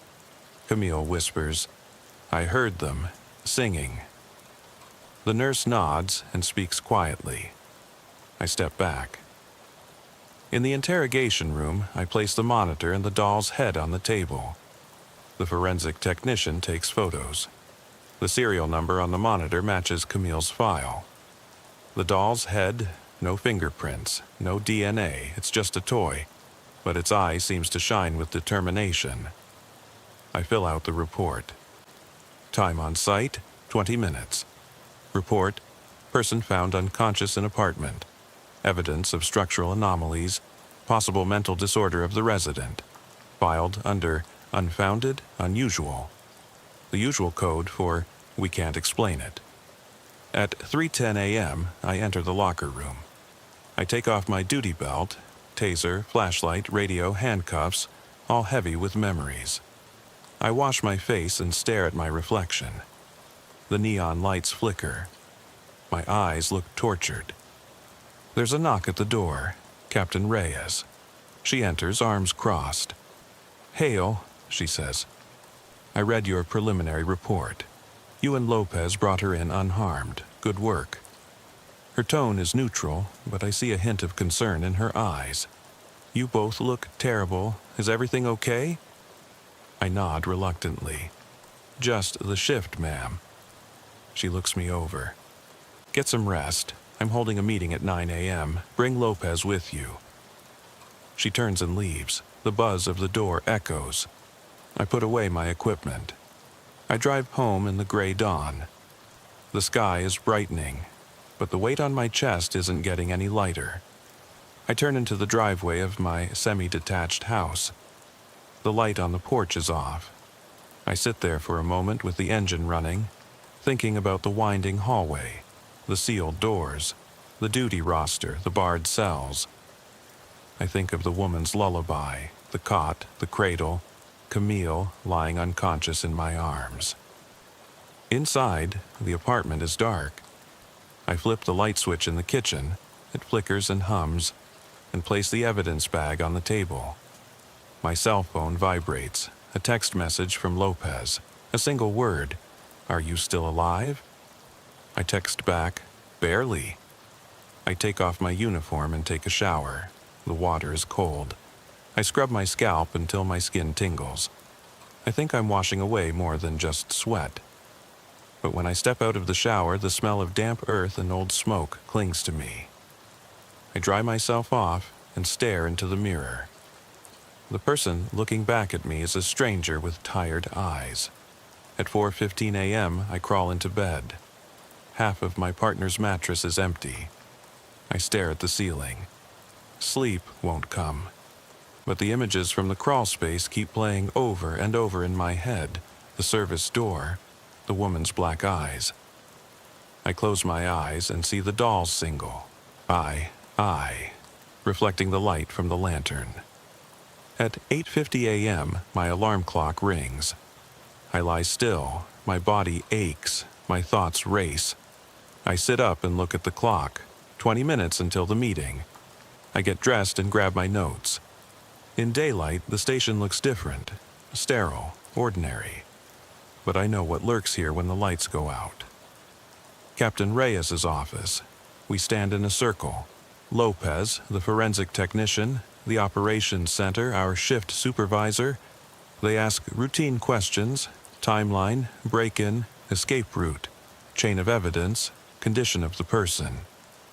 I answer briefly. There is no mention of winding corridors or attics. That remains between me and the darkness. Afterwards, Reyes takes me aside. "Your file is locked," she says. "No one outside the command center has access to it." I nod. "Good."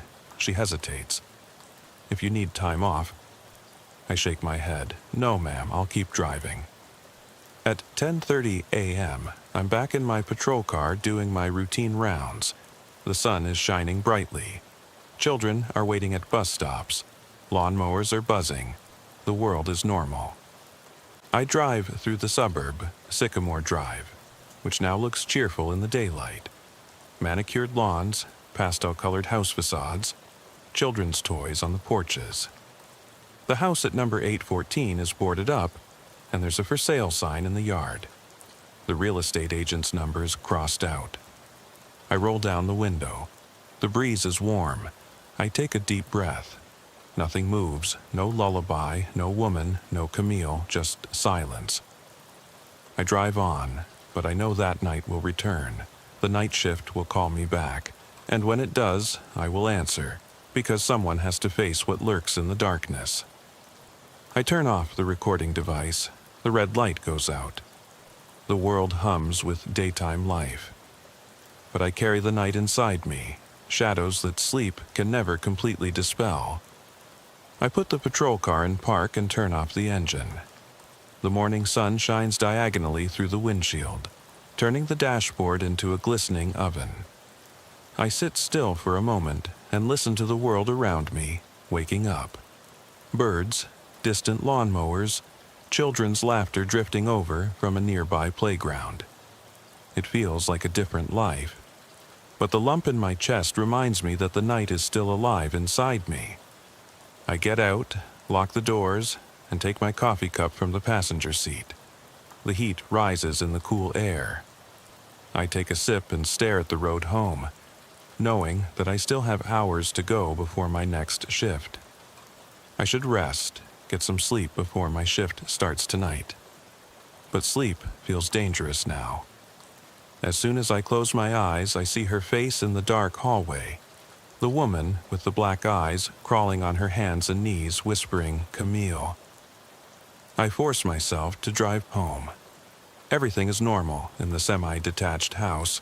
Cereal boxes on the countertop, my roommate's shoes by the door, unopened mail on the table.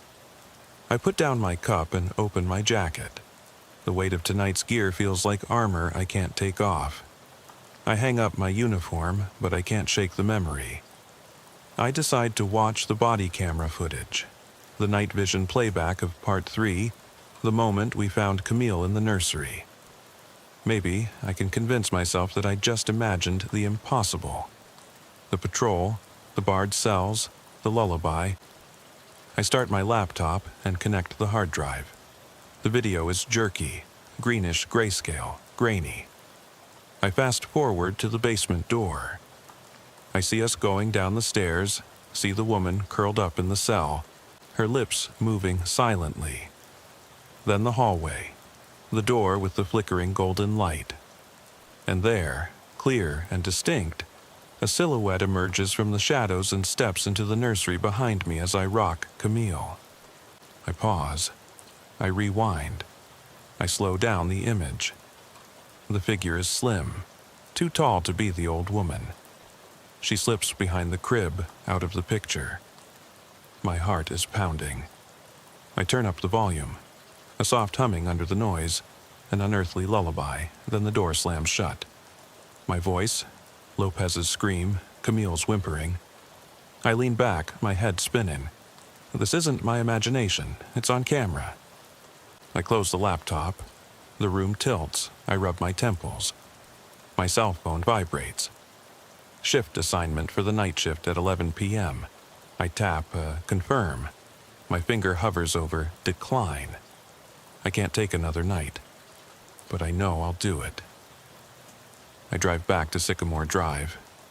The street is deserted, the streetlights flickering on one after the other. My patrol car stops near 814. The "for sale" sign is gone. The boards covering the windows are still there. I get out, flashlight in hand. The air is cool and damp. The smell of wet earth and decay is stronger here. I circle the house. The side garden, where I saw Lopez approaching, is overgrown. The sagging rain gutter looks unchanged. I press my hand against the wall of the house. It's cold. My breath forms little clouds in the beam of light. I knock on the boards covering the front door. 3 sharp blows. Nothing. I push against the boards. They give way, splintering. I slip inside. Darkness engulfs me. I turn on my flashlight. The entrance hall is empty. The wallpaper is peeling. The walls are bare plaster. The only light socket is still empty. The floor is stained, dark spots that glisten. I walk carefully, my boots echoing. This time, no woman crawling. No lullaby, only silence.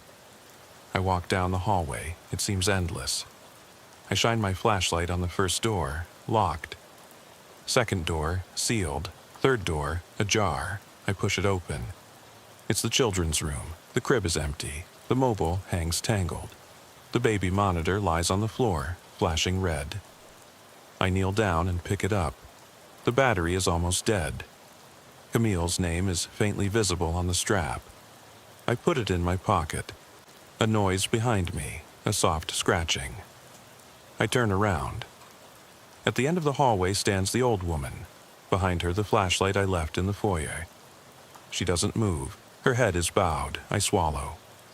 "Ma'am," I say in a firm voice, "this is the sheriff's office. We need to ask you a few questions." She raises her head. Her eyes are black holes. She raises a hand and points down the hallway. I follow the direction of her finger. The hallway now forks to the left, where there was only a wall before. The beam of light flickers as I swallow. I step forward. The hallway leads to a door marked Service. I don't remember that sign. I open the door. Concrete steps lead down. The air is colder. I draw my gun. Lopez's voice crackles in my ear. "Are you sure?" I nod, even though he can't see me. "I'm fine," I whisper. We go down together. Downstairs are the barred cells. Empty, except for a few crumpled rags. I scan the numbers. Cell 3, the woman. Cell 7, empty. The sobbing. I go to cell 7. Camille is standing there, rocking back and forth. Her gaze is empty. I step forward. "Camille, it's me, Deputy Hale." She looks up, recognizes me, then fear comes into her eyes. She presses herself against the bars. "Help me," she whispers. Her voice trembles. She's here. The woman comes out of cell 3, crawls on all fours and hums the lullaby. It sounds distorted, slower. She enters cell 7, crouches down next to Camille and strokes her hair. Camille flinches. I shine the light on the woman. She looks up and smiles. "She's home," she says. The humming grows louder and fills the hallway. The bars rattle. I yank at the cell door. It won't budge. My radio crackles. Then Lopez. "Hale, get me out of here." The hallway lights flicker. The bars twist and bend outward. The woman's humming turns into children's laughter, innocent, then distorted. I pull out my baton. "Stop!" I shout. The laughter stops. The woman tilts her head. The bars snap back into place. The hallway goes dark. My flashlight flickers. I sense a presence behind me. Lopez. He whispers, "We have to get out of here." I reach through the bars for Camille's surveillance device. She clings to my hand. I press the unlock button. The lock clicks. I yank the door open. Camille rushes out and hugs me. The woman lunges at Camille and grabs her jacket. I hit her on the arm with my baton. She disappears into the shadows. Camille screams. We run up the stairs. Upstairs, the hallway is normal again. Flower wallpaper, 4 doors, worn carpet. We rush outside. The light on the porch flickers. The woman stands motionless at the edge. I shine my flashlight. No one to be seen. She's gone. We jump into the patrol car. I drive off. Camille sobs quietly. Lopez sits next to her and comforts her.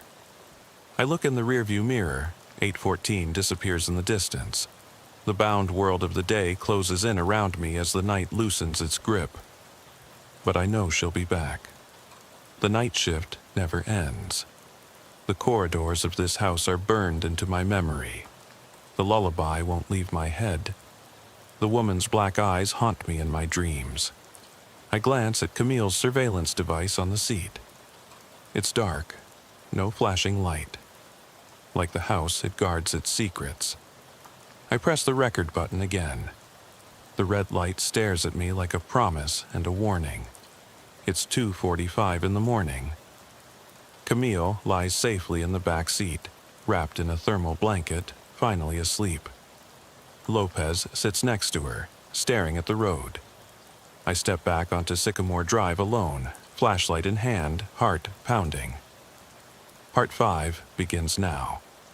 The light on the porch of 814 Sycamore Drive is off.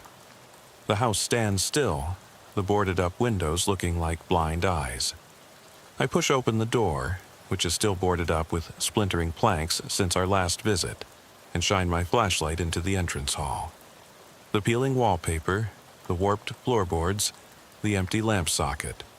Everything is unchanged, as if the house has been waiting for my return. I walk down the hallway. Every step echoes. It is completely silent. No sound from the crawl space, no lullaby, and yet I feel like I'm being watched. The beam of my flashlight falls on the door to the children's room. I hesitate. The door is ajar, a silent invitation. I push it open. The children's room is frozen in time. Pastel-colored walls, the empty crib, the mobile tangled above the bed. The baby monitor lies on the floor. I kneel down and pick it up. The red LED flashes once and then goes out. I put it in my pocket. Suddenly, the mobile begins to turn, slowly, creaking. The hinges squeak, and the shadow it casts on the wall stretches like a claw. I step back. The door slams behind me. I spin around, the beam of my flashlight dancing. The woman is standing in the corner, crouched down, humming that disturbing lullaby. Her black eyes shine. I raise my voice. This has to stop. She tilts her head. The humming stops. The silence is even thicker than before. Then she crawls forward on her hands and knees, faster and faster, straight toward me. My breath catches in my throat. I stumble backward, my heart pounding in my throat. I retreat into the hallway. The corridor seems endless again. Doors appear where there were none before. I shine my flashlight on each one. Some are locked, others sealed, and still others lead to nowhere. I start running, adrenaline rushing through my veins. Behind me, I hear her humming again. Closer, more urgent. I turn a corner and come across the office door. It's open. Behind it, concrete steps lead upwards. I run up them. The barred cells loom up in front of me. Cell 3 is empty. Cell 7 is empty. No woman, no Camille. My chest tightens. Then I hear a soft sob from the end of the hallway. I approach Cell 5. Inside, a single rocking chair is slowly turning. The doll's head lies on it, empty. The cradle from earlier stands in front of it, empty. I step closer. The chair remains still. The door slams shut. I flinch. My radio crackles. Hale, are you still there? It's Lopez. I realize that I'm alone. I'm here, I reply in a tense voice. I need directions to the exit. No answer, only static. I press against the bars. They rattle. The door swings open. I slip into a narrow corridor I've never seen before. The walls are damp. The floor slopes downward. I follow it, my heart pounding. The corridor ends at a low hatch in the floor. I kneel down and push it open. Beneath it is the crawl space. Wooden beams, insulation dust. I crawl inside. The air is colder. My flashlight flickers. I orient myself based on my memory and feel the damp wood with my hands. The room rises. I crawl further until I fall into a room, the attic. Exposed rafters, a single light bulb in a socket. The light bulb comes on and illuminates the woman standing next to a small table. On the table is a cassette recorder, which is playing a lullaby. She turns toward me, her gaze gentle. "You found me," she whispers. Her voice echoes. I step forward. "Who are you?" She smiles.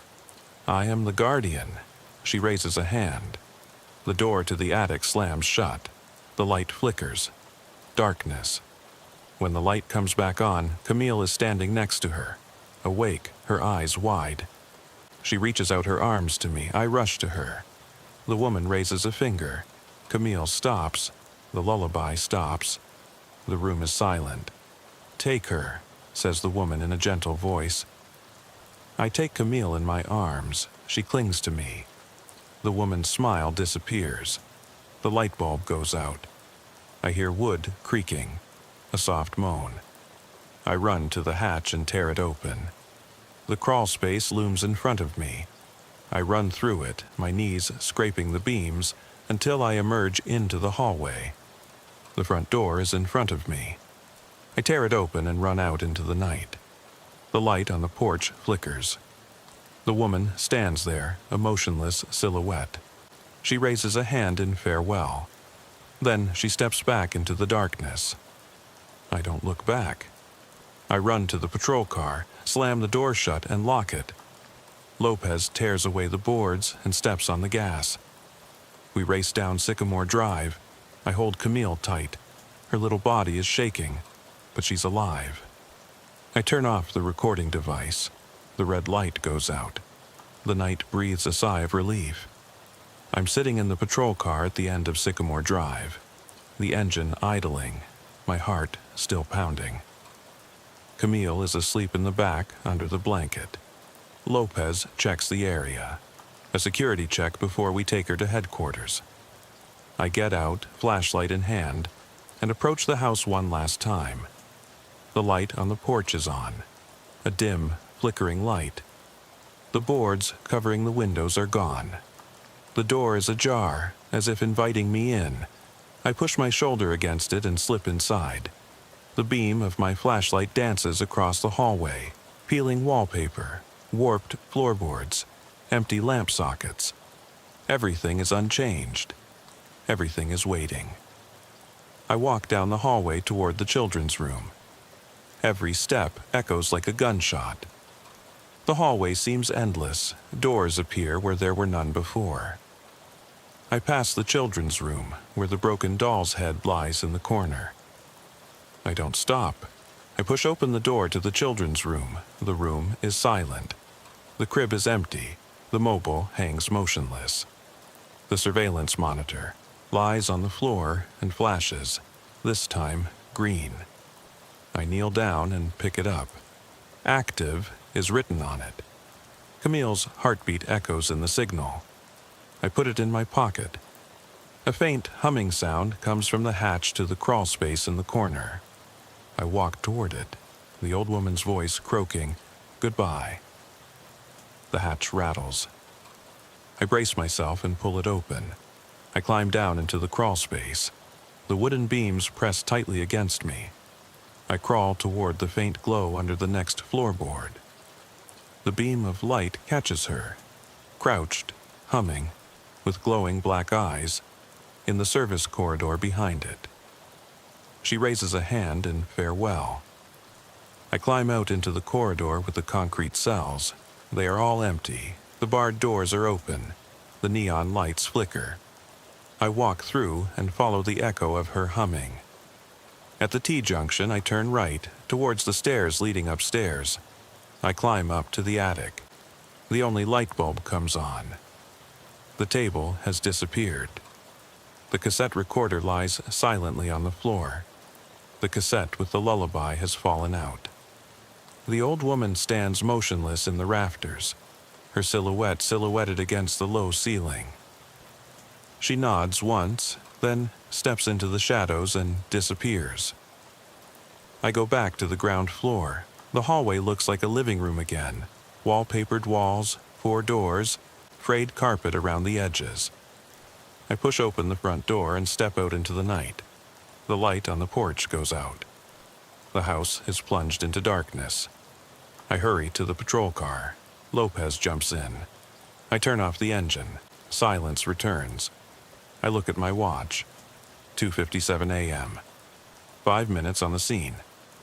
The red light on my recorder goes out. Camille stirs and blinks at me. "Thank you," she whispers. I nod. At headquarters, we take Camille in and secure the evidence. The doll's head, the surveillance monitor, the jukebox cassette. The report reads, "Person found, anomalies detected, no further action required." The file is closed. In the conference room, Captain Reyes looks at me. "You look worse than last night," she says. I manage a tired smile. "It's over. She nods, but her gaze remains fixed on the file. Get some rest, deputy. At home, morning breaks. I shower, get dressed, but sleep won't come. I sit at the kitchen table. The coffee is cold. The recorder is on the countertop. I press play the last 5 minutes. Silence, my breathing. Camille's whisper. No lullaby, no woman. Just the soft click as the hatch was closed. I close my eyes. The house at 814 Sycamore Drive now stands empty, locked, boarded up, for sale. But I know that it lives on in the darkness between the layers. The hallways shift. The lullaby waits on broken cassettes. The guard roams the servants' quarters. I pack my things for the night shift. The recording device goes in my bag. I step out into the cold of dawn. The world is waking up, but I return to where the shadows gather. I turn on the microphone on the patrol car console. Central, Officer Hayes, badge number 4721. Night shift, 2 a.m., partner Ramirez. We're on our way to a social services call at Marshall Heights Apartments, Unit 2B. The landlord reported a flood 30 minutes ago, requesting backup. Over. As we enter the lobby, wet carpet seeps out from under the door. The light flickers and then goes out. I pull out my flashlight. Ramirez follows me with his. Every drop echoes like a ticking sound in the stifling silence. We go up the stairs. Every step creaks under our boots. The air smells of damp plaster and mold. On the landing on the second floor, the water is up to our ankles. The hallway is darker here. Our flashlights cast 2 beams through the darkness. I hear the faint squeaking of pipes, the hissing of water under pressure. Ramirez nods toward the door marked 2B. The brown wood is swollen with moisture, a trickle running down the surface. I knock loudly. Mr. Caldwell, Social Services, Police, is everything okay? Nothing but the sound of rushing water. I glance at Ramirez. He shrugs. On 3, we kick the door in. It wobbles and splinters inward. We stumble into a shallow flood. The water swirls around the legs of the sofa and rises toward the worn carpet. Sinks, shower heads, a garden hose hanging out the window. Everything is spraying water. Caldwell stands in the middle. Mid-30s, trembling, his eyes wild. His uniform, jeans, and a soaked t-shirt sticks to him. I approach slowly. Mr. Caldwell, get away from the water. Are you hurt? His lips move, forming words I can barely hear. Ramirez goes into the bathroom to turn off the valves. The faucet gurgles as it is turned off. The hose outside continues to spatter. Caldwell's voice grows louder. They're in the walls. They won't. His words break into a scream. My chest tightens. I scan the walls, peeling paint, damp spots, but nothing else. Ramirez's flashlight illuminates something behind Caldwell. A thin seam in the drywall, a perfect rectangle, unnatural. I signal to him. He kneels down, presses his palm against it, and the wall gives way. Rusty hinges squeak.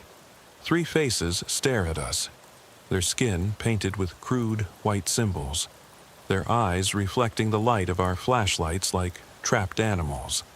They push forward without saying a word. Their lips twitch into something that looks like a grin. Get out of here, Ramirez yells. I handcuff them while Caldwell collapses and sobs. The cult members, 2 men, 1 woman, emerge and stumble into the flood.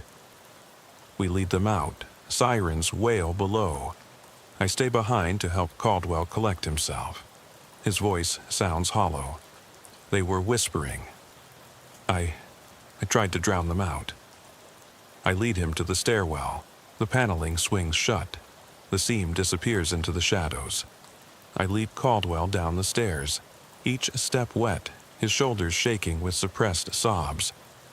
The paneling in 2B slams shut behind us and disappears into the shadows. Ramirez pauses for a moment, his gaze fixed on the seam, then follows us. We squeeze through the lobby, our boots squelching, and step out into the cold night air. The grass is soaked, drops glistening in the flickering light of the street lamps. Mrs. Patel stands nearby, her coat pulled tightly around her. Her face is pale, her mouth open as if to ask a question, but she can't find her voice. I nod to her once and then help Caldwell into the back seat of our patrol car. His hands are clenched into fists, his fingernails digging into his palms in a crescent shape. I close the door carefully. The radio crackles. Unit 4721, please return to duty. All units available. The dispatcher's calm tone contrasts sharply with the adrenaline still coursing through my body. Ramirez gets into the passenger seat and glances back at Caldwell. "Are you okay?" he asks quietly. Caldwell shakes his head and stares at the water dripping from his boots. "They whispered," he says. "They wanted me to open the door. I thought if I flooded the room, they'd come out. But they just stayed there." I take a deep breath and drum my fingertips on the steering wheel. "Let's get you to the emergency room so you can be examined. Then we'll figure out the rest." I shift into gear. The engine starts and hums quietly and evenly. As we drive away, the apartment building shrinks in the rearview mirror, a dark silhouette whose secrets are still hidden inside. The drive back to the station is quiet except for the hum of the heater. Caldwell stares out the window at the passing streetlights, their halos distorted by the raindrops on the window. Ramirez and I exchange glances in the rearview mirror. We've been on many calls that have unsettled us. Domestic disputes, violent altercations, but nothing like this. 3 adults living in a hidden cavity, their faces painted like ritual masks. A man who, in his fear, flooded his own home. At the station, the ambulance crew brings Caldwell into the building. We write a brief report. Location, time, names, allegations against the 3 intruders. I note the discovery of the hidden door. Ramirez photographs the outline of the paneling in the apartment. The station is quiet. Only a handful of officers are still on duty. The neon lights hum above our heads.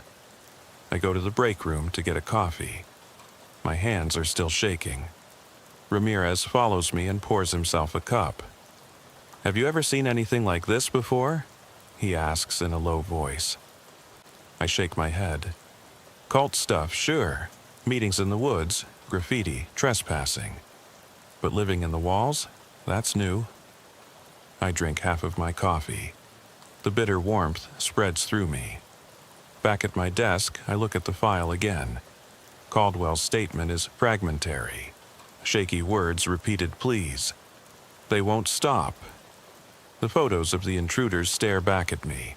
Expressionless faces, dark eyes. I make notes, background research, check missing persons reports. But part of me hesitates. I keep seeing those painted faces in front of me, caged in that cave like insects in a jar. The clock on the wall reads 3:45 a.m., 2 more hours until the end of my shift. I lean back and crack my neck. The silence in the station amplifies every step, every distant radio noise. I rub my temples. Night shifts always play tricks on you. Shadows grow longer. Noises echo. But tonight was different. Real. Urgent. A beep from the radio makes me jump up. All units, possible break-in at the closed Oakwood Diner, 5th and Maple. The caller reports lights inside, no movement on the cameras. Units, please proceed there. Ramirez presses the talk button. 4721 en route. We grab our gear and head out. The patrol car's headlights cut through the fog as we approach the Oakwood Diner. The neon sign is dark. The windows are dirty and cloudy. Inside, pale neon tubes flicker. Steam rises from the grill, even though the place has been closed for months. We park and slam the doors shut. I draw my service weapon and take the flashlight in my other hand. Ramirez does the same. The seat niches glisten with condensation through the windshield. An overturned chair lies next to the counter. The cash register drawer is open. Not a soul is to be seen. I kick the door, which swings open with a creak. It smells of stale coffee and rust. My boot slips on a puddle. Ramirez goes left, I go right. Our flashlights sweep across the room. Empty stools, menus scattered on the floor, a broken plate. Then footprints. Wet, muddy prints leading to the kitchen door. I crouch down and examine them, size 42, fresh. I stand up, my heart beating faster. Ramirez feels around behind the counter, the flashlight shaking. A loud crash from the kitchen, a metallic clang, makes us both flinch. I signal to Ramirez. We move on. The light in the kitchen flickers. Pots hang on hooks. A single spatula spins on the counter. And then I see it, the same seam in the wall we found in 2B. A rectangle cut into the plaster behind the freezer. My breath catches in my throat. Ramirez shines his flashlight. The edges of the paneling are sharp, and fresh wood is visible beneath the peeling paint. "Impossible," he whispers. I nod and place my hand on the paneling. It gives way under pressure. It's dark inside. It smells like damp earth. I call for backup on the radio. Ramirez takes out his handcuffs. I pry the panel further open. The space behind it is narrow, a crawl space. We shine our flashlights inside, nothing to see but the air. It's moving. A soft rustling, like a breath. Ramirez curses under his breath. They're here. I step back, my heart pounding. "Everything okay?" he asks. I shake my head. "Tell the others. No one enters the house before daybreak." We close the panel and seal it with tape. On the way back, none of us says a word. The fog envelops the streetlights. My pulse is pounding in my ears.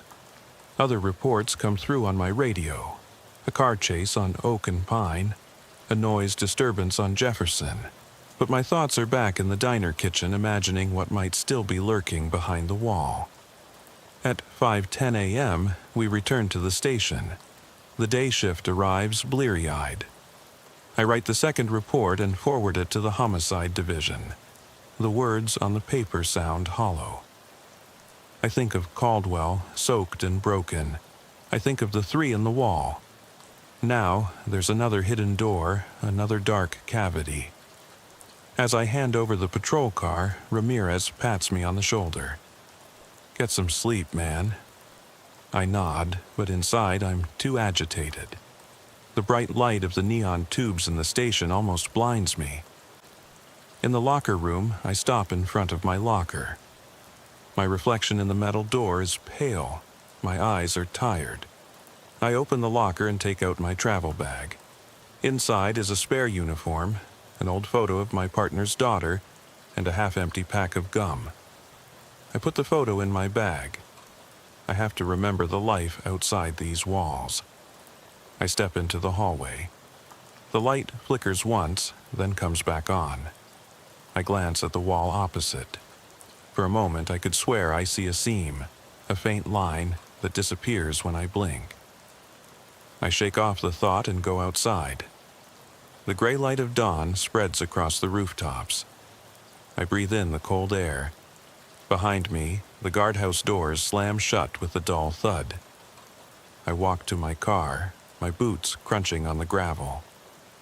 The road is empty on the way home. The streetlights are getting dimmer. My radio is silent. In the rearview mirror, I catch a glimpse of the police station. An ordinary building that hides secrets. I turn into my driveway. The house is dark. I turn off the engine and remain seated. My heart is still pounding. I know I should try to sleep, but instead I reach for my notebook. I write 2 words: check the walls. Because until I know what's hiding behind them, I won't be able to rest. The patrol car's headlights disappear around the bend, and I'm alone on the stretch of Maple Avenue that runs through the dead part of town. The faded neon sign of the diner flickers in my rearview mirror like a dying eye. I should go in, dust off the cover again, call in a proper search team, maybe try to break open the seam again. But I don't. I drive on in silence, the tape still sealing the hidden door in the trunk of my patrol car, Caldwell's trembling, and the painted faces stuck in my mind. My cell phone vibrates. Headquarters is asking for an update. I type on the screen, "Station secured, report written, end of shift." I turn off the radio. There's no point in listening. The ghosts of the night shift don't rest just because I'm off duty.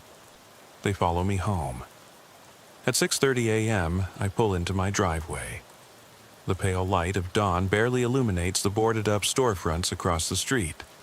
My neighbor's curtains twitch. Someone is awake and watching me. I don't want company. I grab my bag and go inside. The weight of my Glock and handcuffs rattle in my bag. I drop them next to the door, take off my uniform jacket and hang it on a hook. My boots fall onto the doormat. The house is quiet. No sirens, no dripping water, no scratching behind the walls, just the hum of the refrigerator. I turn on the kettle and lean against the countertop. Steam rises. I close my eyes. The hissing of the water turns into a creaking of pipes, into distant sobbing, into whispers. They're in the walls. I shake my head. Pull yourself together.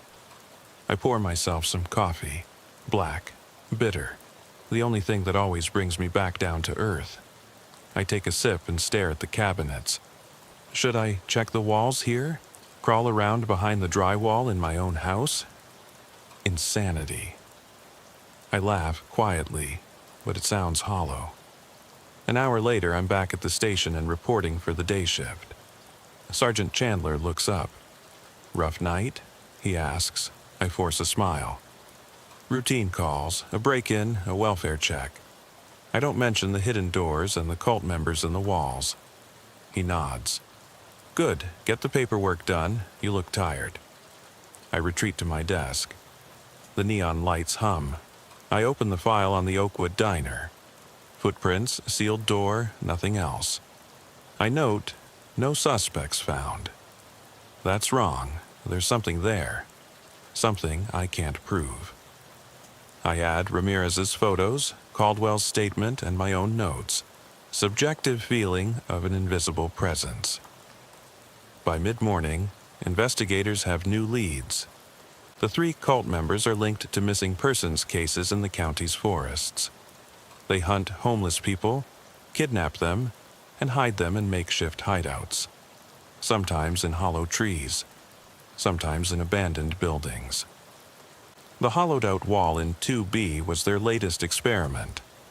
A hideout within a hideout. They moved on when Caldwell drove them out of their accommodation. Now their trail has gone cold. I attend a meeting, midday roll call, assignment of patrols for the day. My partner has the day off.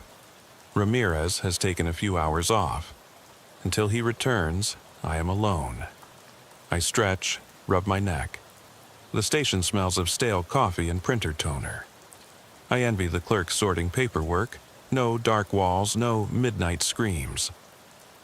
At 2 p.m., I set out on a patrol of the community.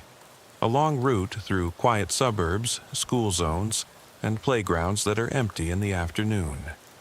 I report to the police station next to the Oakwood diner. The place looks deserted during the day, peeling graffiti, windows boarded up. I step inside. Dust particles dance in the sunbeams. I find the cover again, half buried under an overturned chair. The tape comes off. I press down with the palm of my hand. It gives way. My heart is pounding. I lift the panel. The crawl space yawns. I swallow.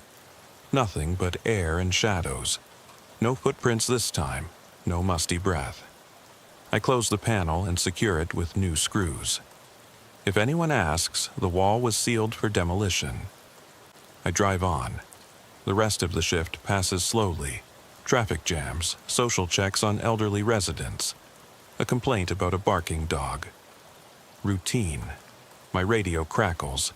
Another call at the corner of Maple and 8th. Beggar refuses to leave.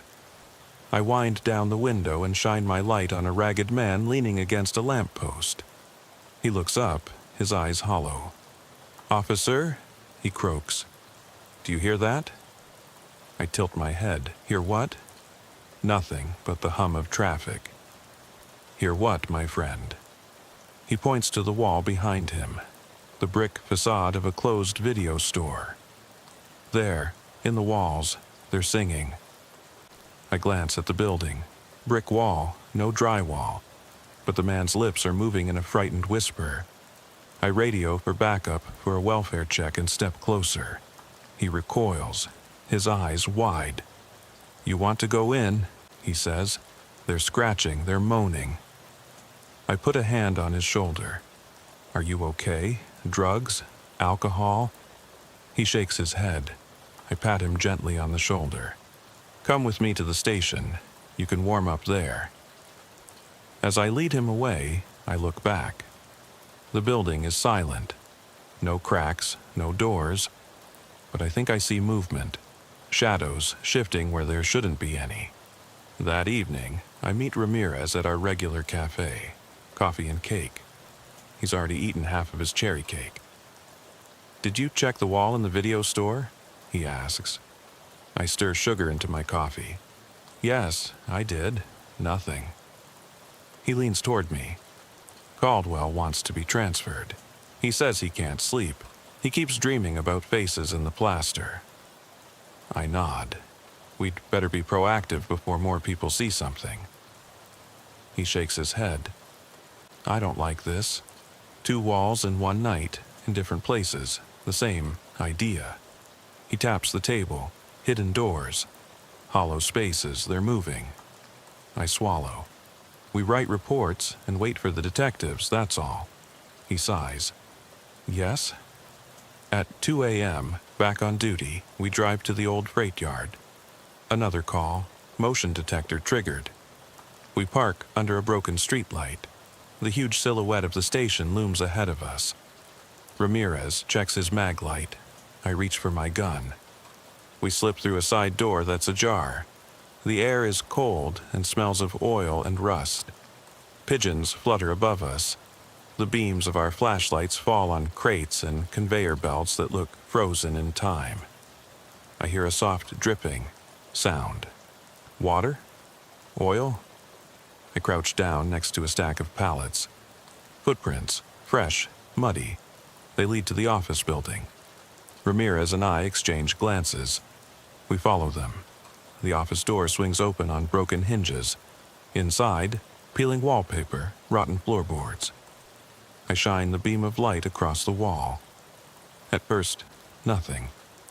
Then, there, a rectangular shadow, its contours standing out too sharply against the decayed surface. A door gap.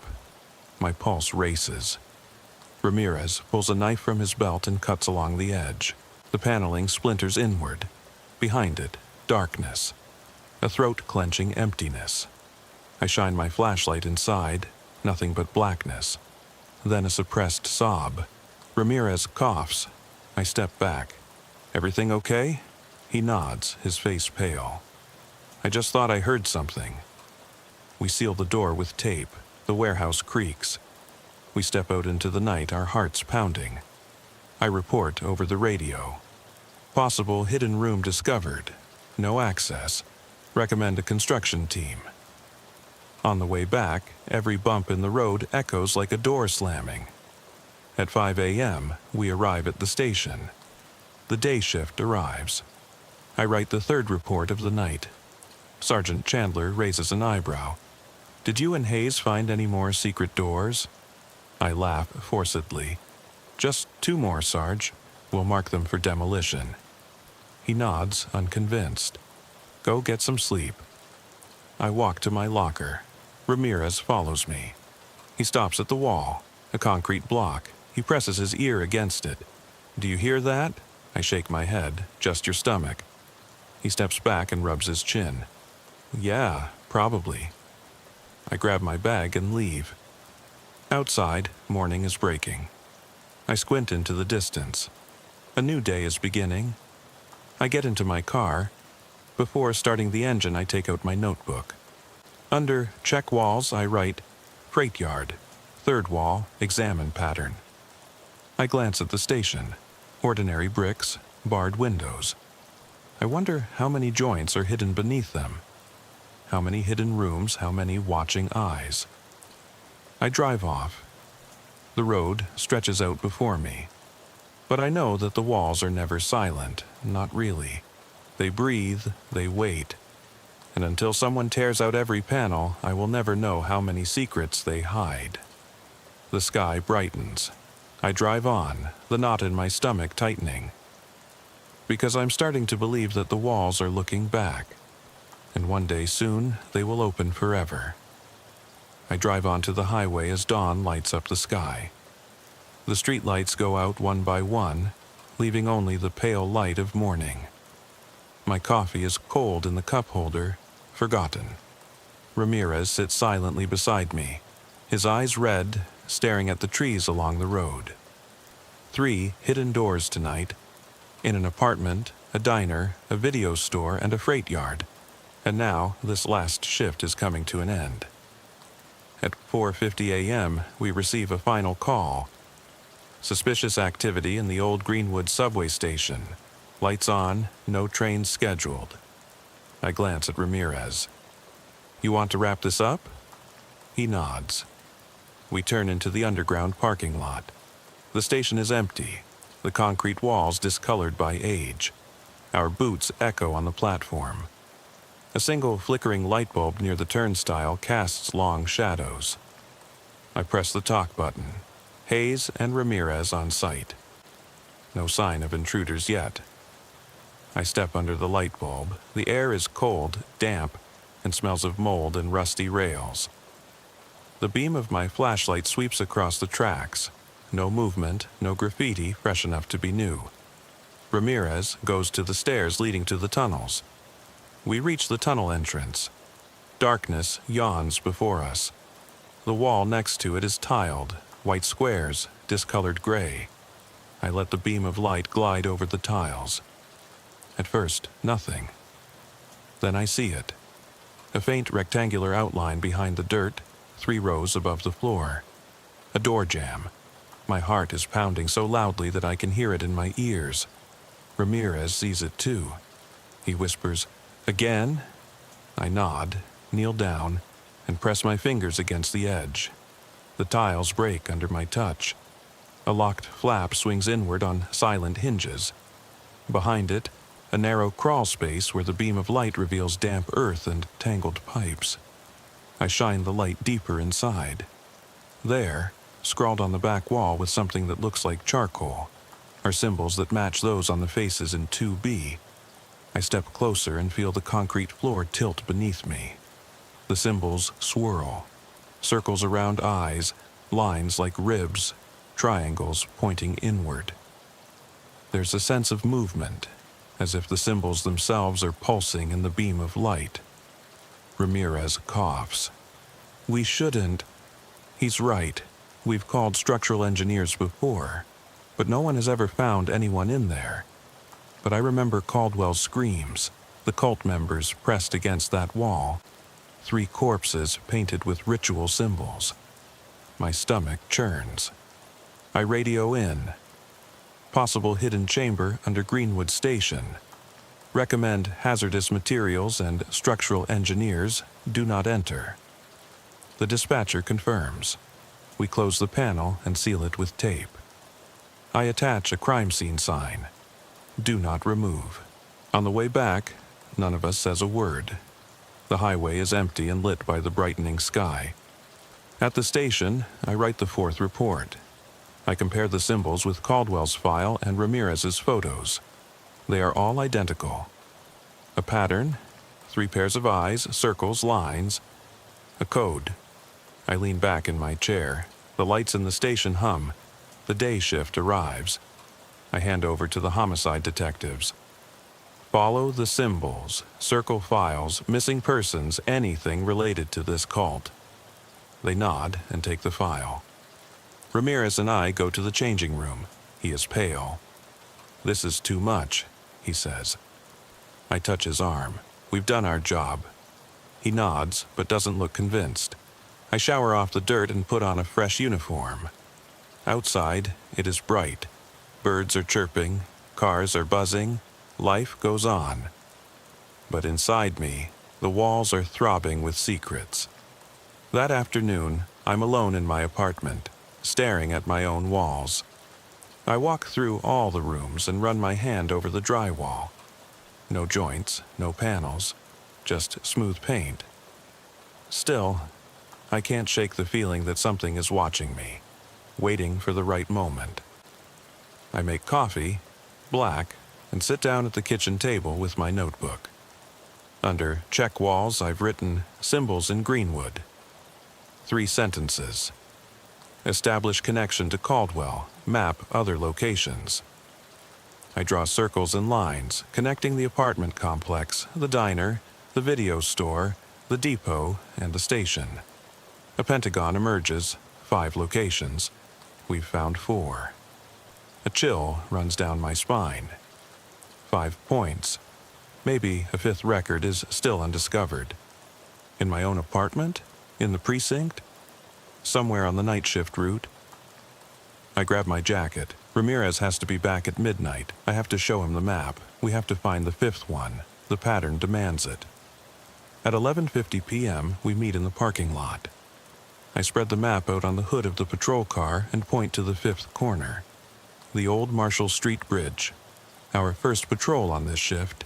A place we drove past without thinking twice.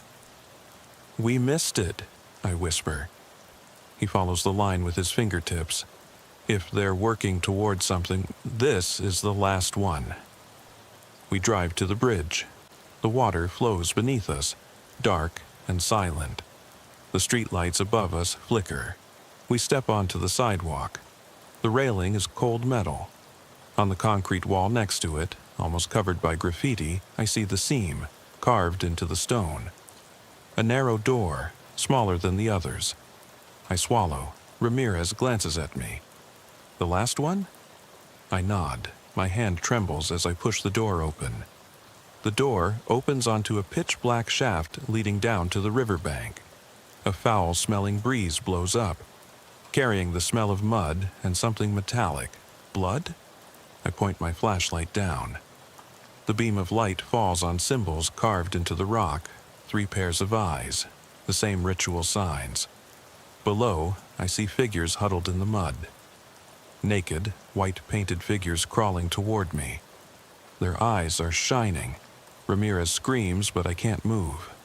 I realize this is no hidden cult. This is a sacrifice, something that has been summoned. We have unlocked the last door. The figures rise, sink into the mud. They reach out their arms toward me, their mouths open in silent screams. The walls are closing in. The sound of the river is only faintly audible. My radio crackles. "Unit 4721, are you?" Silence. I slam the door shut. We both stagger back, our hearts pounding. The panel closes. The river flows on. The night is silent. I look at Ramirez. He is pale. "We can't leave," he says. "They'll come out." I nod. "We'll report it. Then structural sealing. Then no one will touch this place." We leave the bridge and drive away in silence. The city is waking up. The light of dawn is seeping over the horizon. Back at the station, I write the final report. 5 hidden rooms, ritual symbols, possibly human remains. I recommend an immediate forensic excavation. The officer on duty raises an eyebrow but accepts it. I step out into the gray morning. The bridge towers behind me. To every passerby, it is just concrete and steel. But I know better.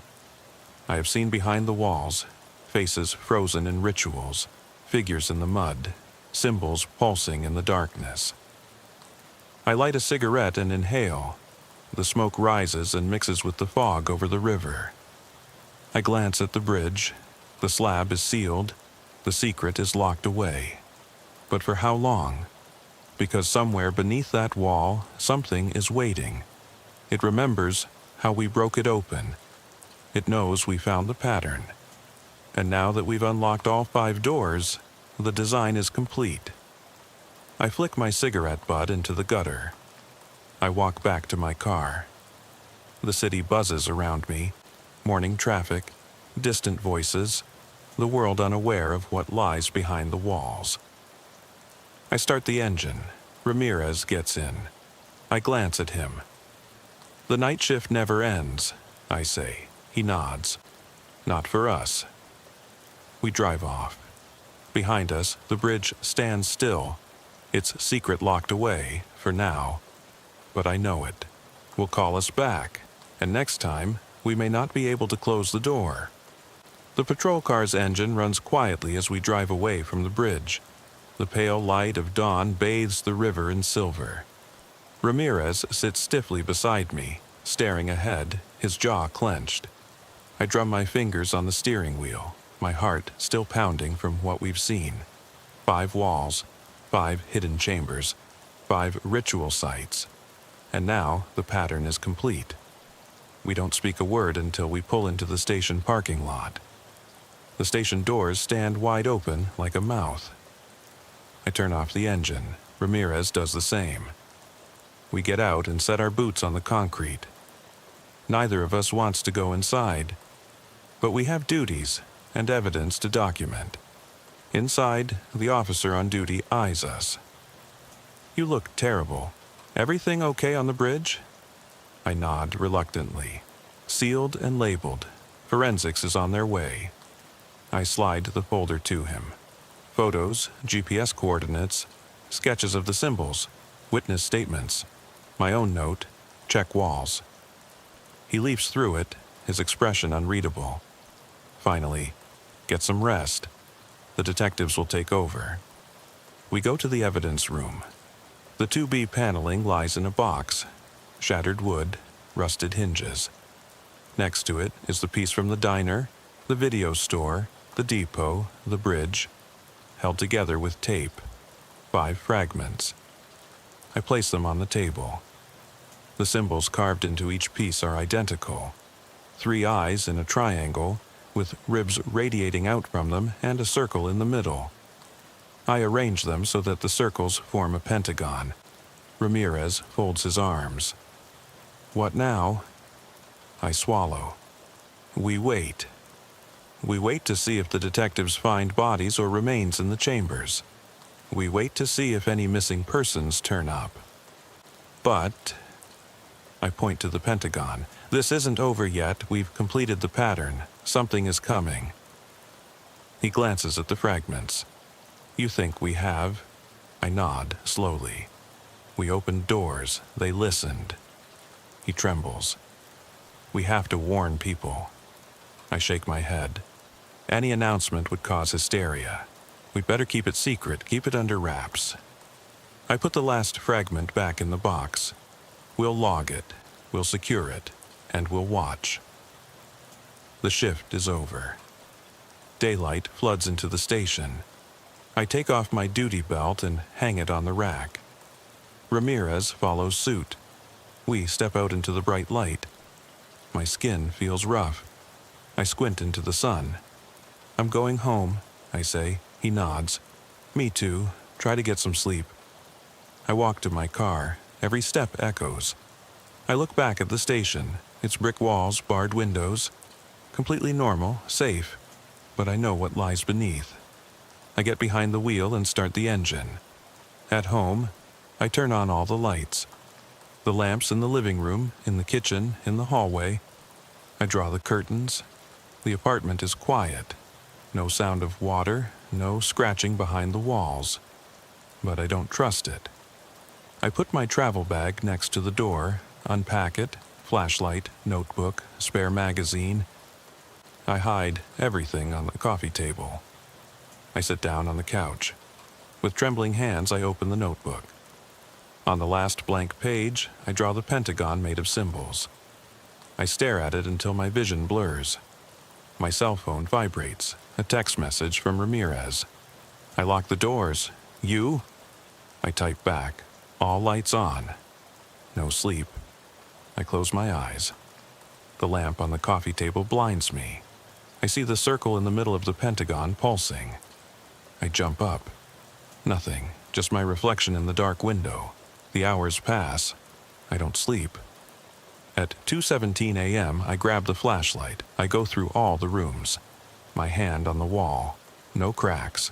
I press every inch. Nothing gives way. I exhale. Maybe that's enough. Then I hear it. A soft creaking behind the bookcase in the living room. My heart leaps. I shine the beam of light on it. Nothing. The bookcase is solid. I step closer. The floorboards creak under my feet. I tilt my head. Another creak, deeper from inside the wall. I swallow. Hello? My voice trembles. No answer. I hold the flashlight up to the baseboard. There, a hairline crack along the baseboard. No drywall. It's plaster. But the crack outlines a rectangle. Smaller than before, maybe 2 feet high. My breath catches. I kneel down and run my thumbnail along the crack. The paint flakes off. I press. The paneling swings inward with a soft sigh. Behind it, complete darkness. No symbols, no faces, just emptiness.